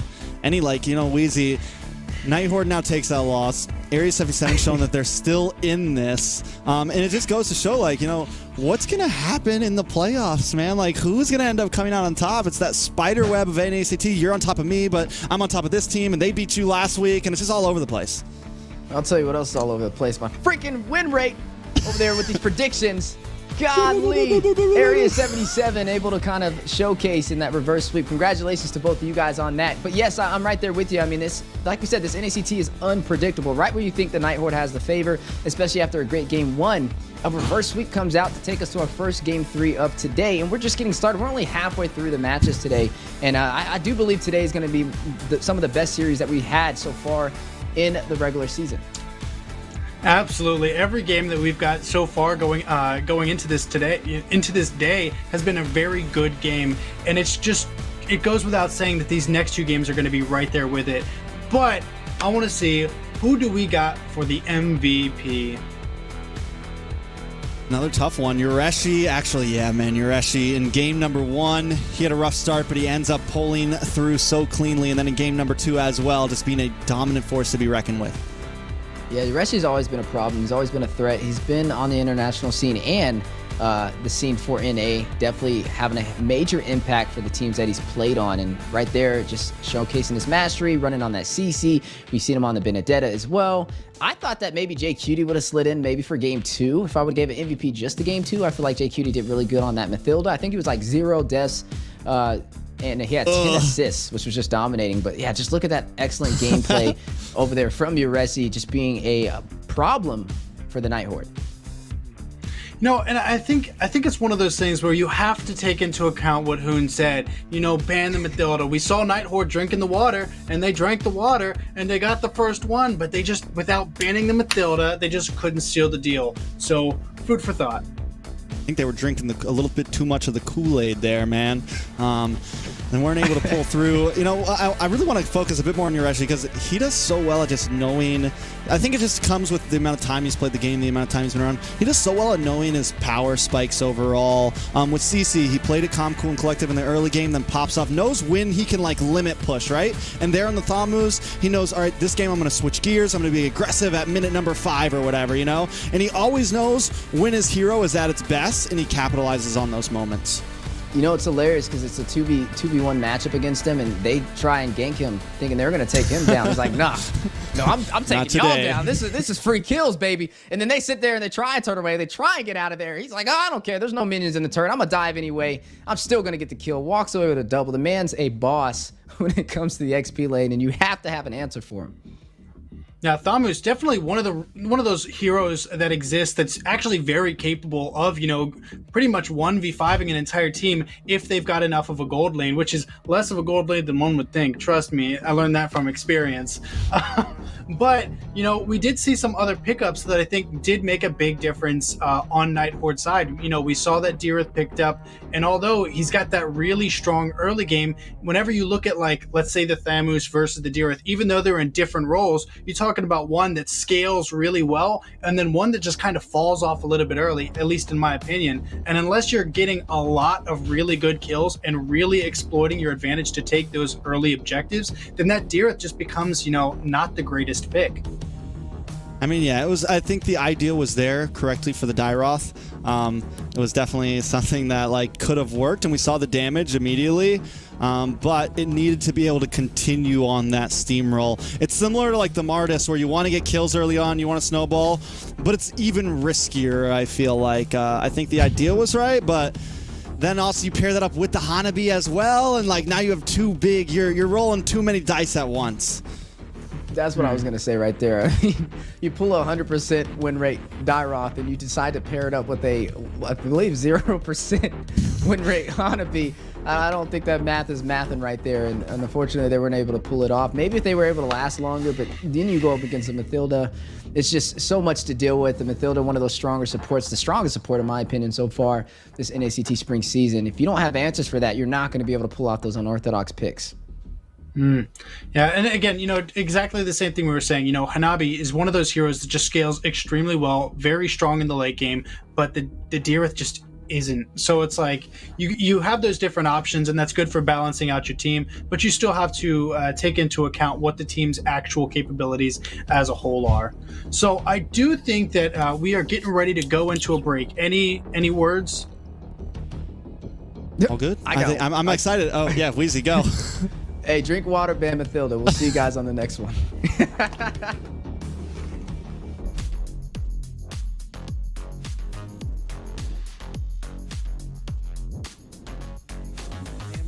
insane. I mean, 2 players on LEGACi just instantly dropped in a second. Shark running.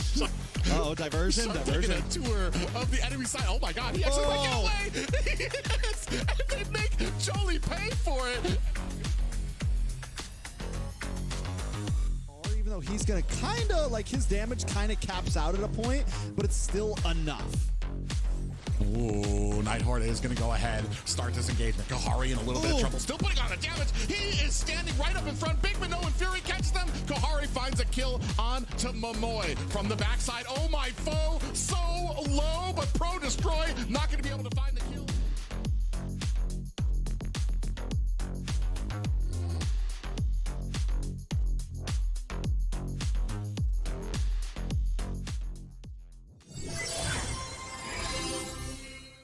Ooh, big, I'm offended. Momoe able to catch Yato. Finds the backline for Devious activity. Off to a good start.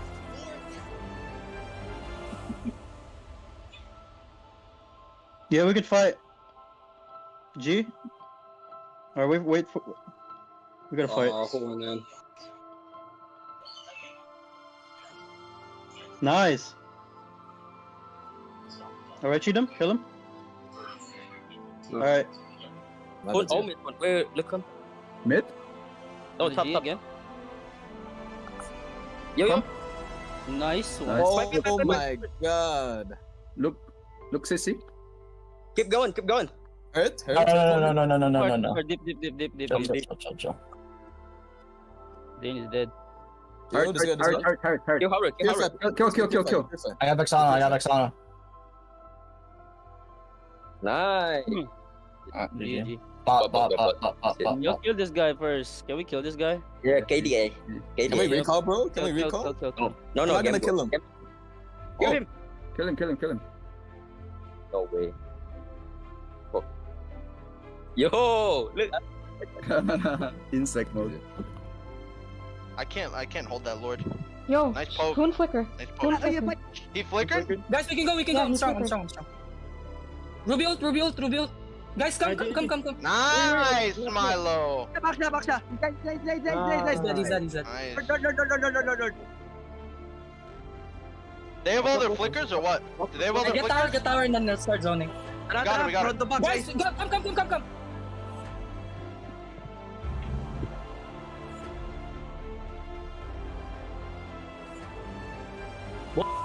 come. Nice. Let's keep pushing.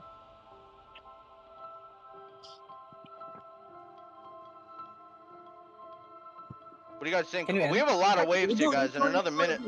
CC Fury. Yo, come with me. When's your ult? Oh, I got linked. I have ammo, though. Alright, we're good. We can end this. Guys, I'm on Brody. He flickered. Tower lock, guys. Tower lock! Nice! Sorry, I'm sorry for playing bad today. Why don't you? Oh, actually, he's dead. Yo, get the up. That's so good. Fight. Nice. That's so good. Yo, endable. Mid. He's not just ulted out. Yo, He's on left side. Oh, I'm gonna get Churro. You guys got that. R come. We need to end, R. R! There's no minions now. R's not here. Go Churro. Yeah, GG. End. Oh, What's that guy doing? Wait, that Claude up. He literally made his team lose. What? No, that Claude up. He made his team lose. Yeah, he monkeyed and then I expect him to Dark deep, bottom. Look at it. I don't know myself either. Bro, this minion. Oh, more, bro. I got mid, don't worry about it. I think we're fine. Yo, use on top, use on bot. Yo, look at this. Hey, he's on bot. You trying to get top tower, Carlos? Yeah. Give me this Wait, Barat, G? Yeah, sure. Drop Angela. Oh, they saw me. Here's Papa. Here's the papa.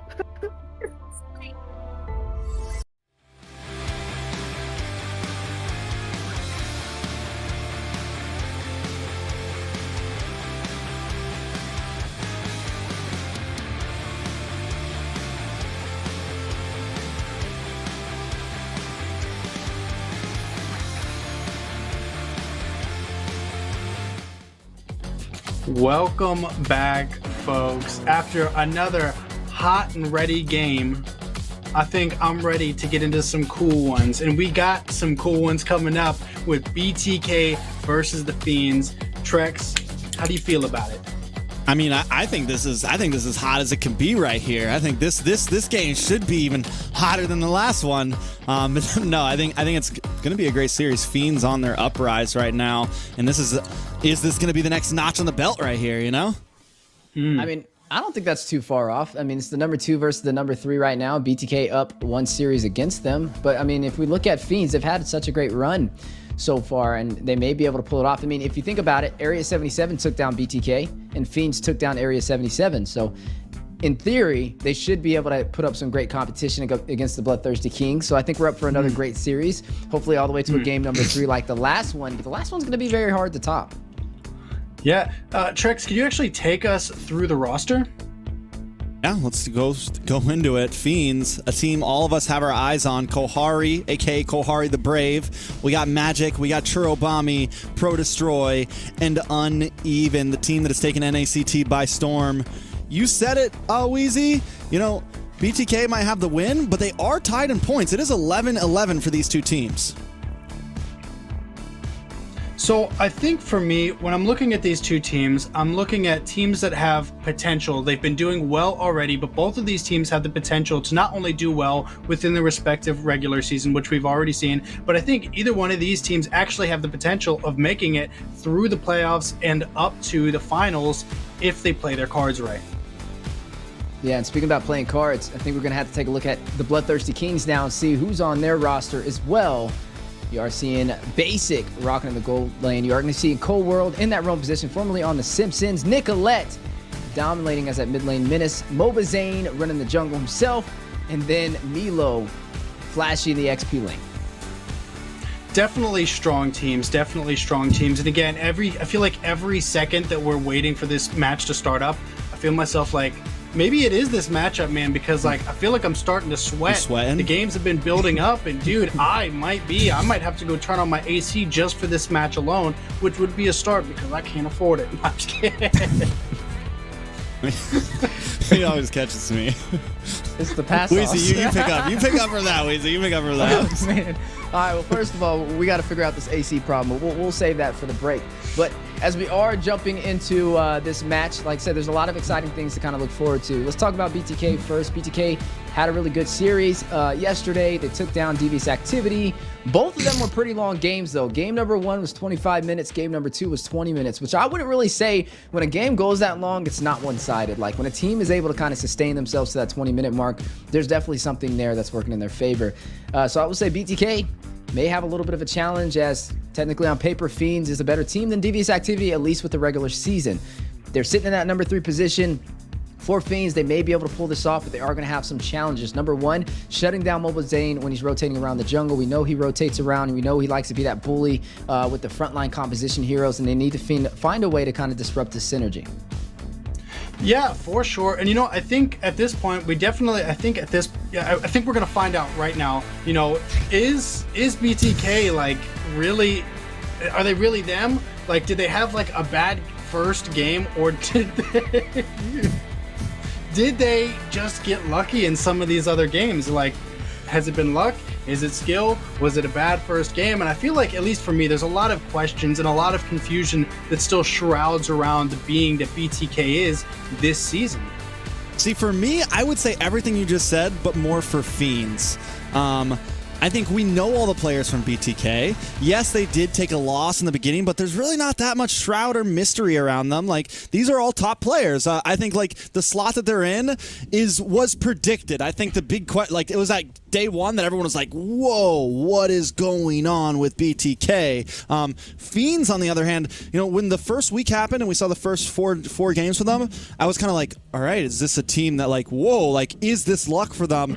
And then they kept winning, right? They started off beating BloodHounds, and that was like, all right, yeah, it's BloodHounds. Like, they got the win. We thought big things from BloodHounds, so now we're seeing that's kind of clear. They come in next day, losing to DA, but still taking a game and almost taking game, like doing very well in game number 3. Then they beat LEGACi. Then they take a loss to Night Horde, but still take a game. Then they beat Area 77 yesterday, and now it's like, it's official.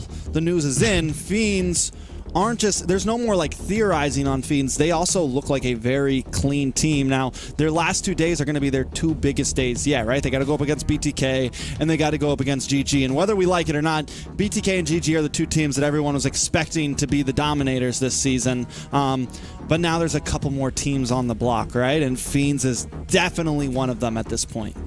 That's right, the new kids on the block, and they're making a name fast, and everybody's turning their heads. I mean, Fiends, I would say it's fair enough to, they have a lot of new players that I haven't really seen too often, at least in the top 8. So technically, if you really think about it, they'd be considered a dark horse for North America, right? And they are doing it. This is actually the dark horse story coming to fruition for them in that 3rd place, and this is their chance to be able to take down the number 2 and rise even higher on that ladder, trying to shut down BTK. You mentioned them both being tied up with 11 over there, so maybe this is what they need. But for BTK, they're not going to give it up easily. I mean, the BloodThirstyKings are able to fight it down to a wire. Like you said, the more common team in North America, always making it to the grand finals, or at least to the offline event, if not the grand finals. They've never not made it into a top position, even when it comes to top 8, right? I think the lowest that we've seen BTK score in our NACTs was what, 4th place? No, 3rd place.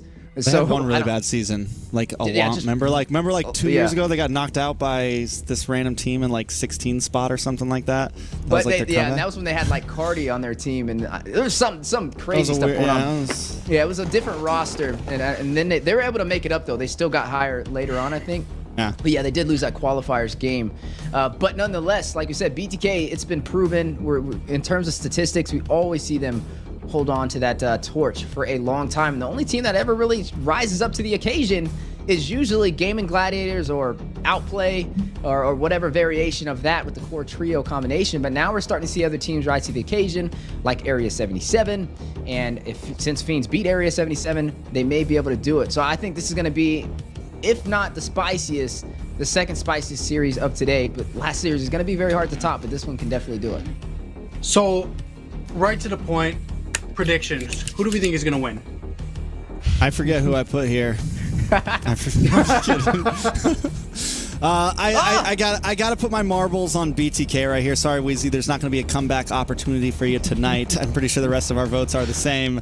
Like I said, Fiends, they're good. They look very good, and I definitely don't think it's just like completely one-sided here. But in the end, I got to put my all my marbles on BTK here. Steph? Okay, so I will say, first of all, Yue, the mad scientist, again, the only one to defy the odds. Is this man crazy, or is he just a secret genius? Or is he a Fiends fan? Yeah, he's a Fiends fan. Let's be real here. We'll have to see. But yeah, I mean, I'm right there. Like I said, BTK, I mean, it's kind of hard to like vote against them. But if there was a true dark horse, I would say it would be Fiends, the new kids on the block, to be able to do it. So I do think that this is going to be anybody's game, but I'm not going to hold us up anymore. Let's get right into the draft. All right, Fiends up against BTK. Fiends on the blue side. First pick right here. Now, we said it earlier, Weezy. We said that like Fiends they've won some games against some you know, they've made a name for themselves, but there's much more. There's bigger opponents to face. They had a nice eased-in season, I feel like, and now you're going up against BTK. Next week, you're going up against GG. You know, how are they really going to compete here? Bans and drafts are in. Now, I will say, though, I mean, me and you both can attest to this. A lot of teams have a struggle when it comes to taking down the top 2, right? It's like a brick wall when they go up against the BloodThirstyKings and Gaimin Gladiators, and we don't really see a lot of teams able to close that distance when it comes to micro and macro. But now, Fiends getting their chance to showcase to the world what they're capable of, putting everything on the line. BTK starting it off with the bans, is going to go ahead and take down that Angela. Now, I will say, BTK has been profiting a lot on this Akai recently. We've been seeing it be slotted. I think it's one of the best heroes for mlbbZane, especially running that frontline composition. He doesn't really need much help when he can use that heavy spin and get these neutral objectives. That should be the focus for Fiends. In my personal opinion, they got to stop this man's Akai. It used to be the Fredrin, but the Akai is a little bit more of a threat. But speaking of threats, there is a little bit of bans on the way for the frontline junglers. We are going to go ahead and see not only the Exborg banned out from BTK, which could be flexed to the XP lane, but on the other side, the Fredrin and the Barrettes. So I'm pretty sure this is official. Fiends did not ban their first ban. Whether it was we didn't know what to do, we planned this, I don't know, but that is official right there. No ban for Fiends. I'm almost positive, 90% sure. BTK on the other hand, take out the Angel like you said, take out the I'm mind blanking. That missive ban is like really messing with my brain right now. I'm like, take out the Exborg. So yeah, we're doing the old the GG route against BTK right now. We're banning into mlbbZane. You know, and this has worked for many teams, but I think this could be a year that you know, you got to be careful about it because BTK has a lot of other hard hitters on their team this year, and mlbbZane has showed that like he still has some other things up his sleeve. Yeah, I mean, the Akai is still available. It looks like they probably didn't ban that out. They go for the CC. Do they go the Akai right here? I mean, I'm wondering if so. I mean, it's definitely one of the stronger junglers, and he has the Boxia still. We haven't seen the Boxia recently from him, but it's still an option. Nolan is still on the table. Could be picked up from either side to deal some damage. They're already facing up against one thing, though, and that is going to be the CC in the XP lane. CC, one of those high mobile heroes that's really good on getting to not only the back line, but creating the split push opportunity for the neutral objectives. One of the only heroes that can really keep up with this CC is going to be that Benedetta, who's very highly mobile. I wouldn't say it's a direct counter to it, though. Another hero that would be good is the Ruby, somebody to at least slow her down and be able to fight the fight in the XP lane against her and provide a denial for the split push. Yeah, so it is 100% now. That ban was just missed by Fiends. We don't know why, but yeah, they did not ban. BTK, you mentioned it. They go for the Faramis up front. Arlot's open. They decided not to pick that up either, so there goes the Ruby ban. I don't know, man. They're giving a lot over to Fiends right here. They're giving up to CC. They're giving up Arlot if they want it. They're giving up Vexana if they want it. They're giving up a whole lot to the Fiends. Fiends go for the Novaria and the Minotaur right here. BTK, I don't know if this is all part of the plan, if they're kind of a little overconfident here, but that's a lot of value over to the side of the Fiends. Do they go Akai, though? This is actually similar to yesterday. They had the Ruby, they had the Faramis, and it worked kind of out in their favor, providing that sustainability. I think the Ruby's more for the maybe the XP lane, maybe for the CC, still can be flexed to the roam position. We know for a fact the Faramis should be in the mid lane. I mean, last time we got to see Nicolette run that. She did really well, so possible game plan and a strategy. Minotaur has been picked up from Fiends, is going to have the Minoan Fury, is going to have some good knockup, especially up against a team that has to kind of stack around the Faramis to provide some heals when it comes to that Nether Realm. But they do have the Ruby. There goes the Akai we were talking about, though. I don't know why this walks. A lot of teams just let it walk. I mean, honestly, I think it's about time to put some respect on mlbbZane's Akai. But hey, maybe there's a plan for Fiends as we are into the second phase of the draft. It almost feels like this is a better pick for Zane than the Fredrin, mainly because it works so well against other utility junglers, man. It really just helps them open up in these, open up Lord Pits, open up turtles. Like, just anytime there's a big neutral objective on the field, it does so well on counterplay to so many things that other teams want to bring. Also, he just does so well in tight positions, getting those pins, finding pickoffs, the ambushes, all of the above. This is definitely a pick that maybe isn't the most popular utility jungle for everybody, but Zane shows that it works very, very well in his hands. Do you think we see a Martis? I mean, if Martis walks through this, Fiends could pick that up for the jungle. I mean, there's a lot of CC they have to go through, so I think an anti-CC jungler is not the worst decision, especially up against mlbbZane, who's already going to be running that Akai. There goes that Benedetta being banned out. We talked about one of the XP lane matchups up against the CC. Maybe they're expecting this Ruby to be slotted in that roam position. Definitely could be a possibility. Now, I think the Exborg has been banned out. I would have said that definitely could have been an option over there for the side of BTK. Carry being taken off the board, one of those staple marksmen, kind of limiting down the opportunity in the gold lane for Fiends. And they have Kahari. That's Tony Montana. That's Kahari the Brave over there they got to watch out for. Yeah, I mean, they definitely got to watch out for it. And Fiends, I think they want the Claude here to counter out the Faramis. I think BTK, high chance they pick it up to kind of stop that from them, especially since they didn't ban it. Noland is still open. There's still some options open if Fiends wants to pick that up. It's kind of hyper aggressive. It could be a little dangerous, especially with a Ruby and a Faramis, but like Fiends kind of, you're at a point where if you're going to go up against the best of the best, you know, if you're going to go up against the top 2, top 3, top 4 teams, you have to feel comfortable in the rest of your team to kind of go for different types of compositions. The Arloth gets banned out. BTK now on first pick. I think they got to pick up the Claude here. You also deny that from Kohari, which he showed he does amazing on the Claude, which is one of your biggest counters right now with the Faramis. Plus you get the Purify, so you're able to kind of deal with that heavy spin and not be as threatened from it. I think it's an important pick here for BTK.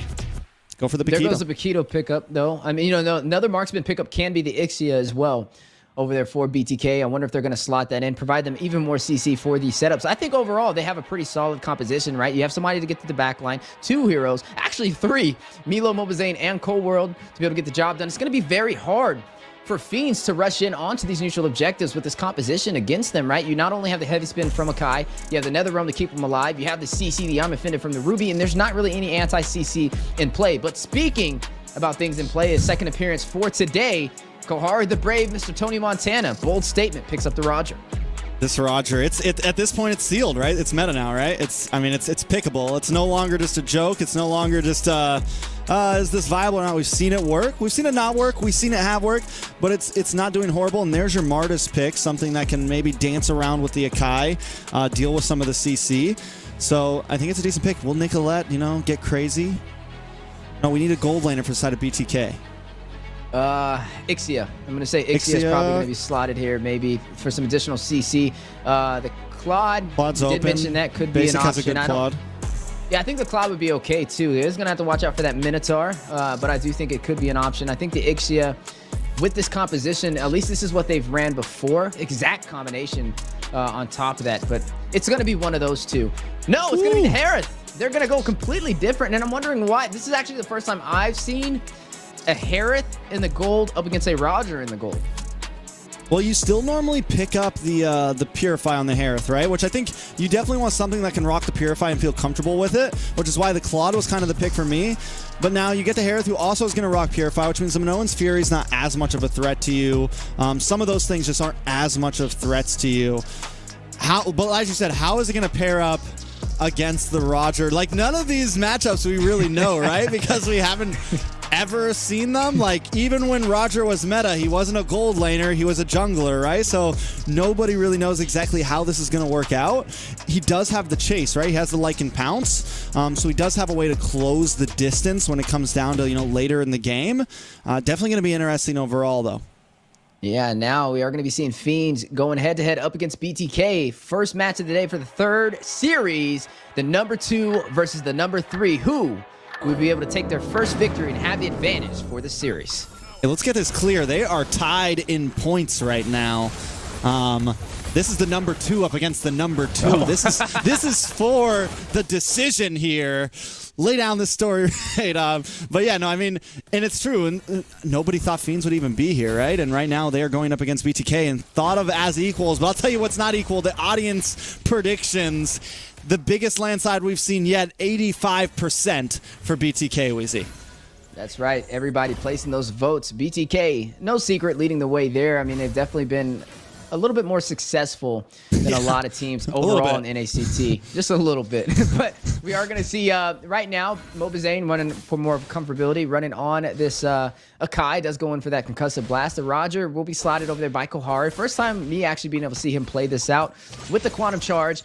Will be very mobile. Goes in for the Purify. Looks like he's worried about the CC combination from the BloodThirstyKings. Going to probably proc that, jumping with the Lycan Pounce for some possible pickoffs for the low HP hero pool from BTK, but he is going to have to watch out from Nicolette, who is running this Faramis in the mid lane to keep their team alive in the middle of all the chaos. You know, when you get a team like BTK, when you get a team like GG that go up against teams that are essentially new, they're going to push their buttons a little bit, right? They're going to be aggressive, and we're already seeing it from BTK. They're in their face. They are testing them right now, and it's like, and if Fiends does not kind of bite back, BTK is going to stay in their face all of this game, all of next game. So Fiends have to try to look for a moment where they can, you know, get a kill, capitalize, and this is exactly what they're doing. ProDestroy now in trouble. BTK just gonna keep pushing in. This is what we're gonna continue to see from them until Fiends does something about it. Yeah, I mean, and this is what you get when you allow a Kai to walk through the table, right? He's a bully when it comes to rotating around and harassing the enemy jungle. You're looking at BTK, going to go ahead and pull the aggro for this turtle. Magic, given some vision, not really sure. He's not going to be able to contest this. ProDestroy, a little bit of a delay in the jungle since BTK decided to invade, stalling him. And that is going to be mlbbZane securing the turtle for the BloodThirstyKings, giving them an advantage. And for the XP lane and the gold lane, their side laners, all of them getting a little bit of that XP boost. BloodThirstyKings, we know they're a team that could take an advantage. You give them an inch, they take a mile. Basic, we should rename Basic to the taunting god, man, from last season to now. He's been the talk, right? He's been the guy who really likes to give it to you, and this guy's hitting him with the toss right now. And I'm telling you, man, BTA is going to continue to just disrespect Fiends until Fiends, you know, makes a move on it. Yeah, I mean, you said this is a battle for that #2 position, right? Both of these teams currently tied up, and only one will be able to claim that seat. As you are seeing some of the items on the board, both teams getting ready to deal some damage. Akai picking up that Molten Essence, help him rotate around, clear some of these minions, deal that damage with it. You're looking at the Paquito. Doesn't fully go in for the boots, goes in for a little bit of damage to top that off. You have to watch out for him. He's been a little bit more of that heavy hitter, especially after the recent patch where they buffed his damage overall for the skill 1 and skill 2. Yeah, BTK taking the route of more of the invade route, and I do think there is a worry on the board for BTK. It's the CC, right? And we know CC doesn't have the most aggressive early game, but if Uneven can kind of go through this laning phase unscathed, which it's 0-0 right now, it is going to scale above that Paquito, man, and it could become a problem. But it does look like they're finally going to try to make the move on Uneven. mlbbZane looking for the knock-up. They come in. Milo able to get the kill there, pick it up with the flicker, and now there's a little bit of trouble. Minoan's Fury does come down, gets a knock-up, and mlbbZane still finds the kill. And with a heavy spin, Fiends cannot engage. Yeah, just too much CC to walk into. I mean, a full brick wall on the bot side from the BloodThirstyKings and the invade. A lot of damage. On to ProDestroy there. He uses the retreat, still unable to get that orange buff. ProDestroy now forced to run away. Milo does go down. Trobami able to pick up the kill, but mlbbZane still gets the buff. And overall, it feels like a comfortable trade for BTK. No, early aggression, though, could work for Fiend's favor. They're kind of having a little bit of a struggle, though, especially when you have a Martis and a Roger on the same side. The Lincoln Pounce and the Decimation together could be disastrous, but BTK being able to be the bully inside of the jungle, rotating around, denying the farm away from ProDestroy, not allowing him to even have a chance to deny or contest these turtles. And now Fiends in a position, may be able to take down Basic, 50% HP. ProDestroy wrapping around, might go in for the Decimation, but mlbbZane looking like he's rotating to the bot side for a play as well. Oh, Basic knows they're coming. The Minoan's Fury comes out. Basic sidesteps. Cold World finally into this fight. Some on-force down. Basic is safe. There was some stress there for a second, though, man. All 4 of them went up, but they missed the engage. Yeah, you are going to see some anti-heal picked up from Nicolette. Necklace Endurance. Worried about Fiends over there. Some great itemization. Milo, though, will find Uneven off screen. That's huge. And I want to point something out. I was talking about Basic going for the Purify. He goes for the more aggressive choice here, I feel like. He goes for the Flicker instead. And again, it just goes to show I think he feels confident, right? He feels good. He drops Minoan's Force down. He doesn't feel like he's even going to get hit by this Minoan's Fury at all. He's not worried about it. Yeah, he has the Impure Rage on top of that for some additional damage. And you're already seeing Kohari having a little bit of trouble up against him. Magic there to protect him. Cold World as well. 3-1 though. BTK leading in terms of kills and overall objectives. Oh, Milo does take a little bit of damage here. Able to get the win over on ProDestroy there. They are just denying them everything right now, man. Purple buff now up and ProDestroy back at base. mlbbZane should be able to run away with this safely.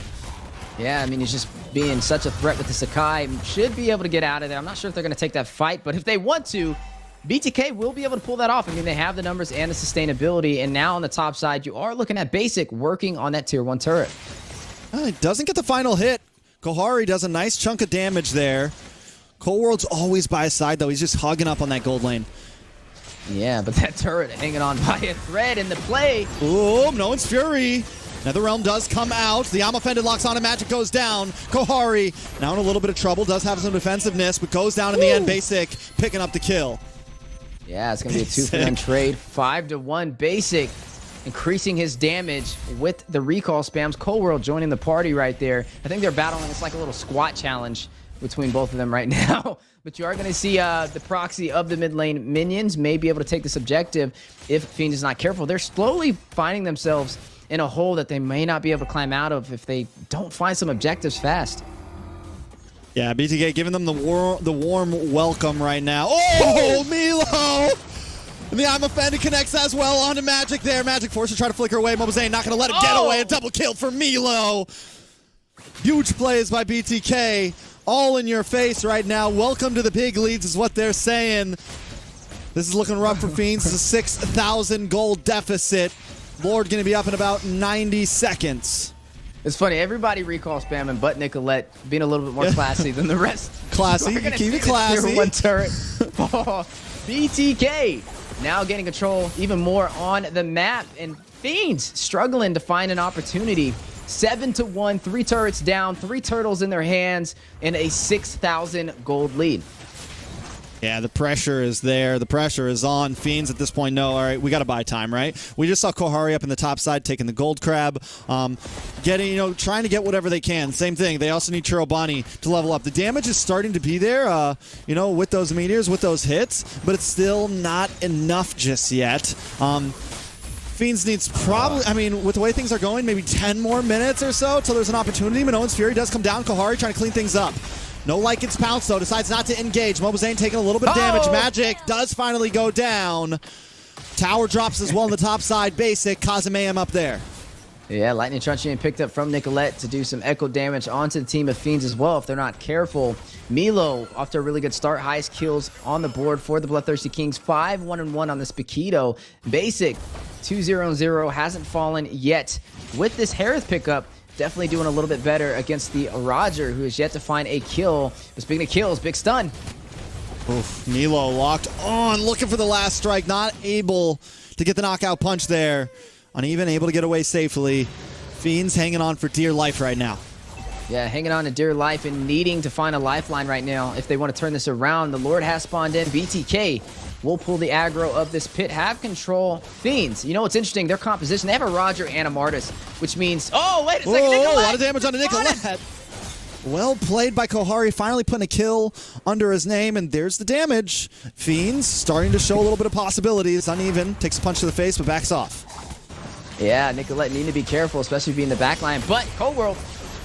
Cold World in trouble. NetherRealm comes in the next time, a basic versus Kohari. Kohari takes him out. This is what we want to see. Fiends showing why they're here, showing that we can still play even with a 7,000 gold deficit. That's Kohari the Brave right there, 2-1-0 on this Roger. You got to be careful if anybody can pull off a tip. The recall back, Milo, seconds away from bursting him down. My guys, that's why we call him Kohari the Brave. He's got some cojones. He's ready to play. He's always ready to get there, be there, and is willing to risk it for the biscuit. Fiends now maybe want to try to contest this Lord. Milo looking for a route around the back. Churobani in a bad spot. Needs to get through that wall. Cold World takes a little bit of damage. mlbbnorthamerica also getting zoned away from Kohari. Fiends definitely not out of this at all. Yeah, not out of it. BTK trying to bait them into this Lord. Wants them to take this fight. They know they have the CC, the sustainability to outlast, but they have to watch out for Kohari, who's able to kind of burst down with the crit damage, and that's something you have to kind of look out for. BTK, though, closing in onto the members of Fiends, but Kohari with the response back. Oh, been spotted out. Kohari might not be able to survive this one. Goes down Basic. Gets the revenge kill. Magic now in a little bit of trouble. Basic finds another one with the double. Milo into the backside. Forces Churro away. And now the pin on to Pro Destroy. Basic drops him on Force. Pro Destroy. Not going to be able to get away this time. The toss comes out from mlbbnorthamerica. They're looking for the last hit. Pro Destroy finally falls. Well played by BTK. You could tell he wanted that decimation. Basic was almost low enough for him to be able to get that kill, but nonetheless, a good try. This is what happens when you run a Roger alongside a Martis. So both of them, they try and go into the low HP heroes, but when nobody's low HP and Roger can't get that crit off, and they both get spotted out and focused in terms of target locking, that's when you have a massive advantage toward that mid to late game. And BTK putting on more pressure inside the jungle. Uneven though, man. Like, I still can't count Fiends out just yet. We're seeing the scale slowly happen. And the thing is whether they, like, even if they lose this game, I got to give it up to them, and they're putting up a decent fight for such a deficit, and these are the things I look for in, like, aspiring teams, right? Can you hang on even when you're this far behind, and Fiends is doing that right now. Yeah, look at Milo, though, up by 3,000 gold, up against Uneven. Does have the Blade of Heptases and the Hunter Strike and the Malefic Roar to deal more damage. On top of a Legion Sword, maybe going in for a Blade of Despair to deal some high physical damage. As another turret will fall. Lord marching in on the top side. The I'm Offended. I'm Offended on Churl. Bonnie Basic able to take out the tower. Nicolette finds the kill. It's a nice trade for BTK. Lord still coming. Mobazane takes a little bit of damage there, but should be okay. Lord finally going to crash into the top inhibitor. Bro Destroy trying to hold down the front side. Magic maybe looking for Minoan's Fury here. Does have it in the kit, ready to pop off, but holding on to it, waiting for the right moment. They're going to melt down the Lord finally. Inhibitor does go down mid as well. Here comes the Minoan's Fury. Nice flicker. Can the rest of the team capitalize on it? Netherrealm comes out.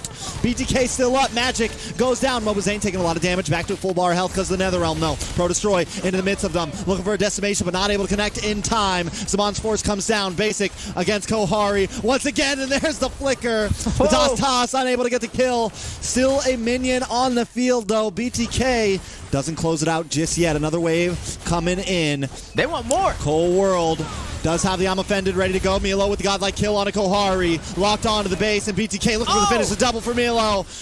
And that is it. BTK takes game number 1. Sealing the deal. Game number 1. 13-minute finish. 11K gold lead. Spearheading the way. The Bloodthirsty Kings off to a great start up against Fiends. A good start indeed. I mean, just holding down the front, being so aggressive. And when you said it in the beginning, this is something Fiends is going to have to watch out for. And BTK showed it to be true, Easy.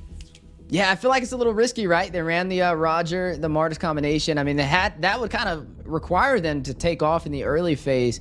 And BTK running that Akai, running that Ruby, being very sustainable, having that Faramis to back them up. They were able to deny the rotations from Pro Destroy to be able to get not only to his purple buff, not only to his orange buff, but even the turtle and Lord plays. I feel like overall, when it came to the objectives, BTK stampeding through. I mean, look at it, 16-3, very fast game at that 13-minute mark, and it could have boiled down to them skipping their first ban. I wonder what really happened there. I feel like that should have been the Akai ban, if anything. Yeah, could have been the Akai ban. Should have been, but maybe they will plan something differently as we jump into the second match.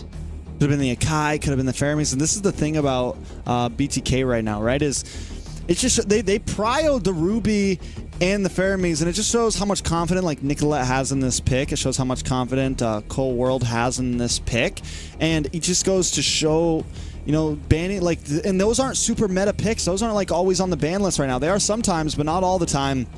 And it shows that BTK has some options even if you ban out the meta, right? And then Mobazane on the Akai, and it just kind of really, it adds a layer of depth to the team overall. Yeah, I mean, I like the Faramis pickup here. I think it was because usually if we don't see the Faramis, we see the Mathilda if a team lets it walk there. At least it was with GG. And that's what really shines with the Akai. But then when you can get that Faramis up front and you can get that Ruby, I mean, you have sustainability, you have CC on top of that. These, even if Zane did not get that Akai, they are able to zone out teams for the neutral objectives just with those two heroes alone to kind of help them profit on something like a Boxia, something like a Fredrin. As you are seeing the rich guy going over to Milo himself, most gold per minute. I think he's just stashing gold inside of those gloves with how heavy he was hitting with that Paquito. Head-to-head, though, Mobazane up against Pro Destroy, 1-0-11, just playing that utility jungler at its finest and showcasing above 10 for his overall rating. Yeah, I mean, definitely above average for Mobazane.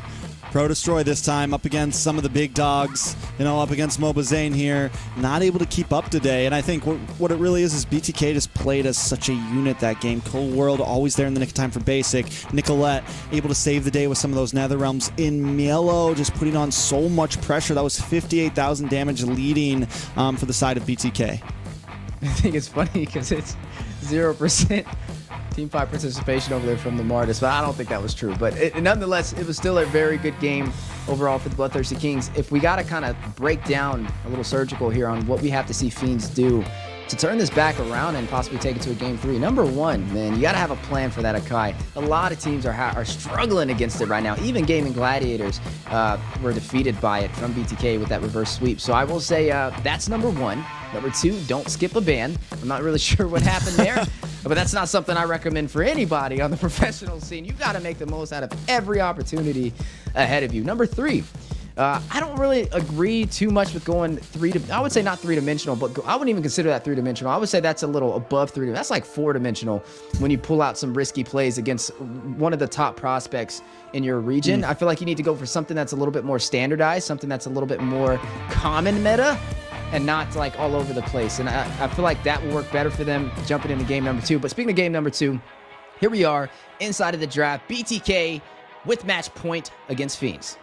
Yeah, I think they need something to stop those invades. And I think also Fiends has to not be scared. They need something that can kind of deal with the laning phase, deal with the early game aggression, and not be scared to take those fights in the laning phase. You know, you're up against a team like GG, you're up against a team like BTK, you're up against a team like DA or whoever. Like, you have to be ready to listen. If they're going to come to us at 30 seconds in, we got to be willing to go for it, right? We can't let them do that. You can't just back up when they come into your jungle. And yes, BTK did kind of have the advantage, but before Nicolette hit level 4, the Nether Realm wasn't too scary, and you did have they had the Martis, who has some crazy early game damage, right? Who has a good way to deal with early game. So Fiends needs to think about that, about how they approach this laning phase, because that's what's going to set the tone for BTK. So maybe they'll do something different here. They do get their first ban this time. The Matilda goes out, and the Ruby goes out. So already immediately changing their thought patterns compared to last game. Yeah, they're not going for the strategy of just banning Mobazane, right? They're trying to ban the utility across the board, which has been a lot of the problem for them. Now, this is going to put Mobazane in a great position, though. He has a lot more flexibility on what junglers he wants to pick up, especially in the first half of the draft. Now, do we see him pick up the Barats? The Barats is picked as an option over there for BTK. We've seen teams stack it up with the Rafaela. The Faramis is on the table. I don't think BTK will take the Faramis right off the beginning, especially with there being a Valentina, but could kind of wait it out and pick that in the second half of the draft if available. But right now, with what I'm seeing, I think a strong option would be something, at least for the side of BTK.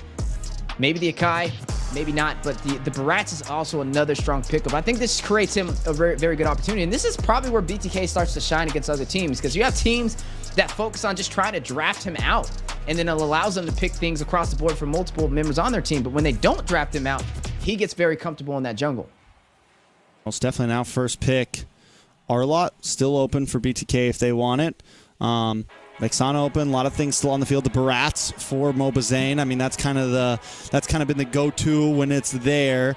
But we're also seeing BTK get confident in a lot of their players, so I wouldn't count them out to not slot Mobazane first, maybe, Navaria is available too. I mean, maybe just getting Nicolette that Navaria right here and just waiting it out and seeing what Fiends picks, because they still can pick up that Barat. And even if they allow Fiends to pick up the Barats, I mean, they have the Navaria that can provide that slow from the back line, and there's still some other options on the table to stop them. So I think, yeah, even the Nolan. So I think the Navaria would be a safer option, just picking that up. Not something, I mean, I guess you have the Valentina on the other side, which could technically kind of profit off of it, but they're going to go in for the Fredrin instead, locking in the jungle nice and early for BTK. And they go for the Fred over the Barats. And I think that's just a comfort pick right there for Zane. MOBA Fred, as some people like to call him. So, I mean, it's definitely comfortability. And at this point now, Fiends have to respond. Do they pick up utility as well? Do they pick up the Barats? Which I think is a good answer, right? You have the Daytona's Welcome. You have an answer to Mobazane in that Turtle Pit, in that Lord Pit. Or do they get crazy and go aggressive and pick up the Nolan? I don't think they're really ready for that right now, just because BTK was already bullying them last game when they had a fighter jungle, let alone if they pick an assassin jungle or something, Kohari getting comfortable is going to lock in that carry. They're going to get another meta pickup with that Vexana. Now, I do think that the carry is going to be a little hard to kind of pull off, especially against basic. He's one of those marksmen that prefers to go up against the carry. He's actually comfortable running against it. He is going to go ahead and use this Irithel, though. I would have expected maybe a Harith or something like that, but the Irithel has been showcased a little bit today and in previous matches for the NACT Spring season. Not as often as a Harith, but still a viable pickup. And maybe they just slot. We saw it earlier when we saw maybe they just slot something like the Raph later on in this draft, something for Cold World, kind of switch up strategies, change it up a little bit from what we saw last time. They go for the R-Lot, which again could definitely be flexed. Cold World can definitely play it. Mielo can definitely play it. All those options are there. And finally, the Barats is locked in for Fiends. Now on to the bans. Fiends need a both teams need a Fiends need a jungler and an EXP laner. I mean, a roamer and an EXP laner. They might need a jungler if they put the Barats in the XP lane. I mean, we have seen teams do that. We've seen Fried Chicken run it. I mean, it is a possibility if they do go that route. But we are going to be looking at some strong frontline compositions from both sides in terms of the jungle, right? The Barats up against the Fredrin, both of them able to invade really well and sustain themselves. You are looking at no healing, though. No support heroes being picked up yet. And it looks like that's the focus right now for the bans. Angela and the Rafaela both banned out very swiftly over there from BTK. And on the other side, we are seeing the Faramis off the table. So there's not really too many more healers out there. I mean, there's like a Florian could be slotted in. And we have seen a Florian showcase before. It's just not as hot as the other options.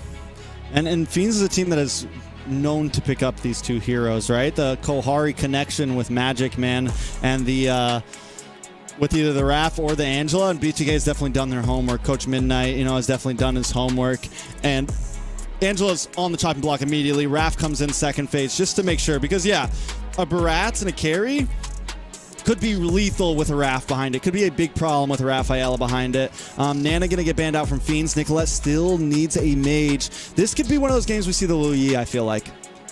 This could also be a game where we see a Minotaur slotted in, because Minotaur would be great for the group CC. I feel like for either side, maybe BTK slots in the Minotaur to get the setup. It'll stop that Barats, especially when he tries to go in for these neutral objectives. You are going to have to watch out for Kohari, though, on this carry. I mean, you're already having not only the R-Lot, but also the Fredrin, which is going to have to watch out for the Speedy Light Wolves. If BTK does not go the support method, I wonder what roamer they will pick up. I think a Minotaur would be okay. It could be an option. The Grok is still on the table. I mean, if there is a Minotaur on one side, maybe the Grok on the other can negate some of that CC, get a good wild charge off. But nonetheless, a lot of options are being limited later in this draft. CC for the XP lane up against the R-Lot. Both of these heroes very good in the XP lane. I feel like the CC is a little bit more mobile, but the R-Lot synergizes well with the crowd control composition that BTK has. Yeah, and Uneven did well on it last game, even though they lost. You saw the damage start to scale. Fiends just has to not fall off too hard in the early game this time. The composition is definitely good from Fiends. This is, just a textbook, decent picks, well-rounded, frontline, shred, all the above. A little bit of early game, little mid, little late. Maybe still lacking a little bit in laning phase for Fiends, but they do have the defense there. BTK, like I said, I got a feeling we might see Nicolette Luyi here, man. There's not much else for her to pick right now. Valentina, I think Valentina Luyi is really the two options on the field right now for her. There's Luyi, and then Grok. There's the Grok pick for BTK. We both get one. But the Luyi, I didn't even think about that. But yeah, that's a really good. I think Luyi works great against the Barats because he's such a big target and he's not as mobile unless he uses that Detna's Welcome. You are going to have to watch out for Uneven on the CC, though, who will try and close that distance. But with the Grok and the Luyi combination, I mean, I think that's a really strong draft from the Bloodthirsty Kings. When we're looking at the side of Fiends, though, they do have some answers. They have the carry who can soak in not only to the Grok, also the R-Lot, also the Fredrin. But Kohari's going to have to get online. We've seen him run the Roger last game. Basic was able to pretty much dominate him. He ran that Harith, and we didn't really get to see the Roger get online for the power spikes we were looking for. And hopefully that's what they can kind of lean in on this game, getting that carry. I think this is something we've seen Kohari profit on a little bit more often than a Roger this NACT spring season, and it is going to be a possible problem. But you are going to see problems going with the Ube strat.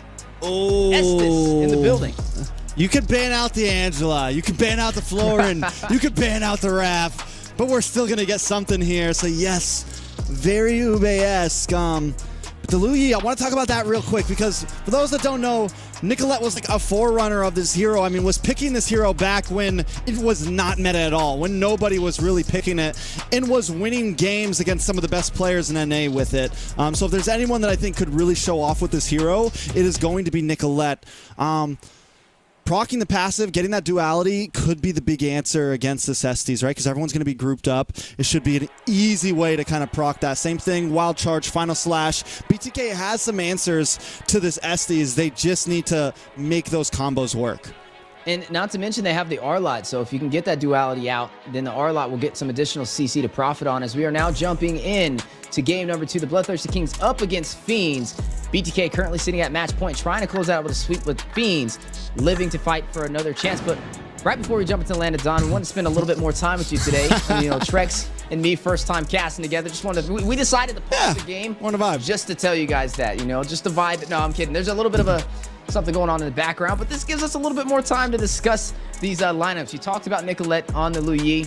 Been such a threat. I think we've seen some other players. We've seen another Lu Yi workout today. The diversions were on point.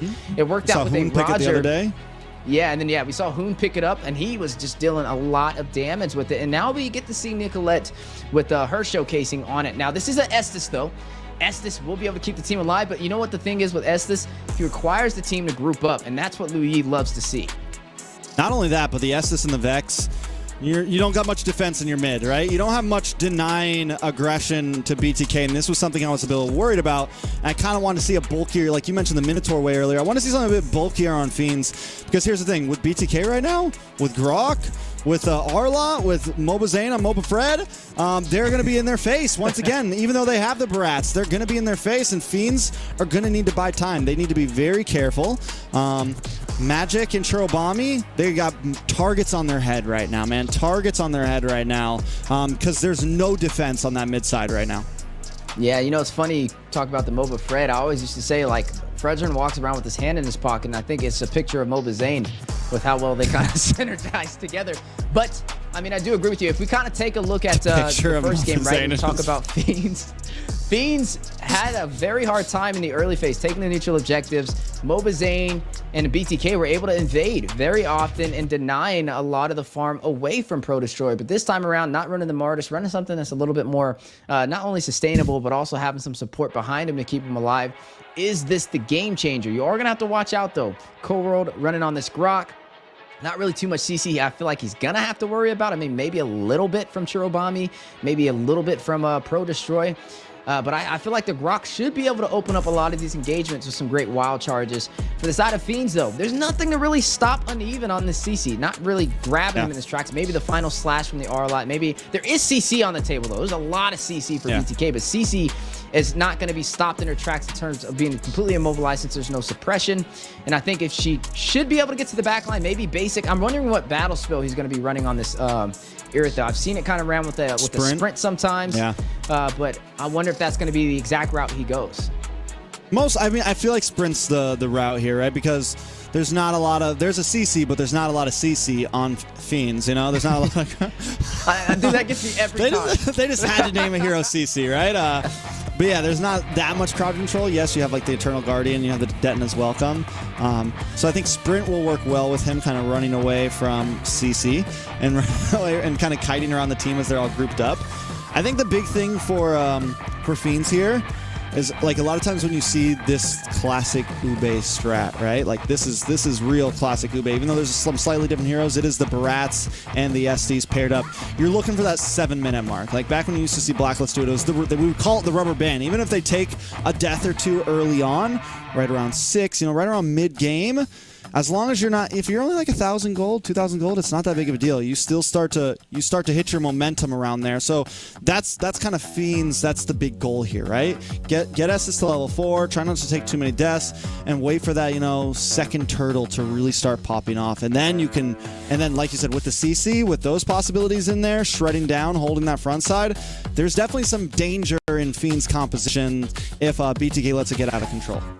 That's right. I mean, I love the rubber band effect. And not in just, speaking of rubber bands, can they bounce back from that loss in game number 1, right? Do they have enough elasticity to shoot it back on BTK's side of the court? Now, hey, we're almost closing in the regular season for NACT Spring and jumping closer to the playoffs, right? Fiends, BTK, both of them tied for the second position. One team will be knocked down to the third. And this is actually really big considering how this plays out determines who they face in the playoffs, right? I mean, that number 2 versus that number 3, they will have totally different seedings. The number 3 should, at least in theory, have a little bit of an harder matchup. The number 2 should have an easier matchup, and that's really what these two teams are kind of battling it out right now, is they're stacked up to 11 points. Now, Fiends, like we said, took down Area 77.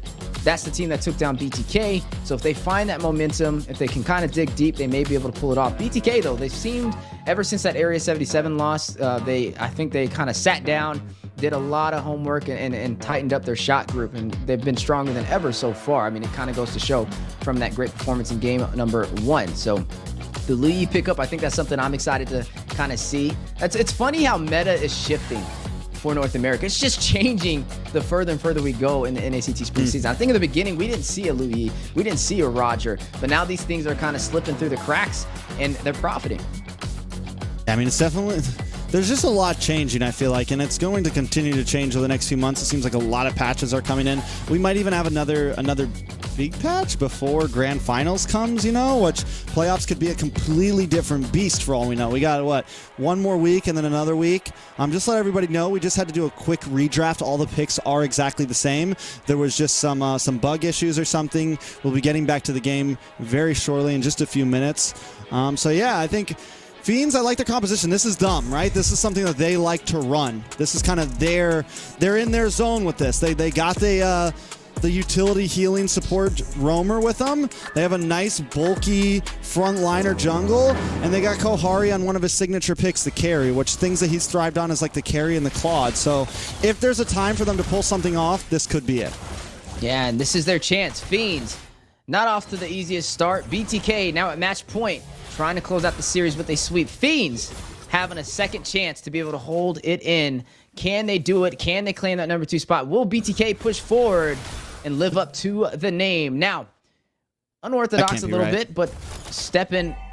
What's up? Oh, that prediction. It's got to be swaps. It's got to be, because last time it was BTK with the 86%. It's swapped. It is swapped. I'm looking on the channel. Okay, so it's 86% for BTK, 14 for Fiends. But hey, as we are looking at both these teams fighting it out, Cold World already taking some heavy hits.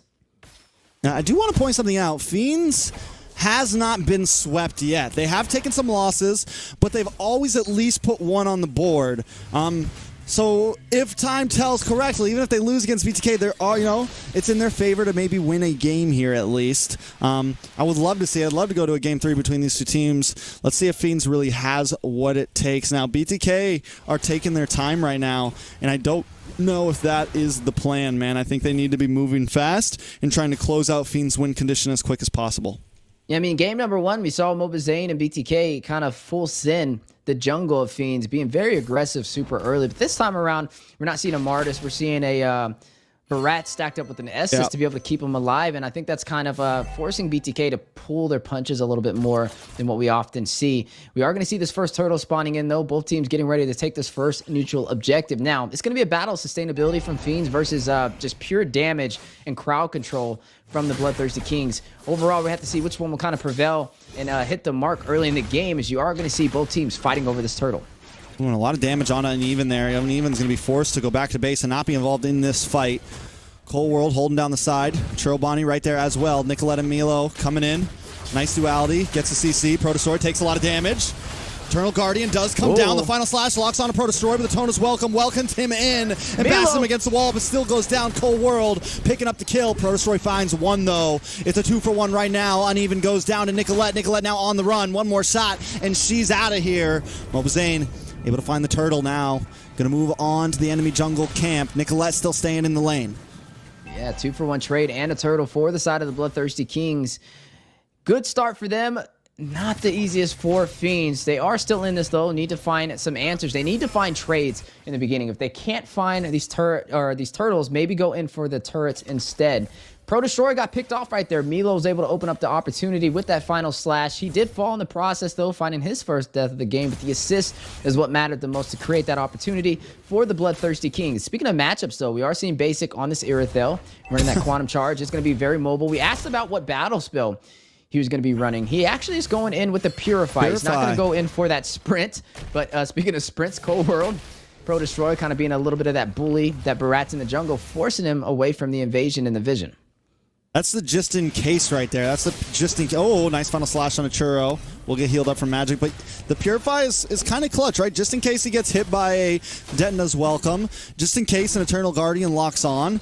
He can buy the little bit of extra time.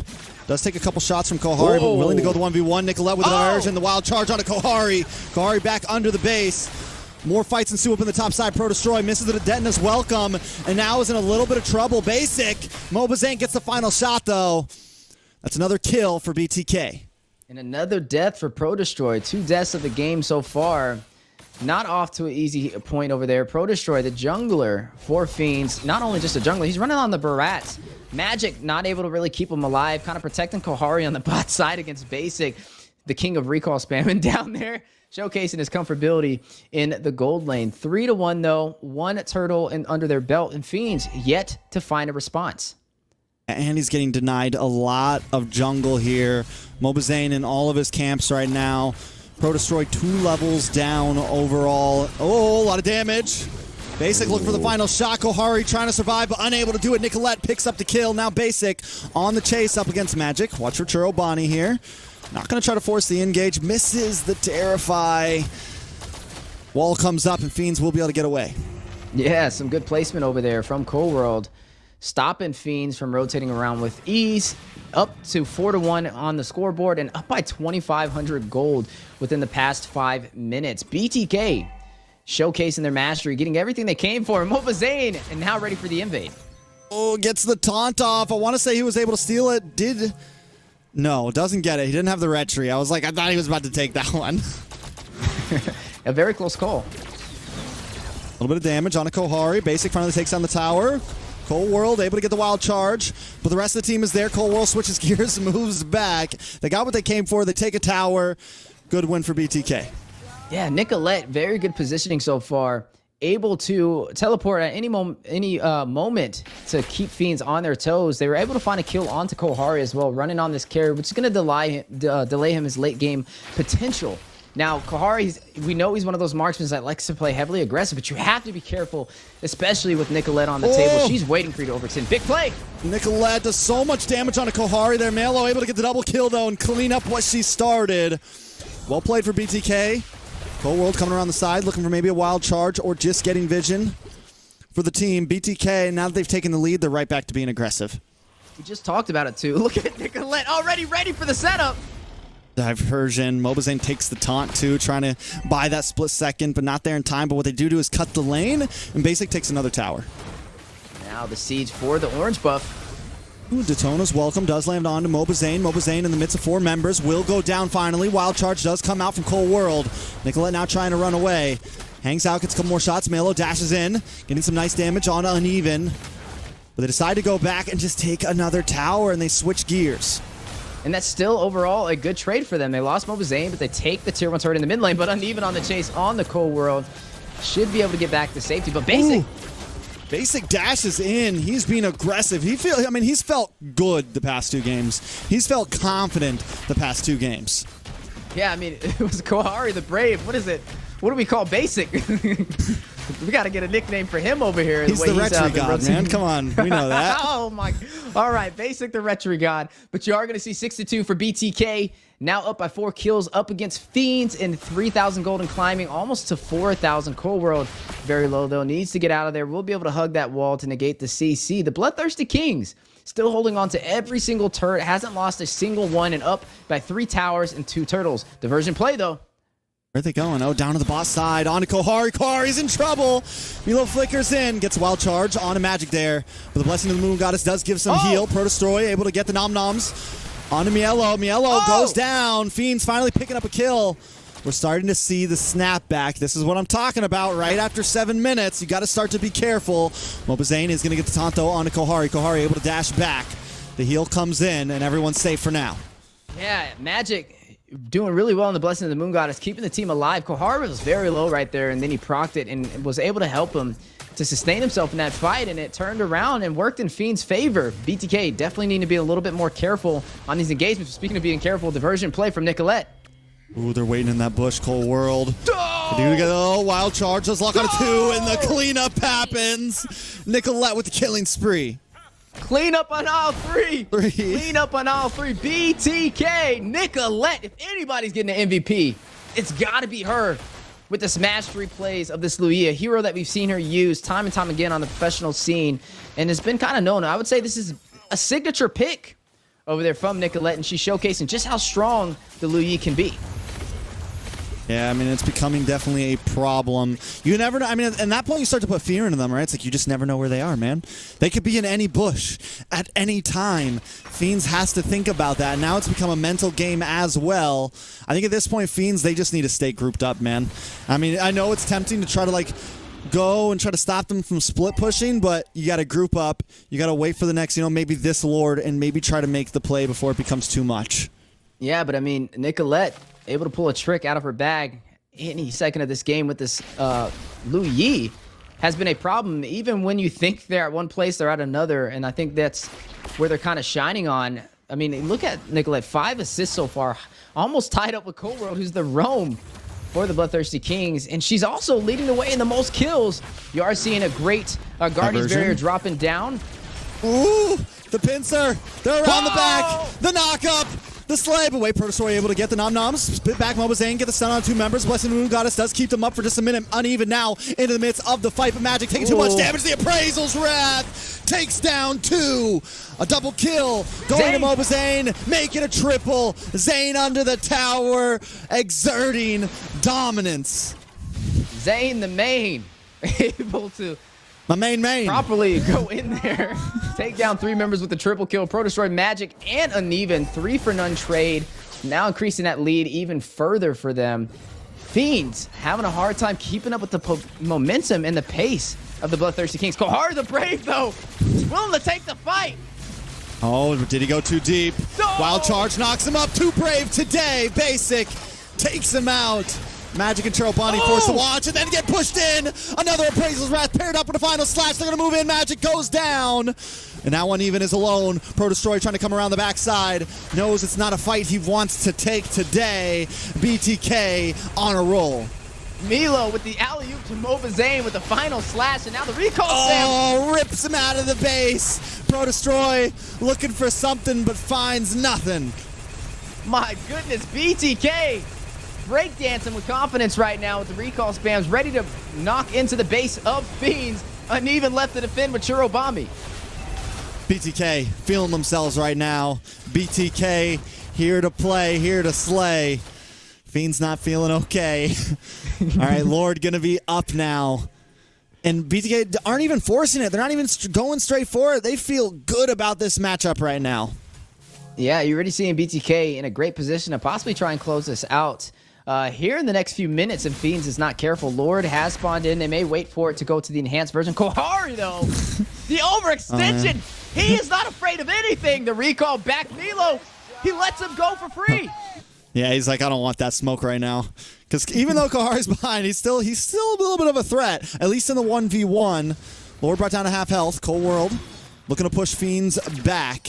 Magic does have the blessing right now. Magic taking way too much damage. Forced to use the ultimate early. Milo finds him. Pro Destroy now once again in the midst of 4 members and just getting shredded down. Kohari and Uneven maybe looking for a play here. Gonna have to try to get away. They don't want to take that fight right now. Yeah, definitely don't want to take that fight. 2 members falling for Fiends. BTK has the numbers and they're looking for more.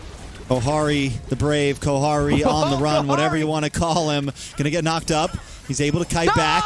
They're chasing him down. He's out of there. Looking for the cutoff. He's out of there. Looking like a home run. Uneven here to help out. Kohari should be safe. Cold World's like, no. Oh, Cold World now. Maybe in a little bit of trouble. Oh, they bait him back, and now Uneven taking way too much damage. Does go down. Magic able to pick up the kill. Kohari might just be next. Blessing to move. God is able to give him the health. Appraisal's Wrath comes down, but Fiends able to just survive. Still biding time, though. Is this part of Fiends' plans? BTK are not going for that Lord. Nicolette's like, yo, I'm out of here. Forget this. I'm back to the mid. Kohari the Flash, the quick escape, and now going in for more frontlining for Fiends. Cold World able to get the knock up. Melo dashes in, looking for the knock, looking for the final slash. Finally connects. Magic in trouble along with Churro Bonnie. Basic goes down though. Churro finds him. Uneven now back on the map. That is actually a win for Fiends in that fight there. Yeah, but Nicolette providing some great CC. Ooh, Kohari deleted. Pro Destroy might just be next. Milo with the final slash on to 4 members. Pro Destroy goes down. Churro in a little bit of trouble as well. Milo gonna chase, gonna look, gonna hunt, but finally back off. BTK needs to maybe back off. Are they pushing this too hard? Cold World now does have the wild charge, waiting for the moment to strike, just hanging out. Magic in a little bit of trouble. Appraiser's Wrath! The damage from Mobazane right now is out of this world. Mobazane looking like whack-a-mole out there with those Appraiser's Wrath. Bonking him. Dunk on the Magic, evaporating this man. And you are going to see a lot of members falling right there for Fiends. BTK overall winning that trade. 10K over there for Basic on this Irithyll. Hoss Claws, Berserker's Fury is going to have that Sia Halberd for the anti-heal and the Malefic Roar to top that off. The Lord will fall. BTK will claim that, and now Fiends forced to defend, barely holding on to that tier 2 turret in the mid lane and almost down to their inhibitors. Yeah, that is a chunky health bar for that Fredrin right there.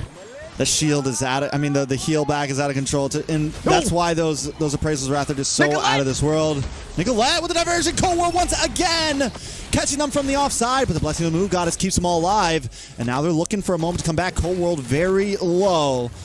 Those tricks are starting to get a little old, and Fiends isn't going to keep falling for them. They're not going to keep on working as this game moves forward. Nice Atona's welcome. Gets a stun onto Basic there. Kohari now coming in. Looking for the outplay. Can he get it? Kohari goes down. He tried, but is unable to do it. 1 against 2 looking, but falls short. Now Nicolette and Cold World back in the midst of this fight. Gets a duality on a Magic. Magic able to heal up. Basic still holding the distance. The tower goes down. Fiends back under their final defense of inhibitors. Yeah, off to a final stand. BTK opening up the base as the Lord crashes into the inhibitor on the top side. That's going to be a lot. Can Fiends do something here to defend? Kohari is down. They've lost some of their shred, but the Lord is down to half health already. BTK, do they want to try to end this here? Oh, the final slash does lock on to Pro Destroy. Milo back in. Knock up. Taken out. Basic able to pick up the kill. Kohari! Magic taking so much damage, but Kohari is up and ready to go. Speedy Light Wheel.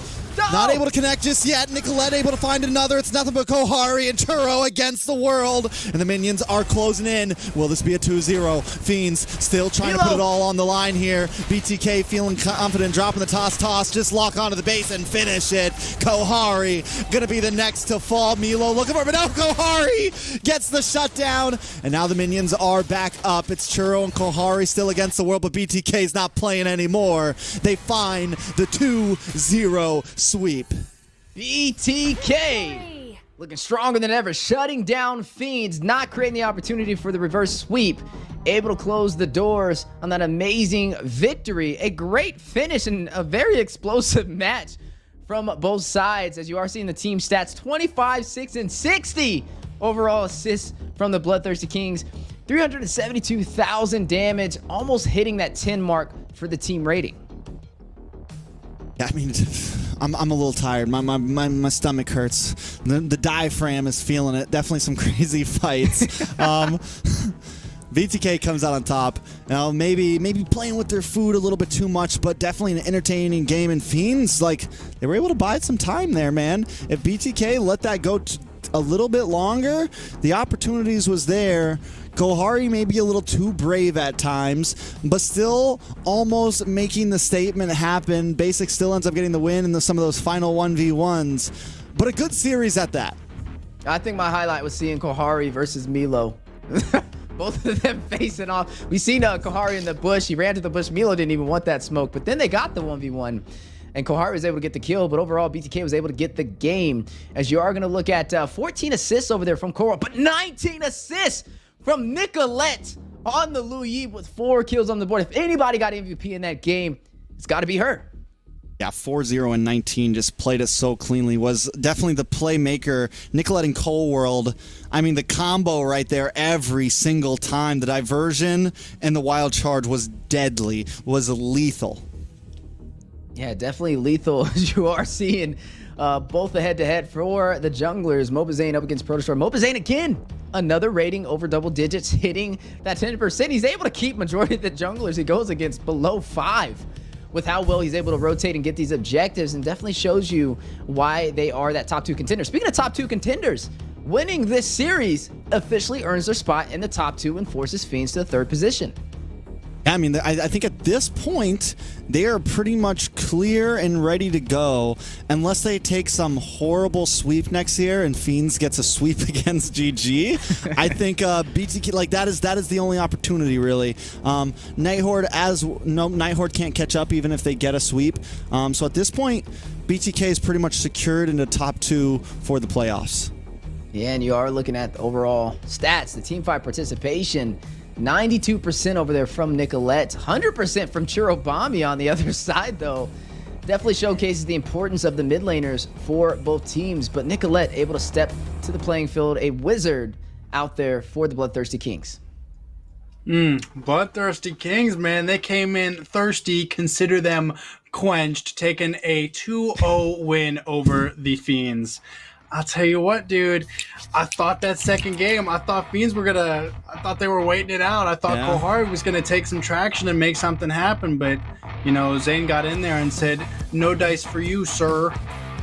Yeah, Zane was bonking. Wow, you said it perfectly. He just whack-a-mole out there every time. Bonk, bonk, bonk. It showed us why he picked up the Fredrin instead of the Barats. I mean, perfectly. Yeah, he was very comfortable, and I mean, they even decided to go the non-route of banning all of his pickups, so he was loving being able to pick up that Fredrin. A lot of teams don't even give him that opportunity. I feel like I still sometimes underestimate, you know, Fredrin's one of my favorite heroes within the game, but I still feel like I underestimate his ultimate's the Appraiser's Wrath, its damage, because, you know, we saw that Estes cruising around probably 55, 60% health, and just one shot, bonk. And just, man, absolutely incredible. Probably one of my funnest skills. I think it's one of my favorite skills to watch. Just crash down on 3 people. It's just got that. It's something about it. It's got some flair to it. That skill right there. It reminds me of the. You remember back in the day, it used to be the instead of the Fredrin jungle being one of the main, who was it? It was Ballman. Remember the Ballman? Ballman, yeah, just lethal slam counter. Exactly, yeah. The lethal counter. It's got a lethal counter vibe to it.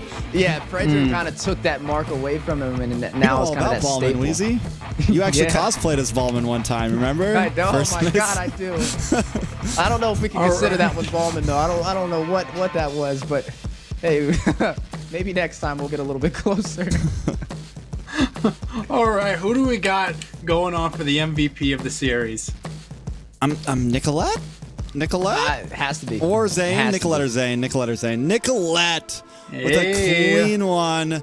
Game number 1 was playing on the Fermies, which there it didn't feel as much, but came in so clutch with a lot of those Nether Realms. Yeah, I mean, it's just Nicolette, the utility that she provides for the team, right? She's not going in for the kills. She's going in for the opportunity, the initiations that BTK can capitalize on. A lot of times, diversion, teleporting to the right place for the team to make the most out of the situation. She's always keeping a tight eye on the map, on the objectives, and never fails to hit the mark. Yeah, I think that we really get to see some of Nicolette's ability to play in different, you know, diverse heroes. You know, when she was rocking that Faramis, really coming in clutch so many times, saving her teammates, really just doing a fantastic job. And then on the low E, playing extremely aggressive and just really putting the damage down. But enough of that conversation. I think I got somebody waiting for me. Let's go talk to him. Basic, how are you feeling, brother? Feeling good, feeling good. How does it feel, man? Kohari, you know, Kohari the Brave has been a topic of conversation for so many people. You got to face him today. Any thoughts on him? I think I don't know, man. Like, I think it's just a below average gold laner. Like, I don't see anything special. Oh, you're breaking my heart. I don't know what's the all hype about him, because I don't know, it was pretty easy going against him. Oh man, you're breaking my heart right now, man. You're gonna bring me to tears. You better watch yourself. So I gotta know. So when the team starts spam recalling people, who's the one making that call? Who's like spam it? Who's saying that? Like all of us, because yesterday I heard Kohari was saying that BTK was gonna be easy since he beat A77. Said that Mobazane and Guapo was the hero pool. But I don't know. Like, it feels like it was easy for us, not to them. Oh man, you're hurting me. So I gotta know, in your own personal opinion, who do you think is the actual culprit on the team for your team seeing so much success and so much momentum recently? You guys started off the season just a little bit underwhelming, but very quickly after have, you know, brewed up an entire storm that all of NA is having to deal with right now. Who would you say is the one doing that? Like for our team? Yeah. I feel like all of us, I guess. All of you? What do you mean by that? Shit, I don't. Wait, I'm sorry. What was it? I got a little distracted. No, sorry, I'm cute.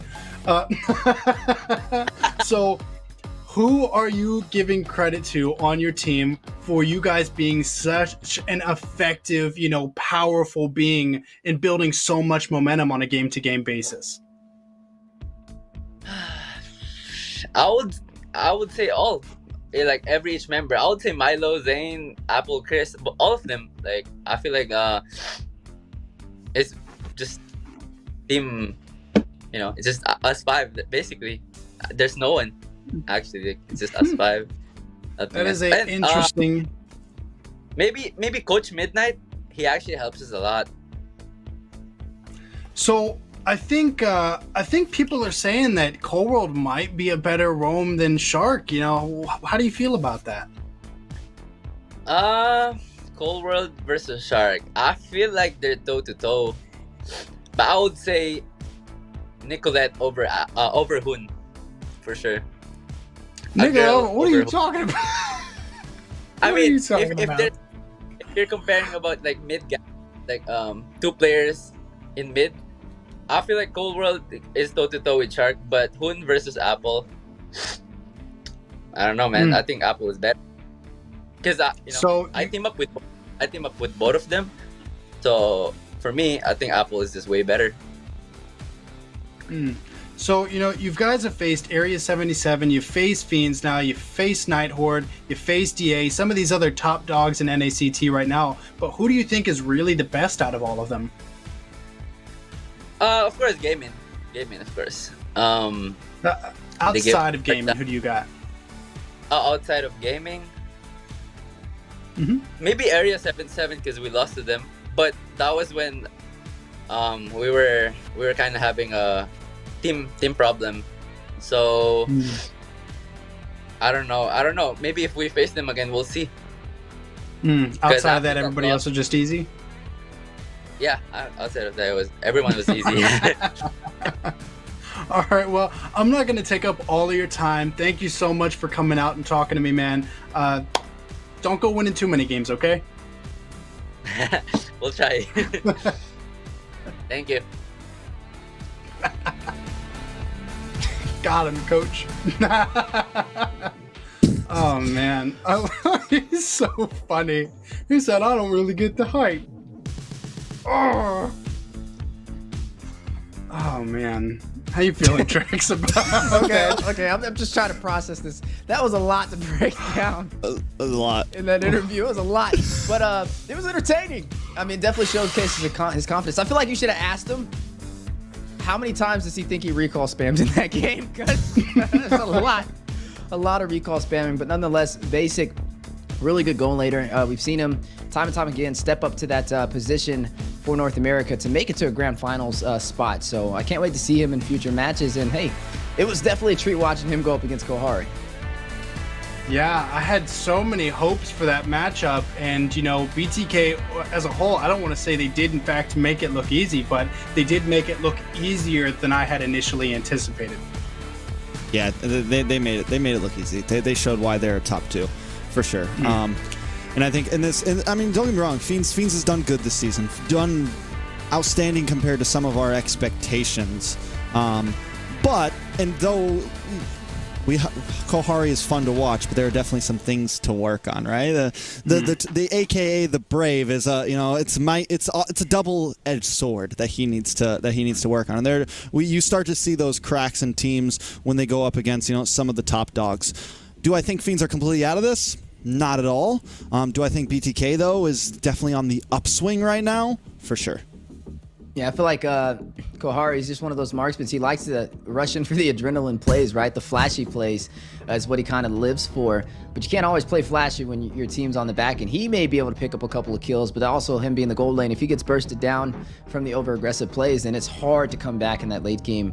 And I think that's kind of where Basic, even though Basic's a little bit more flashy, he likes to do a lot more recall spams. I wouldn't say flashy, but like recall spams a little bit more.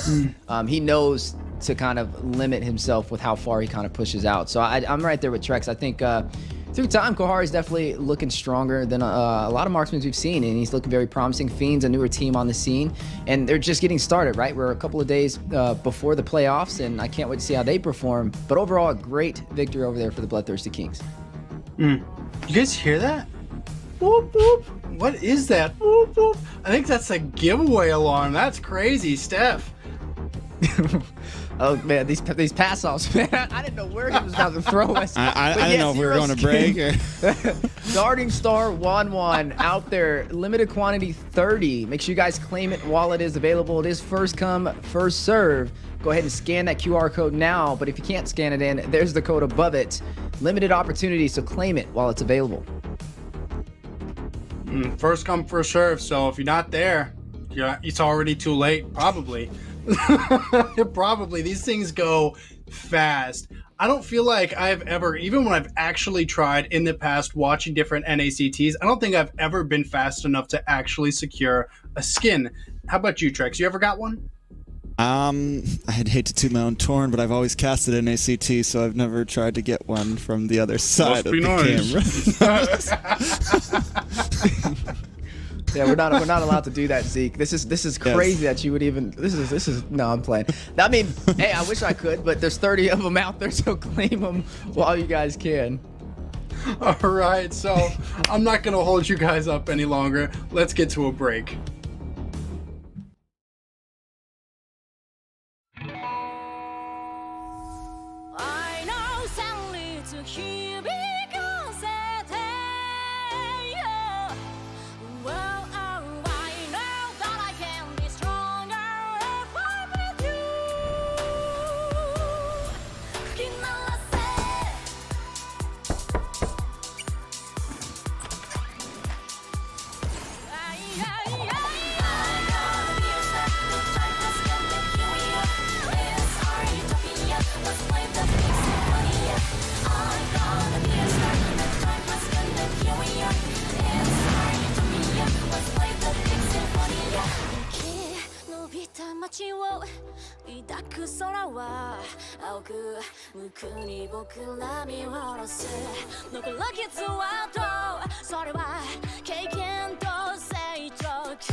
just can't explain it. The overwhelming sensation. You don't want to fight the temptation. Sit patient as we change the nation. The drugs, the keys, all connected. Loving like currents, the vibes so electric. Burning just like a comet. Destined for greatness and no one can stop it. I know that leads to here because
GG versus DA on the rise. Who's it gonna be? Only time will tell. Both of these teams have been doing really, really well, and I'm honestly really excited to finally see them be able to go across. I think DA was one of those teams coming into the tournament that was definitely, again, like BTK and GG, viewed as one of those peak teams. So we've seen DA fight BTK. I'm really excited to see how this shows out. I definitely hope it's a very close game. I think GG is definitely the favorite here. I don't think there's much debating against that, but DA has had their rough days. They've also had their good days. We're able to get the win against Area 77, right? That was last week. Can't remember. No, it was. Last week? Last week they got the win against Area 77, 2-1. A lot of people, that was after Area 77 had some great games, and we thought they were going to take that. So DA still kind of showing that they are a team that's in this. And I think depending on how they play today against GG, it's going to kind of give us some foresight into the playoffs. Yeah, we got to see how they kind of position up against them. I mean, Gaimin Gladiators is one of those teams that's very hard to knock down. I believe Gaimin Gladiators, they've taken, I don't think they've lost a series yet, right? Have they lost a single series? BTK. Oh, it was BTK. That's right. BTK took them down. That's, so that's their only loss. Even game-wise. Yeah, exactly. So that's going to be a hard one to kind of dive into, and I think this is going to be a good way for us to, like you said, tell where exactly DA is standing right before the playoffs. I mean, they did face BTK yesterday, and it was a pretty good matchup. They were able to draw them out to a 25-minute game and a 20-minute game on the other one, which means they're able to take it to the late game, but it just seems like they're not able to close it out at least. So that means the early game is okay, or they can at least defend in the early game to drag it out to a late game, which looks a lot more promising, especially up against a top prospect, which is something that they can lean in on, especially against Gaimin Gladiators, which is known as one of those teams that knows how to kind of shut down these teams nice and early. Well, speaking of DA, let's take a look at their roster. Trex? Now DA, they're going to have a quick swap. Toru out, Melon in, and I think we saw this slop last week as well. And Melon played great in the gold lane. A lot of us were wondering, we're like, how's Melon going to play? This is someone we haven't really seen. Did an amazing job. Not to mention we got T and Yato, two of my favorite players in NA. It's two players that I've known for a very long time. You got Kush coming back into NACT this season, and you have Mikasa in the EXP. So this is a team, these are players that a lot of us have gotten to know very well. And if there was a team, in the 3 or 4 slot, or whatever slot you want to put them at, 2, that could be a challenger to GG, DA definitely could be one of them. Yeah, and T also has that experience. I mean, he's been on the grand finals before. I mean, he switched positions as well, though. Used to be an XP laner, now in the roam position, and I think he's been doing a great job. We've seen him run the supports, we've seen him run the frontline tanks, anything in the roam position, you name it, he's done it, and he's been able to, majority of the time, be able to profit. I'll tell you what, I'm actually really excited for this sub swap in. Seeing Melon work again, he did do very, very well, and actually was able to secure an MVP, being the first sub in the NACT series to secure an MVP spot. So I'm really excited to see us, find out a little bit more about him. But before we get to that, Steph, can you take us through the GG roster? That's right. Now moving on to the Gaimin Gladiators. No roster sub here. They like to keep it the same, occasionally switching out their gold laner or their XP laner, but we are going to be seeing Zia, Shark, Hoon, best player in Fried Chicken, all of them with the international experience, all of them ready to take it to the next level. Zia in the gold, Shark in the roam, Hoon in the mid, best player in the jungle, and Chicken for the XP. So I know I've heard a little bit of controversy when it comes to, Kush versus, best player as an actual jungle. So how do you guys feel these guys match up against each other? Kush versus best player in jungle? I think, honestly, there's some similarities between the two. Kush is also known to be an assassin jungler back in the day. Was known to be able to pick things like the Ling and, Fanny and some of those types of picks. So I think it's two junglers kind of, adapting to current meta, adapting to, two assassin junglers, trying to really get their utility jungle down. I think best player has a bit more experience in it, whereas Kush is still kind of getting there. Yeah, I mean, Kush doesn't have as much experience as best player, especially with best player running most of the international tournaments for North America last year. So he's played a lot more top teams in Mobile Legends in general than Kush has. So he definitely has a lot more insight on things to kind of expect and implement from an international aspect. But Kush, like Trex said, very similar with the assassin play styles. Kush He actually didn't he play? He played in Latam, right? Yeah, so he's he played played in Latam. international as well. I wouldn't say First as place. much. Yeah, not as much as best player, but definitely has the experience. So I would say they're very similar in their play styles. Also, Kush, he's played on a lot of major teams, not on a main roster though. Most of the time he was like in the background, kind of that sub floating around. But this time, you know, he's been stepping in the scene and being more of the main player, and he's been performing. So I think this is going to be a really good one. That's a good call out there from you, Zeke, on seeing best player up against Kush in the jungle.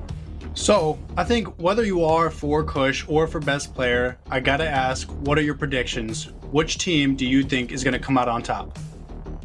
Well, I think, you know, I think GG. He's gonna try to hold on, keep some weight on that, but I think it's pretty one-sided here. Everyone is gonna take the vote on GG. Like I said, I think there are possibilities of DA maybe getting something here, but if I just go by the numbers, GG is the favorite. Yeah, I mean, I just go off the statistics. Honestly, every time it comes to picking a team that we favor, I just pick off how they performed in the previous matches in the NACT regular season. And Gaimin Gladiators, I mean, how could you not vote for them when they beat majority of the teams? There was a time, though, recently, like you said, BTK did beat them, and everybody voted for GG. So there's always that upset factor that can come into play. But I don't know with this one. I just, it's hard. It's hard to say that you can't vote for Gaimin Gladiators just because they've been performing a little bit better than every single team.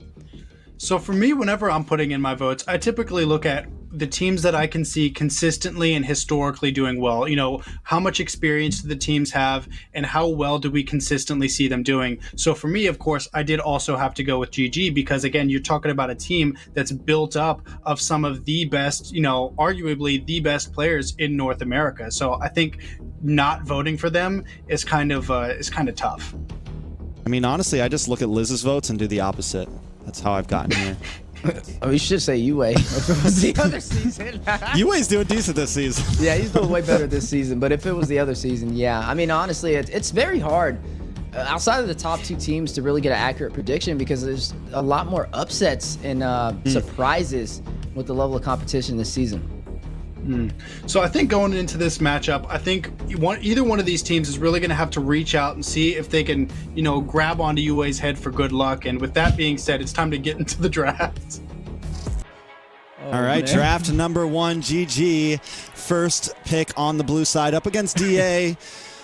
Hopefully this match brings some hype. You know, last time we had some hopes for Fiends. In the end, BTK came out on top. I think this could be a slightly closer match, though. DA definitely has some players. I mean, players on the side of DA have beaten players on the side of GG before. It's not unheard of. Can they beat this current roster, though? Yeah, that's the question we're going to be asking today. I just got to give credit to Zeke. The man has the best pass-offs ever. I've never heard of a pass-off. Grabbing the back of UA's head, into the draft we go. But yeah, you did mention that, right? Let's take a look at Devious activity. A couple of their members, right? They have T and Yato. Both of them been dominating. Mikasa, we've been hearing about his Freya. I haven't really got to see it too much. I feel like Freya is just not one of those high-value targets in the draft, and I don't expect us to see it today up against a team like Gaimin Gladiators, but it has been given a lot of credit. Somebody you have to watch out for inside of that off lane or the side lane. But Chicken, on the side of Gaimin Gladiators, the new addition, not outside of that core trio, which is Hoon, best player, and Shark. He's kind of that one everybody's been questioning. Is he that top prospect XP laner? And he's been performing really well. He's been showcasing a lot of hero pool. I feel like in the top 16, he was switching his hero every single game, showcasing his mastery. And that is going to be a little bit of a challenge over there for the side of Devious activity. T, keeping up on his rotations against Shark in the roam position. Yeah, definitely going to be interesting now. The R lot is open right now. They go for the Novari instead, which has also been a lot of teams haven't been able to pull off this Novari like Hoon has been able to. Is it the valuable trade, though? Because now I'm guessing DA picks up the R-Law here. Barat's also still open. With the Nolan and the Joy gone, it pretty much comes down to more of a, you know, utility junglers here. DA need to kind of strike fast, and they have to think carefully about these drafts because up against a team like GG, if you let too much slip through the cracks, they will take advantage of it. Yeah, speaking of advantage, staple marksmans are still available. Neither has been banned out. The Claude, the carry, definitely can be slotted in for either side. There goes the Claude. Yep. We'll be up for Devious activity. That was quick on that one. They definitely didn't want to let that go. We actually haven't even got to see too many Claude games today. A lot of teams haven't been prioritizing. We've been seeing the Irithyll picked up way more than the Claude. There goes the Fredrin, though. The jungler slotted in for Devious activity. We'll have some great frontline presence to be able to get these neutral objectives, but he has to watch out for the CC. You already have a Navari you're going up against with the Astral Echo. Can provide some slow and give him a slight challenge. Yeah, I mean, the Claude is good. I think, honestly, if you want my honest opinion, I think some teams just have a gold laner that maybe isn't at its peak capacity yet, because Claude is kind of weird. Like, if you can't really get it down and get your farm down early and make sure that passive works very, very well in your favor, he is not very good at all. Like, you really got to be able to play him correctly to capitalize on everything he brings to the table. And I think on a team like DA, Melon, he's going to be able to do that. Now, GG firing back with their second 2 picks. I think this could be an important time to maybe lock in a jungler here. They're going to go for the Brody, and they're going to go for the Arla. So best player free to kind of do what he wants to later on. But DA going to have open bans on him if they want. Yeah, the response in from the Brody, good for a team that has a dive composition. I mean, this still could be a dive composition from Devious activity if they go in for some additional pickups. The Ruby has been banned out, one of the more staple roams, so they are going to go in for something, for suppression actually, going to go in for that Kasha. I don't mind this too much, honestly, because you already have good CC from the Fredrin, and they can pick maybe a mage that can provide additional CC to work in their disposal. Maybe a Lu Yi, I don't know, I don't really expect it. I don't think I've really seen a Lu Yi and a Kaja combination. Would be kind of interesting to see, but I think the Kaja is good. Will be a problem though because they have a Brody, right? The Brody does have that stun, that corrosive strike. If he can catch it in time before that Divine Judgment goes out, he may be able to skate back to safety. So that's something working in Zia's favor. Yeah, they definitely have to, like, T has to think about how he catches the, like, he's got to surprise Zia, right? He can't just, like, walk up to Zia. It's got to be like a flicker, you know? It's got to really catch Zia off guard or make sure that that second skill's already been used. But also, Hoon is going to be another prime target for DA. I mean, yeah, for the Kaja. DA now taking on some bans, taking out the Fanny, taking out some of the really deadly threats. I'm wondering if the Barats is going to be taken out next, or do they just really hone in onto some more, you know, some assassin picks? Ooh, assassins would be interesting. I mean, there is best player up against Kush.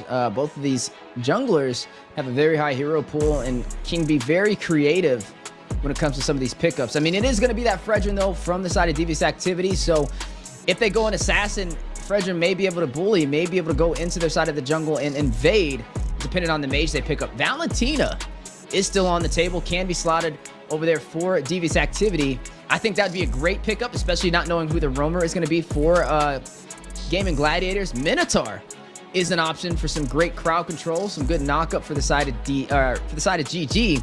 I think right now it's really just going to boil down to do they pick up the Valentina? I think it would be good. I don't know if I think they can wait, maybe pick it last and try and see what GG goes in for the roam position. But that is going to force them to kind of pick something in that. Yeah, oh no, they're going to go in for the Nana. Okay, I was going to say Valentina or Nana's a good option too. It's good for damage.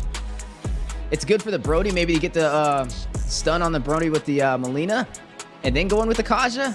But it's definitely an interesting composition. All right, now, best player swapping in the Guinevere. Now, this is something we haven't really seen at all recently, but best player has been, I mean, best player picked it up, I think, against, when they went up against BloodHounds or LEGACi or whatever it was last week. I'm pretty sure they picked this up. Or it's been slotted in at some point. It's definitely not, Area it was 77. super meta. Area 77, all right. So, it's something that is possible. It can work against the Fredrin, at least in some of these objectives, but it can fall off towards the mid to late game. Once Melon comes online with the Claude, it's dangerous to go for that Violent Requiem because you are just standing still, you know? You're just standing still, and any kind of shred is going to melt you down. And speaking of melting down, the Xborg picked up for the last option for Gaimin Gladiators. Xborg is going to be in the XP lane, won't be the jungler, as that is going to be Guinevere here. Wait, is that Guinevere? No. It's going to be Rome Arlot. Okay, it is Rome Arlot. Okay, I just wanted to make sure. Or maybe Rome Gwenny. That's possible as well. Yeah. But that's what I was about probably to say too. Rome Arlot. Probably. I feel like both could work though. I mean, honestly, Gaimin Gladiators, they're known to kind of get creative. Last pick will be the Paquito over there for DA. So DA has some answers to Hoon. They have some answers to Zia here. They have some ways to close the distance. They also have burst damage to deal with the Fraga armor. Overall, they're pretty well-rounded here, and also GG's going to have to constantly be careful about these Molinas from the Nana, about getting stunned up, and then also watch out for Kaja. So I do think DA has some opportunity, but GG kind of has this level of surprise with them, with the final slashes, the violent requiems, the meteors. They're also dangerous. Yeah, super dangerous as both teams getting ready to jump into the land of Dawn. Is it going to be the Guinevere inside of the jungle? Or is it going to be an X-Borg? I mean, there's so many options available for Gaimin Gladiators to kind of switch it up, and it's really dependent on who do you want to go up against Paquito in the XP lane. Maybe the R-Lot will be the option. Time will tell. But nonetheless, final series of the day. Gaimin Gladiators up against Devious Activity. Best of 3. Only one team will be able to claim victorious as we are getting closer to the playoffs. Who will be able to live to the occasion? I mean, I think we got us a good game here. I think best player, it might be a little risky on this Guinevere. I think there's some confidence in GG right now. And I think if DA can kind of, because I think that Guinevere could be the crack here, could be the mess up here. If DA can kind of punish that pick right there, it could be the win. Yeah, the good thing about the Guinevere, though, is the engage and disengage. I mean, even when things aren't in your favor, with the spatial migration, you can close in and possibly get a quick retribution and get back to safety with little to no damage. We are seeing some of the emblems pop up on the board, though. Impure Rage is picked up from the Guinevere. Yato getting some damage already. Gonna be okay, though. Yato taking some damage that has the Molina, so Shark can't be too aggressive. Mikasa looking for the rotation, decides to go back to EXP, though. This laning phase is going to be kind of crucial. Just like what we saw to BTK to Fiends the last time, Devious Activity has to stop Shark. Needs to let him know, like, hey, if you hang out too long on our side of the river, we're going to get you. If they don't, then Shark is going to stay in their face at all times. T barely dodging Hoon right there, trying to get that snipe to burst him down. 3 Impure Rages over there for Gaimin Gladiators. Best player, Fried Chicken, and Hoon. Fried Chicken running on this X-Borg on the bot side. Oh, the pick off onto Mikasa there. Best player with the Violent Requiem, and there's that dive. Yeah, we were just talking about it, right? The X-Borg and also the Guinevere synergizing very well. Of nice and early pick off before this turtle spawning in for the side of Gaimin Gladiators, which is going to put him at a slight advantage against Devious Activity. We do see T running on this Kaja, does have a suppression. Can he grab best player and provide an opportunity for Devious Activity to take this turtle, or will we see him go for another target? Maybe go in for somebody for an early pickoff to give them the numbers. Anything is possible. Best player, I think, at this level may have the advantage over the turtle. Does have the Violent Requiem back in. The Violent Requiem is going to be super deadly, at least until the late game. And that's all they need. Yato and a lot of damage. Going to be able to get that passive to proc. Mikasa goes down. Fried Chicken able to pick up the kill. And Devious Activity are on the run this time. Kush now trying to play for the turtle. Hoon able to take it, and Kush might go down for that. Yeah, Kush very low. Fried Chicken with the chase. We'll be able to draw that kill, extending it to a 4-0 lead up against Devious Activity. Not only getting the kills, but getting the turtle. Now up by 2,000 gold and invading the purple buff from Devious Activity to delay them even more. They're not even going to take that additional creep right there, right? If they leave that there, it'll take longer for it to kind of spawn back in, and you're already seeing Kush falling behind in the jungle. And because of that, at this point, in a couple seconds, we might see best player hit level 6 before Kush even hits level 5, which means now even more, the early game kind of belongs to GG when it comes to some of these neutral objectives. If best player holds a strong level or 2 advantage, could be a problem. Yeah, definitely have to watch out for that. You're seeing Chicken running on this egg board, providing a lot of utility. 3-0-1 right now. Highest kills in the game, and he's going for that utility build, right? He should be, or possibly, he does have that Dreadnought armor, though, so he has a little bit of defense up against Devious Activity if they do decide to kind of fight it out. But he's opening up a lot of these engagements, having such a heavy impact so far. I mean, that's 3 kills in 3 minutes. That's a kill per minute so far. Yeah, and the big problem is Yato's supposed to kind of be the answer to that, right? You need some burst damage. Hold on. Nice damage on a Shark there. Shark trying to dash through, gets the final slash, almost gets the outplay. T may eventually go down for this one. Zia able to collect, able to get a double. Kush goes down, and now they're on the chase for Yato as well. Ooh, a lot of damage. Best player might just go for the dive here. Look for the finish. Yato, you're not safe just yet. Doesn't have the passive. Taken out. Best player picks up the kill. Able to draw yet another kill. 7-1 on the board. Melon trying to hold off, forced to use a BMI to safety, and Gaimin Gladiators will be able to take the gold plating off of this turret. Needs to get back though. Melon and T in position for possible Divine Judgment if he can get close enough over there to Z. I mean, that's definitely who he's focusing on. But right now, speaking of focus, Gaimin Gladiators laser focused on these objectives, stampeding and starting to form a snowball up against DA as they're working their way toward this turtle. Ooh, Mikasa does jump in. Best player unable to get the knockup, but the final slash connects. And now several members are getting low. Zia forced to flicker back. Best player still finds Mikasa. Best player still looking for the engage, looking for another hit to make. White Chicken coming into the orange jungle. Hits the last Insanity. A lot of damage on a Kush, and Kush goes down.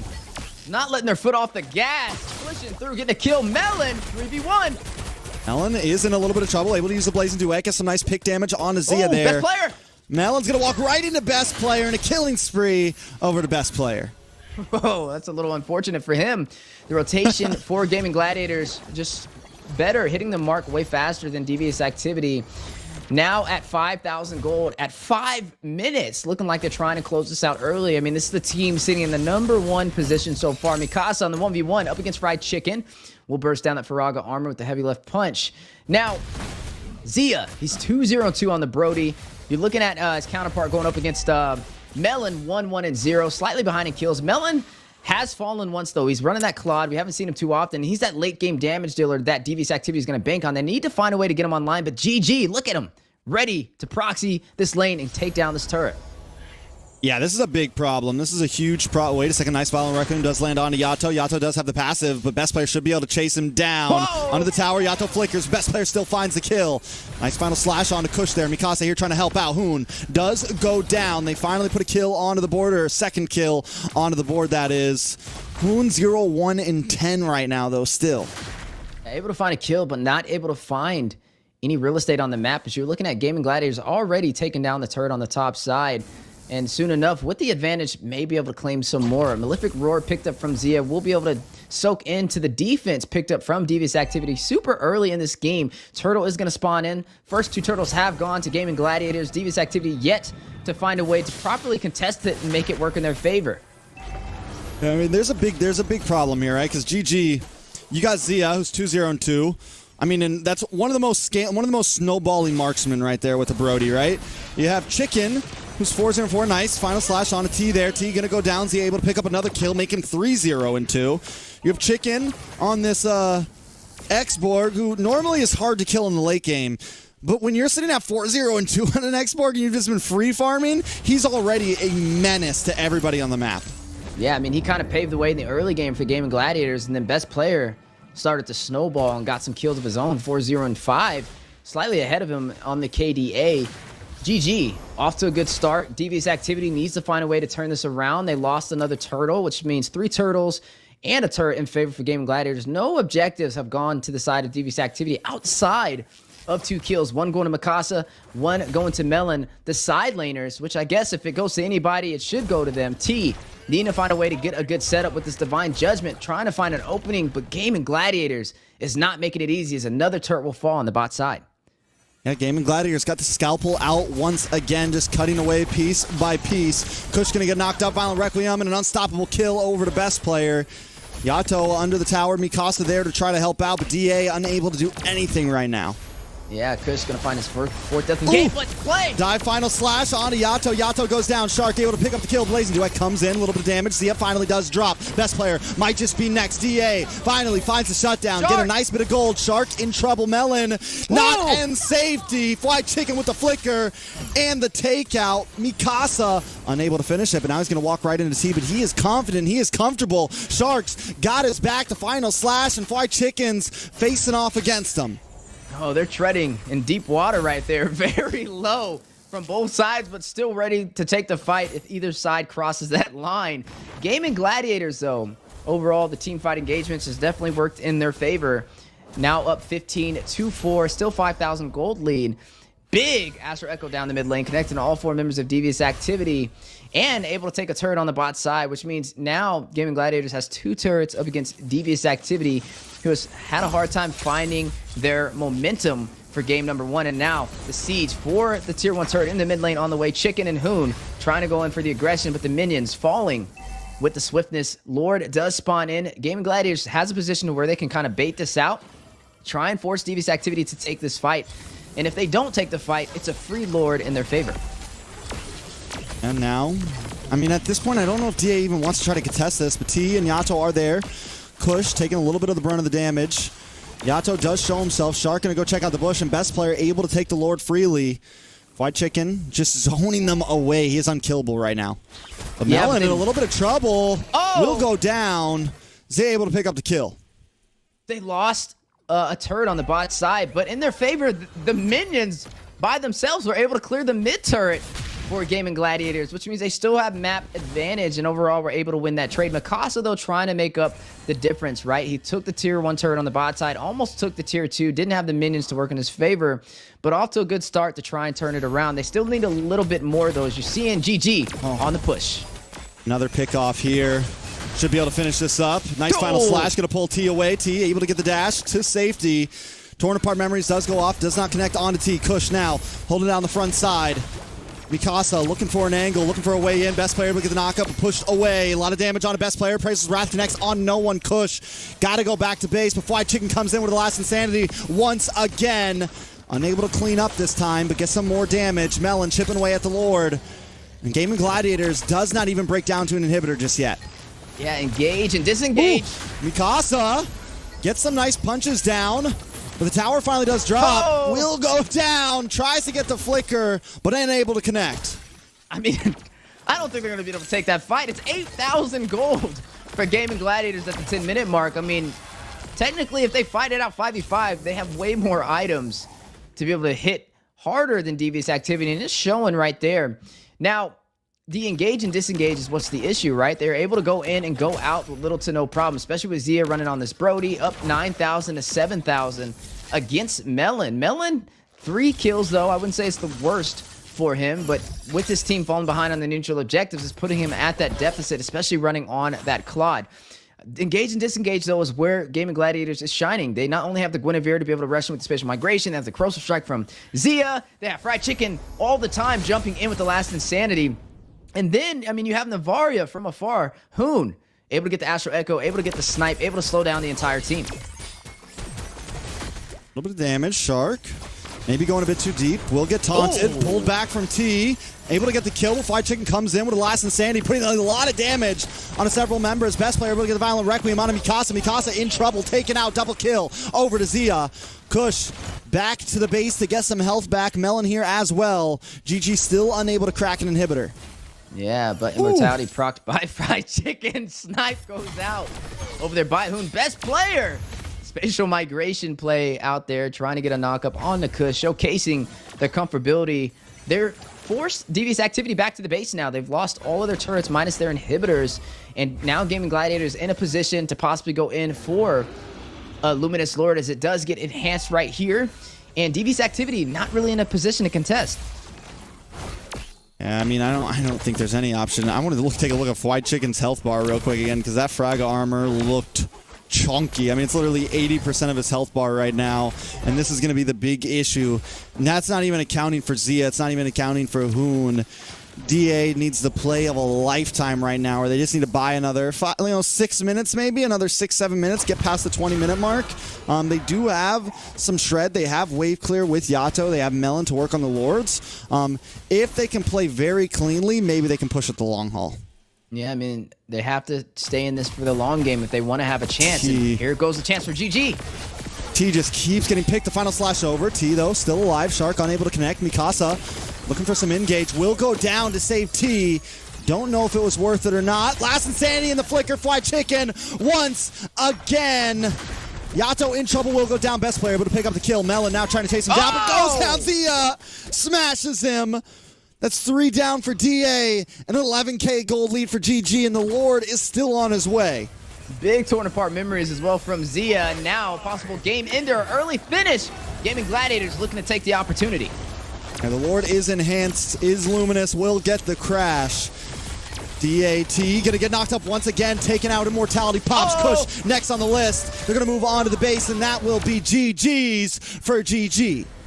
That's right, GG's for GG's. That's 4 G's right there. Gaimin Gladiators able to take down Devious Activity in game number 1 with a fast finish, able to make the most out of the early game, stacking up a lot of kills. Fried Chicken over there in the center. Great Xborg gameplay. Overall team stats 25, 5, and 56. Overall team rating right below that 10. And just showcasing why they're sitting in that number 1 position. Yeah, I mean, it was a clean game. It was a very clean game by GG. It was just textbook all over. We're able to get the early game snowball. We were able to translate that into towers, to turtles, to lords, and eventually ending the game. Yeah, I feel like they're just one of those teams, like, they see a slight opportunity and they'll make the most out of it. Like, you'll see one minion in an inhibitor turret with 50% HP, and they'll full send it. They'll get it, too. They'll burst down the turret. There's a lot of teams, they'll be like, oh, I'm not going to take that. That minion's about to fall. We'll just wait for another opportunity. But no, GG, they don't blink. They are hungry for that early finish, and it goes to show they're able to pull it off. I mean, look at the KDAs on the board. Zia, 7-1-7, 19 assists, leading the way over there for Hoon on the Navaria. Look at Fried Chicken, man. 0 deaths, able to scale up. And, you know, in previous games, when we saw Yureshi get to play, we were talking about how Yureshi needs to be handled, needs to be dealt with, or he will be a problem. It is the same thing with Chicken, except Chicken, I feel like you could put just about any hero in his hands. And if you don't try to punish him early game, if he's got a hero that can scale a certain way, he is going to be such a problem to deal with. And that's the thing, that's the problem, right? Scaling. Able to scale early is Gaimin Gladiators' plan. They try and overpressure teams in the early game, take the objectives, and make the most out of them. And that's how they get these early finishes. The head-to-head matchup, Hoon up against Yato, the mid lane menaces. You are going to see Hoon, though, overwhelmingly strong with those assists on that utility Navaria. And Yato, I don't know why I'm laughing. They kind of look alike, man. They almost look like they could be brothers. They have like the same jawline. Who's the older mid brother? laners? I mean, probably Hoon physically, but like mentally, Hoon is a child at heart, obviously. So. Well, we look are at the looking damage at dealt, though. Yeah, damage dealt 56k over there from Hoon on the Navaria, leading the way most in the entire game across the board. The highest, though, for the side of Devious Activity was Melon on this Claude. One of those marksmen who, even when we've seen him available, a lot of teams were not prioritizing today. Yeah, definitely needed a little bit more time, Melon did. And I think early on, just getting pushed back from Zia was a problem. Zia was able to hit the power spike much earlier, and like we said, just capitalized on it. And, you know, GG does such a good job. It's not even like their game plan exactly is always, we're going to come in and just stomp early, right? Like, if they have to, they can play from the backside as well. If they have to, they could take a deficit and still pull things together. So DA definitely needs to tighten up. I'm wondering, I think the Kaja pick is solid, but I think you might need something a bit bulkier to deal with what GG wants to bring to you. At least until you're really going to match them in just like skill completely, you kind of got to think about your draft in overall sense. You know, honestly, they could just take a page out of BTK's book, right? Run something that's a little bit more sustainable, run a support, run a beefy jungler, and then be able to bully on these neutral objectives. I mean, if you can get your turtles, if you can stop them from invading into the jungle, you're going to stop that early game momentum that they ride on majority of these teams with. And I think that's really what they kind of need to lean on. Maybe get something like the Faramis if they can't get a Mathilda because it's banned out. And then you know, okay, I've got the Faramis, I've got sustainability. Now I can run something that's a little bit more beefy, something like a Fredrin, something like a Kai, something like a Boxia. Could be a possible game plan. But speaking of games, now jumping in to the draft, game number 2, Gaimin Gladiators currently sitting at match point against DA. You know, I want to say that I know it's not a super popular pick, and Mobazane's the only one who's really been like locking it back to back. The alpha? The Akai pick, man. Oh, I think it's something that gives best player some trouble, right? I think best player does really well when he has space to play. And his team does very well when they're able to work as a unit, and something like that heavy spin just disrupts the whole team so much that I think it could be a weakness to them. You know, even in the past when it was more meta, you know, people were banning it out against Zane. I think it could be one of the answers, at least to help deal with the overall grouped aggression of GG, because they play so well as a unit, and if you can find a way to split them up, that's where kind of your advantage could come from. Yeah, I mean, I'm right there with you. I think you just got to kind of take what's been working against them and use it as well on your side. Running something that's not only utility but frontline, able to kind of bully on these neutral objectives is strong, and I think Akai is the best hero to do that. I kind of even called that out when we saw BTK up against GG. I felt like that was what was going to happen. And I think other teams need to kind of lean on this hero and realize just what utility he provides, right? He stops the early game from happening on the other side because you have the heavy spin. You don't have to rely on your roamer. You don't have to rely on your support.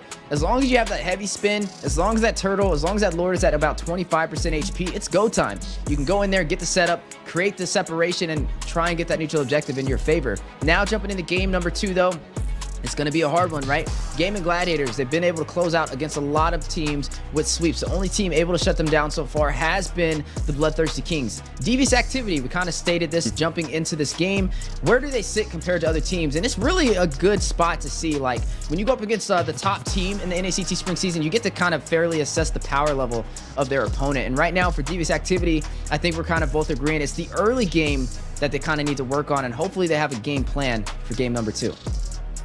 Most definitely, and they got to come up with something here. They got to have some sort of answer, and I think it's just overall, because even last game, best player picks up the Guinevere, a little unconventional in current meta, and still able to pull things off, and that's one of the things about GG is they know exactly, even if they have a kind of unconventional hero, they know how to use it when they need to pop off with it, like what their timing is, and they execute it very well. So DA needs to be able to do the same exact thing now. Bans not too different from last time. Angela, Joy, Nolan, Ruby, Vexana, literally a mirror pretty much, right? Matilda is open. Does GG let it through? do they limit the slogan? test? What was the NATT slogan? Ban Matilda, drink water. That's right. Are they going to be able to do this? I mean, Matilda would be first pick for Devious activity, and it is. They got and the Akai's available. They can get both options right here to be able to lock that in and take aggression in the early phase. But do they take this opportunity? GG really testing. They're testing. Hey, they're testing. testing their BTK strat against another team, trying to find an answer for it. I mean, and it's fair, right? But I think it could definitely be risky here. Matilda's in all terms, I feel like Matilda is technically like the best hero right now, right? At least in NACT. It is the most valued hero in NACT. It's one of the heroes that I think every time it has been let through has it won, at least in regular season. Regular season, I mean, it just feels like it is something you do. Every time it gets, someone's like, hey, I'm gonna let you have it. It goes downhill from there. Yeah, it could definitely be a recipe for disaster, but we'll have to see. I mean, I definitely feel like you said they're testing the waters right now. I think they're testing a composition against the Matilda, not just for BTK, but just in general. I think they found that, hey, this is one of those heroes that we just don't have an answer for, and sometimes leaning into it is the best way to find an answer instead of leaning away from it, from banning it. They are not going to go in for the Akai, though. Devious activity will go in for their both back lines. They're going to go in for the Irithel. A little interesting because the carry was an option on the table. The Claude was as well, but they decide we're not going to go for either. We're going to prioritize the Irithel. And this is the first time that I've actually seen this as a strategy in terms of drafting. But speaking of drafting, best player going back to his roots pulls out the Fanny. Oh man, that's interesting. I mean, it's going to do great against Yato. It's going to do great against Melon. But DA does have a lot of time to counter it now, right? Like, they do have some possibilities. They do have to think about it, though, because they already have their roam in, so it means, like, no Kufra, no Franco, nothing like that. They could put a Grok into the EXP lane. Ruby's gone, so that's out of the mention. They could pick up the Akai still, but no, Akai just got banned, so no Akai. That's what I was about Fred. to say. Barats will probably be banned out next from the side of GG. Yeah, it's an interesting pick. You know, funny enough, I actually like the Martis up against the Fanny, because when Fanny rushes in, you can chain Fanny up with the CC and burst her down. Yeah. It could be a possible answer. I mean, you're running the Fanny, so I don't really expect best player to harass the enemy jungle in terms of the orange buff, in terms of the purple buff. I think he's going to go more in for trying to go for those side laners, trying to get the early pickoffs. Should be his game plan. Maybe get a Blade of Heptases for that initial burst damage. Hoon is going to be really the one keeping the team together, though, right? He's running this Faramis. He's keeping the team alive. This is their answer, I guess, to the Matilda, allowing that to walk in and having another hero that can still provide heals to the team that may be able to kind of match up equally against it. But can it match up equally against it? I think that's the question that's going to be answered today. They got to find an answer. They got to find an answer fast because whether you like it or not, like, yes, the Matilda's deadly, but the Fanny looks comfy right now. It looks very comfortable right now. And we saw last game, even with a kind of unconventional pick, GG was able to pull it off. They've already taken the Faramis too. And there goes the what do they pick here? Do they just go Assassin? Like, does Kush just say, all right, let's do this, and maybe pick up something like the Ling or the Haya? Something that can also CC, though. Yeah, they can't because the Faramis just counters any kind of assassin that DA wants to bring, so it's not really an option. Terizla, they could pick up the Terizla in the XP lane. The good penalty zone could be a possible option, especially when they're going to group up on the Faramis. Now, I think, the Natan picked up. I think best player picked up this Fanny because he realized they picked up that Irithel and they had the Navarro, both of these heroes that kind of need a little bit of protection. I feel like Brody would have been slotted here for Devious activity had they had known that there was going to be a Fanny on the table, so maybe they kind of formed a draft against their own selves by picking that Irithel super early in the draft, and this is just what kind of happens with this. Something interesting, though, is seeing the Natan. We haven't got to really see him today. Actually, I think this is the first Natan we've seen today. And this is going to go for Gaimin Gladiators, and we got to see how it kind of scales. My first time actually seeing a matchup with Natan versus the Irithel. Yeah, we've had a lot of first matchups today, I feel like. We've had a lot of we had the Roger up against a few things. Now we're getting the Natan up against a few things. There goes your Martis pick, which I think is definitely solid for Kush. It is definitely an answer, a good way to catch off best player. Best player has to be careful. And okay, Mikasa gonna bring in the Freya, which does supply some CC, right? Supplies a little bit of knockup. I don't think Freya's like an easy target for Fanny. But was there better? Are we like, we're risking here. We're risking here. They say Mikasa is the best Freya player in North America. Yes. So I guess today we're going to be able to see that, as that is the final pick for Gaimin Gladiators. A lot of bold statements, a lot of signature picks here right now, right? You have Mikasa on the Freya, who Mikasa is known for, and you also have best player on the Fanny, who best player is known for.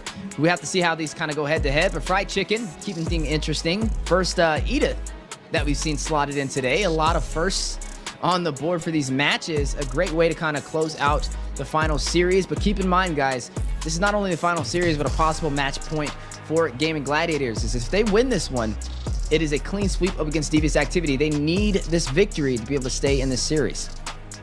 We got Edith on the EXP, Shark on the R lot. Maybe we'll see a last-second swap, but it doesn't look like it. Edith will be EXP. I'm excited so we know Mikasa is supposed to have a really good Fanny, right? I'm excited to see it paired up with a Matilda. And the Matilda also will add some layers of being able to escape from this Fanny, being able to help players. I think Matilda really needs to kind of hug down on gold lane in certain phases of this, and Yato and T need to kind of stick together. Because Fanny those are the targets, right? It's pretty much Melon and Yato. Those are the main targets for best player, and they got to try to keep him safe. But here we go. Match point for GG up against Devious activity. Can they take us the long haul, or will this be the last game of the night? That's right. And the debut from Mikasa on the Freya, who a lot of teams, pro players, have been given praise for. We get to see it live in action today. Will it be able to hit the mark? Will it be the difference that Devious activity needs to turn this around? Or will we see best player with the signature pick Fanny make the difference? No, it's definitely it's up in the air right now. I don't think I've gotten to cast like a Mikasa Freya game. I think maybe way back when Mikasa was on like a different team and they used to run like it was like a season or two ago. I forget who they were with. But this season I have not gotten to see it. I think Mikasa has Mikasa picked it once so far, maybe in an earlier season. Yeah, he's picked it. He's picked it this season once, and I don't know if it really. I don't think they won that game. But you are going to go ahead and see best player though on this Fanny. I'm expecting him to be very aggressive early, trying to get to the side lane. But they are going up against a Martis, which we kind of said was a good counter against him. Can chain him up with the Motor Coils, the Azure's Wrath, possibly get a pick off the Decimation if best player is not careful. But I mean, he's kind of known for his mastery over this Fanny, but it's definitely an early game pick, but it has the split push potential. And here comes Hoon with the Shadow Stampede, able to pull back. Best player looking for the angle. This is what I was talking about. Melon going to play around the tower very cleanly there. It's kind of the safe spot right there. Could become a death trap, but depending on the angle best player tries to come in, you're okay on that side of the tower. Yeah, you can tell Melon knows they're up to some treachery and has a plan for it. I mean, he picked this Irithel before anything was slotted on the board. But speaking of best player, Cutthroat comes in, best player able to get the kill. And this is why I mean T's gonna have to hang out up there. T is gonna need to chill up in the gold lane. They're gonna have to go for a little more of like a 1-2-2 comp here, and maybe even like sacrifice a turtle or so. He's looking like free food up there. If he doesn't rotate to help him, it's going to be some easy kills for best player to make the difference. You are seeing Kush, though, and Devious Activity trying to claim this turtle shark there for the contest. Kush will be able to get it for Devious Activity. Able to get it for free. DA might want to take this moment, maybe try to go for a cheeky purple buff steal. Purple buff's actually already gone. That is the answer, right? That's the answer to deal with a Fanny. You invade, you get aggressive. They kind of missed the opportunity because now Hoon's level 4, but they could still kind of go for some aggression here. Yeah, I could definitely go in for aggression. Best player will find T, though.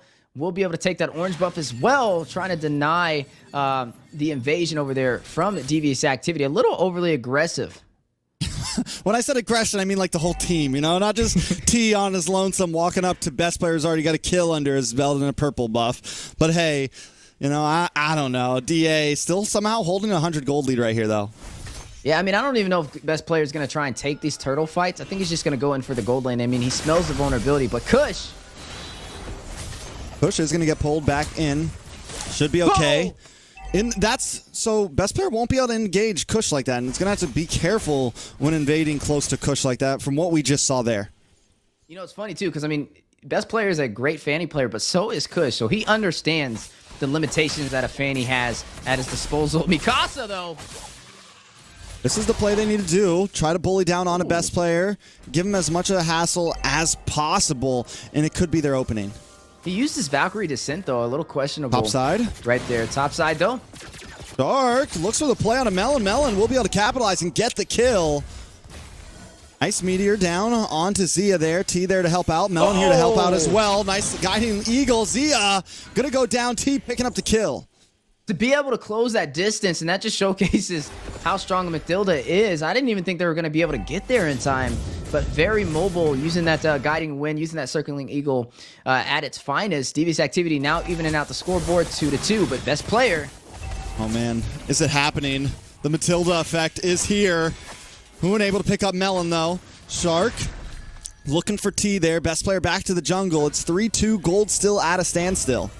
Yeah, T having a hard time keeping Melon alive, though. That's 2 deaths for Melon, the marksman for Devious Activity. Oh, Mikasa locks on to best player. Kush able to take it. Best player forced to run away. Mikasa popping off right now. Fried Chicken in a little bit of trouble. Mikasa will get hit by the final slash and pushed away. Best player in enemy territory right now. Doesn't have that much energy. Melon on the chase, able to get the hit. Revenge is bittersweet. Best player goes down. But Devious Activity, they were able to claim that turtle, but they lost the turret on the top side, so GG was able to find a trade-off. Yeah, a little something there, definitely. Now, I will say, looking at best player, I feel like he's being very aggressive and it's working in their favor. He just needs to kind of deal more damage to the side lane. They were able to take the top side, maybe focus on the bottom is the game plan, but Zia... Yeah, taking a lot of damage, forced away. See how now T is helping out Melon and it's already starting to go a bit better? I wish they would have started with that, but now they're finally kind of finding out the picks that they need to do, finding out the things they need to do, and they're starting to come out on top. We haven't even seen much presence from Kush on this Martis, right? Martis is supposed to be one of those bridge gappers in the early game, just like the Fanny, able to get those early kills, but I mean, best player doesn't really take these turtle plays. He's going in for the side lanes, which means Kush is not going to be able to profit as much with the decimation early like he would like to. And we know the Martis is going to fall off way faster than a Fanny. T just keeps bush checking. He had to know they were there, man. That's the second time he's walked right into a cutthroat. Now GG going to capitalize on this, move into the mid side. Kush trying to help out. Maybe in a dangerous spot, honestly. But GG not going to force anything. Bot side, though. White Chicken versus Mikasa. Mikasa just not even looking at Chicken. He's like, I'm just taking this tower, bro. Leave me alone. And he is untouchable. White Chicken unable to do anything about it. Yeah, he did run that Edith. He picked Edith after the Freya as well, so it's interesting to still see Mikasa winning on the 1v1 matchup. But I mean, this is Mikasa's signature pick. This is like his hero that everybody talks about, so it's not too unexpected. It's definitely interesting to see. But best player now able to claim some turrets, able to deal a lot of kills, and focusing on this turtle play. T now on the chase, on to Zia. Maybe get pulled a little out of position. Fried Chicken able to get the double knock-up. T now in a little bit of trouble, taking way too much shred. Into the backside, Mikasa looking to disrupt them. Kush able to take another turtle, and now Zia in trouble. Melon in the enemy territory, just causing havoc, chasing down Hoon with the rest of the team. Yato does have a meteor ready to go. Is he going to be able to land it? Just misses. But now they might try to move in onto the tower. Mikasa going to flicker back. Maybe move on to best players purple here. Kush there as well. Ooh, for the defense, though. GG trying to stop him circling. Eagle goes out. Look at Kush. A little something there. Nothing too major. Devious activity will back off. I think best player still secured purple there, right? Yeah, he was still able to get it, which means he has the energy needed to be able to rotate around and get a possible pick off. But a good try from Devious activity. Most definitely. But now GG on the back foot. 1,000 gold lead for DA. Ban Matilda, drink water, man. Yeah, Ban Matilda, drink water is definitely the slogan. I will say, though, I mean, it's 4-4. This is definitely a closer game against Gaimin Gladiators compared to game number 1. I do think the Matilda is definitely having a heavy impact on this. Best player is rotating around, though. He's creating the opportunity for GG's. Devious activity is doing really well, though. Able to claim some turrets on their own. Is now 2-2 in terms of turrets and 4-4 in terms of kills. Best player, I mean, look at the damage from Melon over there on this Aerith, though. Every time he catches the best player, he's chunking him down to about 50% HP. You are going to see Zia, though, on the bot side. Will be able to claim that turret. T will fall, though. Best player getting the kill. Early aggression off screen. We'll be able to get that kill at that 8-minute mark. Best player now up to 4 kills so far on the Fanny. 4 1-1 highest kills on the scoreboard.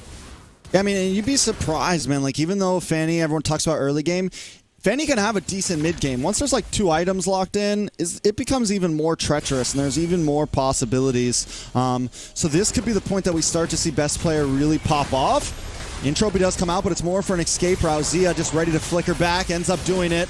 Mikasa now looking for the connection. The nice knock-up on several members, and Mikasa shredding them down. Kush able to find it. This could be the moment. Best player now in the midst of chaos.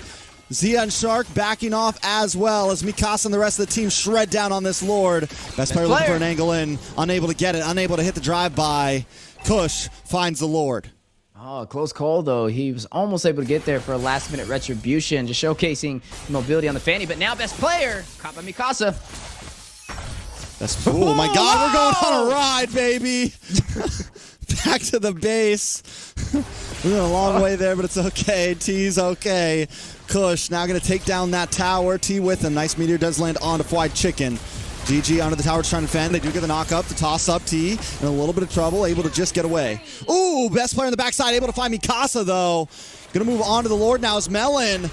Hanging out, just unloading with the heavy crossbow, but they want to chase him down. Nice final slash. Melon pulled back in. Doesn't get away. Shark chases him down and finds the kill.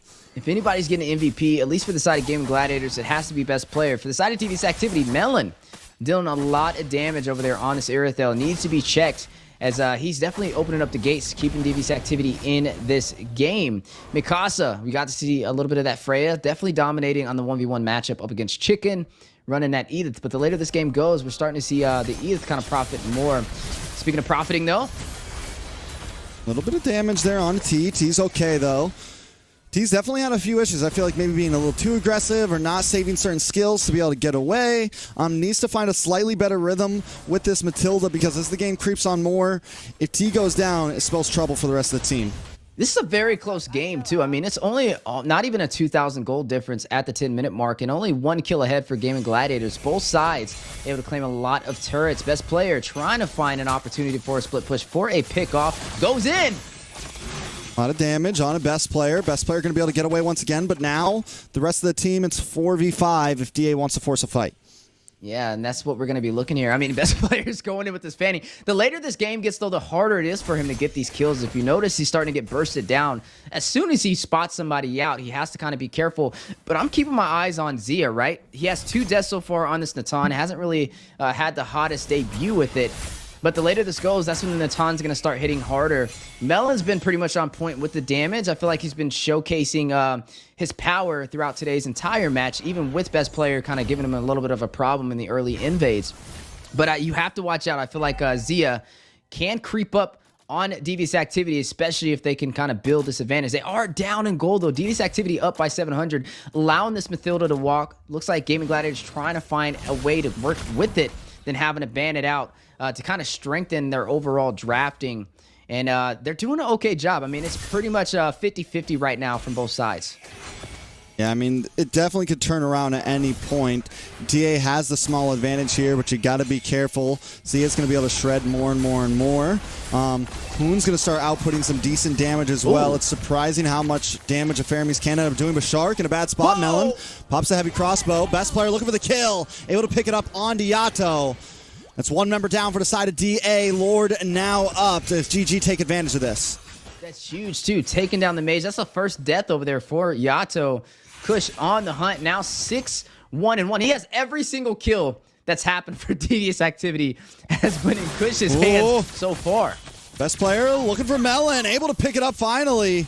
There goes the cables, and now that the map is more open, now that more towers are gone, we're going to be... Oh, wait a second, more damage. Mikasa goes down next. GG. Finally finding some moments to strike and striking at multiple points of DA.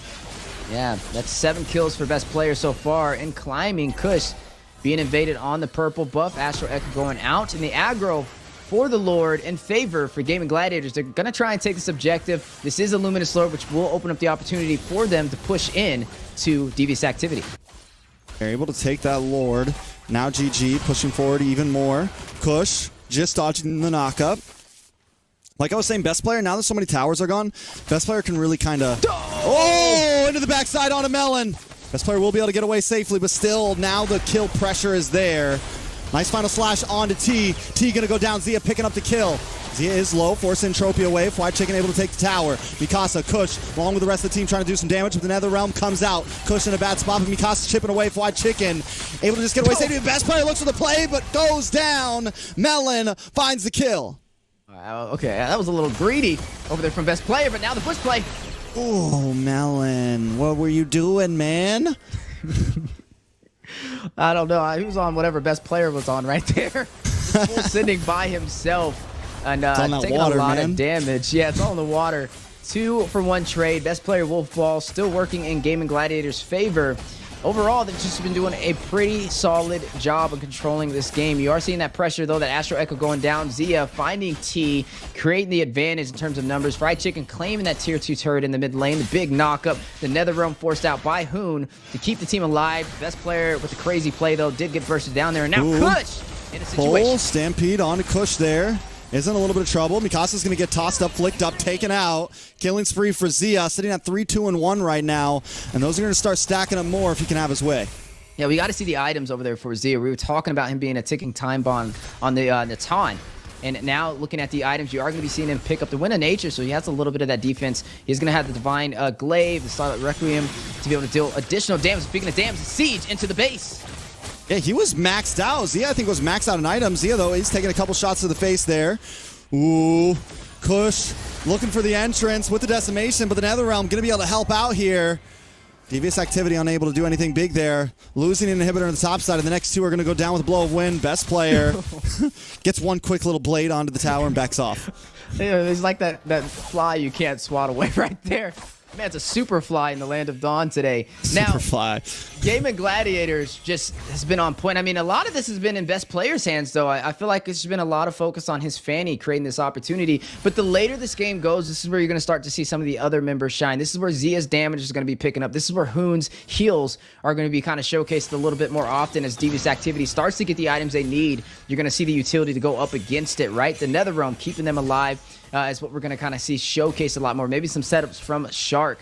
So far, it's just been like flybys over there from best player, getting some pickoffs and then flying away to safety. But now, 10 seconds into this next Lord spawns in at the 16-minute mark. This is where both teams start getting to that late game. I mean, it's already over the 45,000 gold threshold. And credits to Devious Activity, not too far behind in gold for how far behind they've been in terms of these objectives, right? They're only down by 1,000.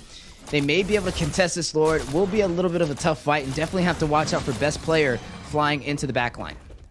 And I think the real hidden gem here too for GG is Hoon on this Faramir is like the Ghost Bursters, his damage skill outside of the Stampede is also going to start doing a lot of damage, man. Faramir's, that spread damage just kind of works even better when everyone's grouped up, and we're starting to see that hurt more and more and more, and you don't always notice it until it's too late. So Devious activity now having more problems, and they're all starting to kind of stack up against them. Best player a threat at all times. Zia shredding more. Hoon with sustainability and damage, and FlyChicken with the CCT. Gonna get knocked up here. Best player to the backside, able to get the cutthroat, but now he's in a bad spot. Melon gonna be able to take him out, and there goes the retribution for GG. DA should be able to get this Lord for free. Look at Mikasa up on the top side as well. Yeah, the split push. He wasn't even in there for the entire fight. Able to take the tier 2 turret. Will have the map advantage in their favor. That's a trade that I would say works for them. I mean, they were able to take a Lord, able to take down best player, and able to claim a turret on the top side to increase their map pressure. You're still looking at 7 turrets in favor for GG, though, but maybe some more for Devious activity as they're now seizing the opportunity. Ooh, big final slash onto TT goes down. Melon on the run. FlyChicken finds the kill. Kush might just be next. It's a 3-for-1 trade. Well, best player's been down, and they don't care. Yato now in trouble in the wall, trying to get away. Shark not gonna let it happen. It's the final slash, and all that's left is Mikasa. Gaimin Gladiators might just ignore the Lord and push down mid. They got 20 seconds till T, 23 till Melon. Can they end this here? It's nothing but Mikasa on the field. Mikasa pops the ult. Gonna try to, oh my god, look at the damage to Mikasa, but he's immediately taken out. GG will close the night out early. Closing the night out early. Curtains have been closed. Mikasa's Freya. One last stand up against Gaimin Gladiators. I thought for a second, man. Yo, I was about to say, we're about to see what Mikasa's about. I thought he was about to hit Ultra Instinct right there, but he was ultra deleted by the Gaimin Gladiators, able to push through 2-0 sweep. No question there, as they're been known to do this against majority of the teams in North America, but it was a longer game, and you know, with this game, they decided to lean into going against the Mathilda, not banning it out, and they were able to pull out the victory. Yeah, it's one small step for Man, you know, maybe one big step for GG. We'll see. I don't know if they can let that Matilda through on every team, but definitely a step in a direction to, you know, try some things out. Best player got to play the Fanny. Zia on the Natan, you know, and they were able to pull the win out. Yes, it was a little rickety for times there, but they came back from the deficit and came out on top. Yeah, I mean, credit's the best player on the Fanny, right? He led the way in the entire first, like, 10 minutes of that game. Just going everywhere, zipping around with those steel cables to be able to get those pickoffs. He was shutting down Melon, having him have a hard time in that gold lane. And then Zia, even though Zia 4-2 and 4 KDA, Melon was dealing a lot more damage than he was in the early phase, even with that deficit. But then Zia got online with that Natan, the later the game win. As you are seeing the rich guy, speaking of Zia, will be him. 804 gold per minute, damage dealt the carry. Yato, this is almost full Devious activity, or actually it's half and half split. Kush is going to be the sandbag, and Hoon with the Forgotten One, 9 assists. I mean, well played by everybody, but GG definitely just showing dominance overall. Let's look at the matchup between Hoon and Yato. Yato slightly better than last time, but still 0-2 and 5. And Hoon, you know, it just goes to show, maybe he wasn't the major damage dealer on his team, but he was there in the nick of time all the time. I'm surprised that head-to-head wasn't the junglers. I mean, normally, like most of the match we've been seeing like junglers, but this time we're going to see the mages head-to-head right there. And speaking of head-to-head, both sides damage dealt. Most damage over there for Gaimin Gladiators goes to Zia, getting online nice and late, 64k. But on the opposite side, most damage on the table, Yato over that 80k mark with the Navaria. Yeah, Yato with a huge chunk of damage was still not enough. Kush with the most damage taken. I want to take a look at some of these teamfight participations. GG, everyone involved, right? And they did kind of play some split up fights here and there. So, you know, half of them involved in half of the kills, half of them involved in the other half. Best player able to get some solo kills at time. Everyone kind of pulled up when they needed to on the side of GG. Yeah, definitely pulling up where needed and showing why they are the top team in North America, able to, again, hold on to that top position with no problem. And that's our final series of the day, fellas. Oof.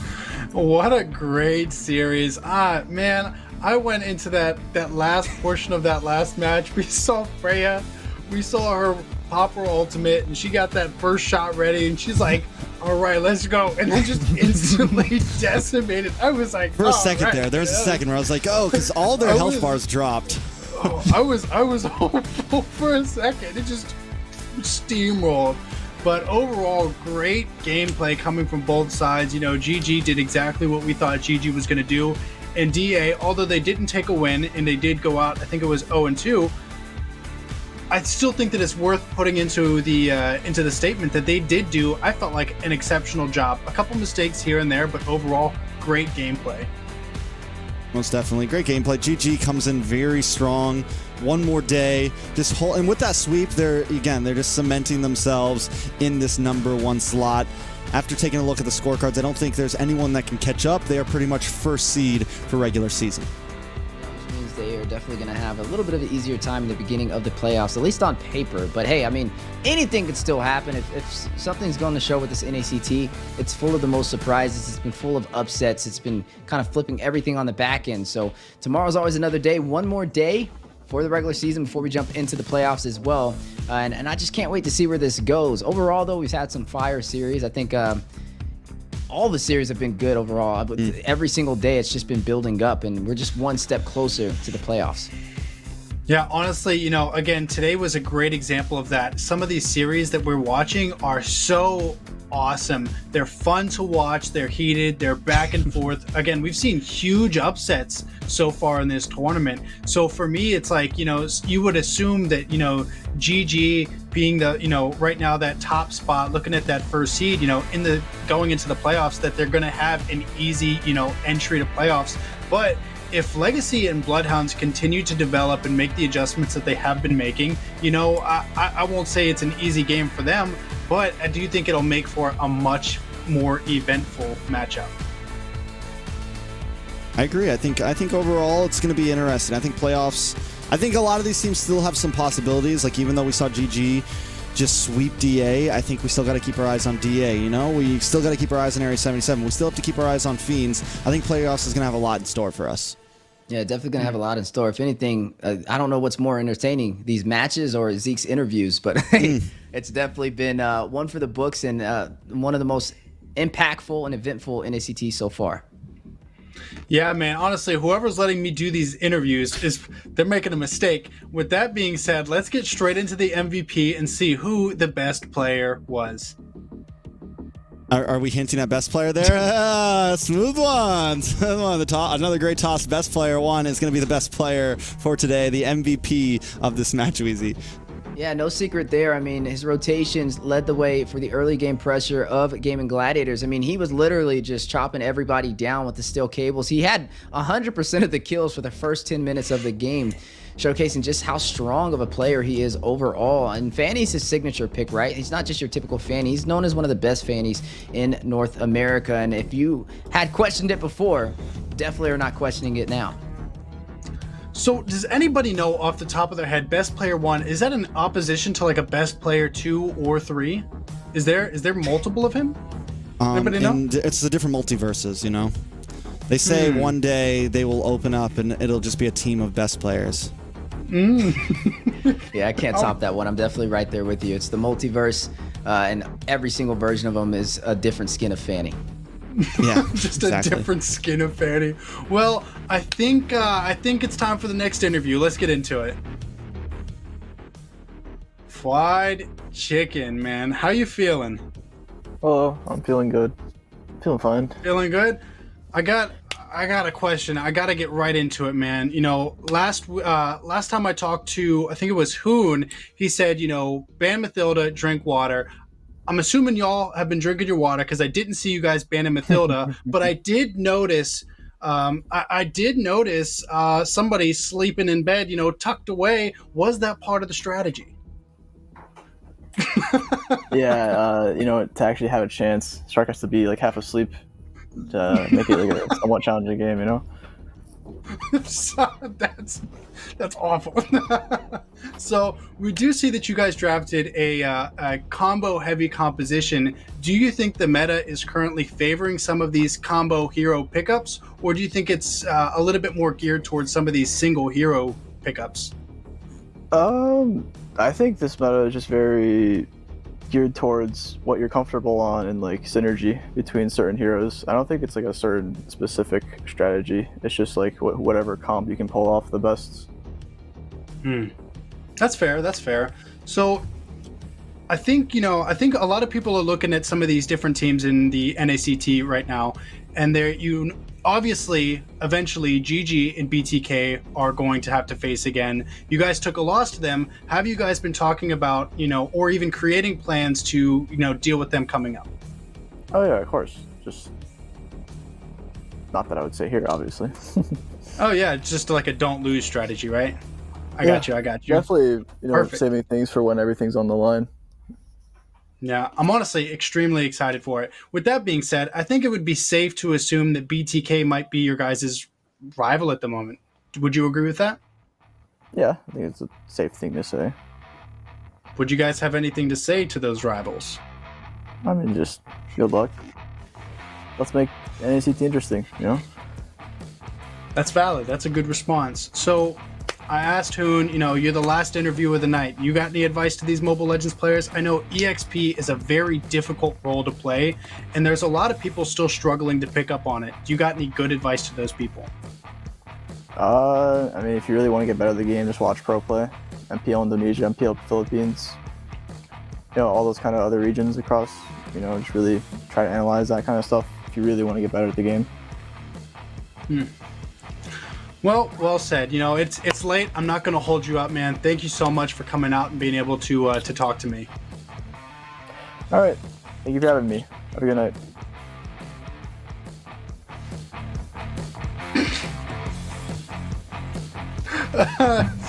Cool, dude. Honestly, man, I really wanted to get a little bit more insight on Shark being tucked into bed. It does, and I do want to emphasize being tucked into bed because, like, for me, I would have just been, if it was me. But instead, like, I'm pretty sure I saw like the side tucks. You saw the side tucks, like somebody. Dude was comfortable. Do you think he tucked himself in before the match just for like extra support? I think Hoon tucked him in. It's a possibility. That's what I like to think, you know. He didn't ban off the Mathilda so Mathilda could do it. Just got over there in a jiffy, guiding Win in and out of Shark's house. Oh my gosh. Going. Keep going, Zeke. Keep going. You got this. I don't think I will. Cancelled. But I do think it was a very good game coming from GG, and I do look forward to seeing them perform soon again. Me as well.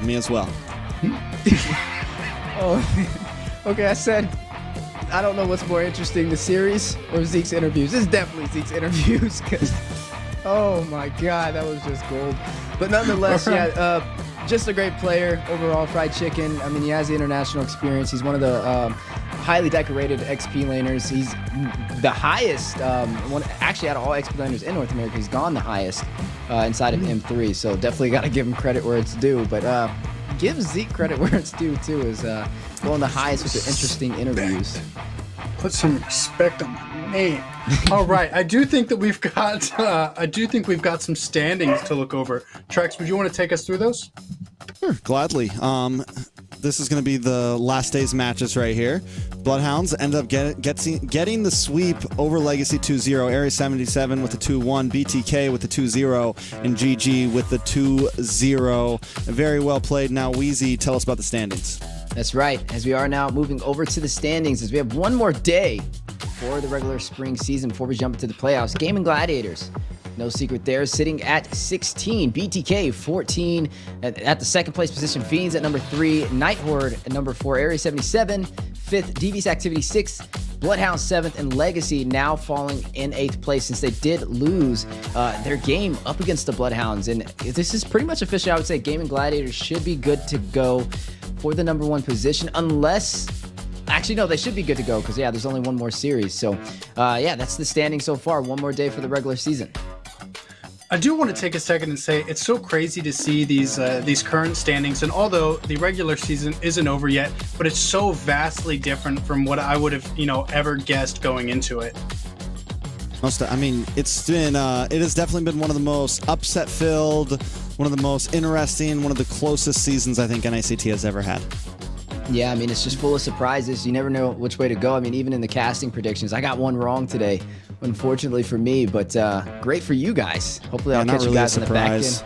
Yeah, that mistake was pretty expected, not gonna lie. Wow. This is crazy. This is crazy. Well, hey, I'll get another chance in the final day. Will you? Will you though? It's too late for you.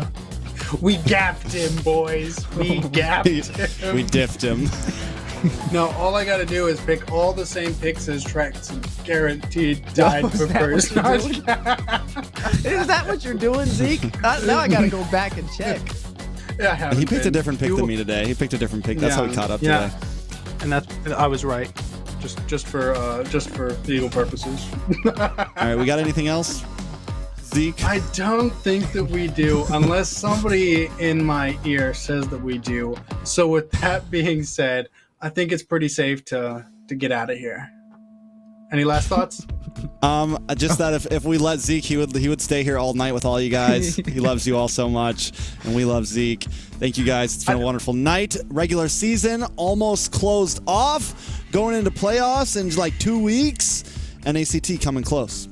Yeah, and also for myself, it's been a blast being able to cast these games. Great to be able to cast alongside Zeke. This is our first casting together. Trex, first cast together with you. The Treezy combo, stronger than ever. Hope to see it more in the future. I know I had to figure out what it would be. I think Treezy Definitely might be. Not Wex. Got a trademark. Yeah. Treezy's better. I think Treezy's better.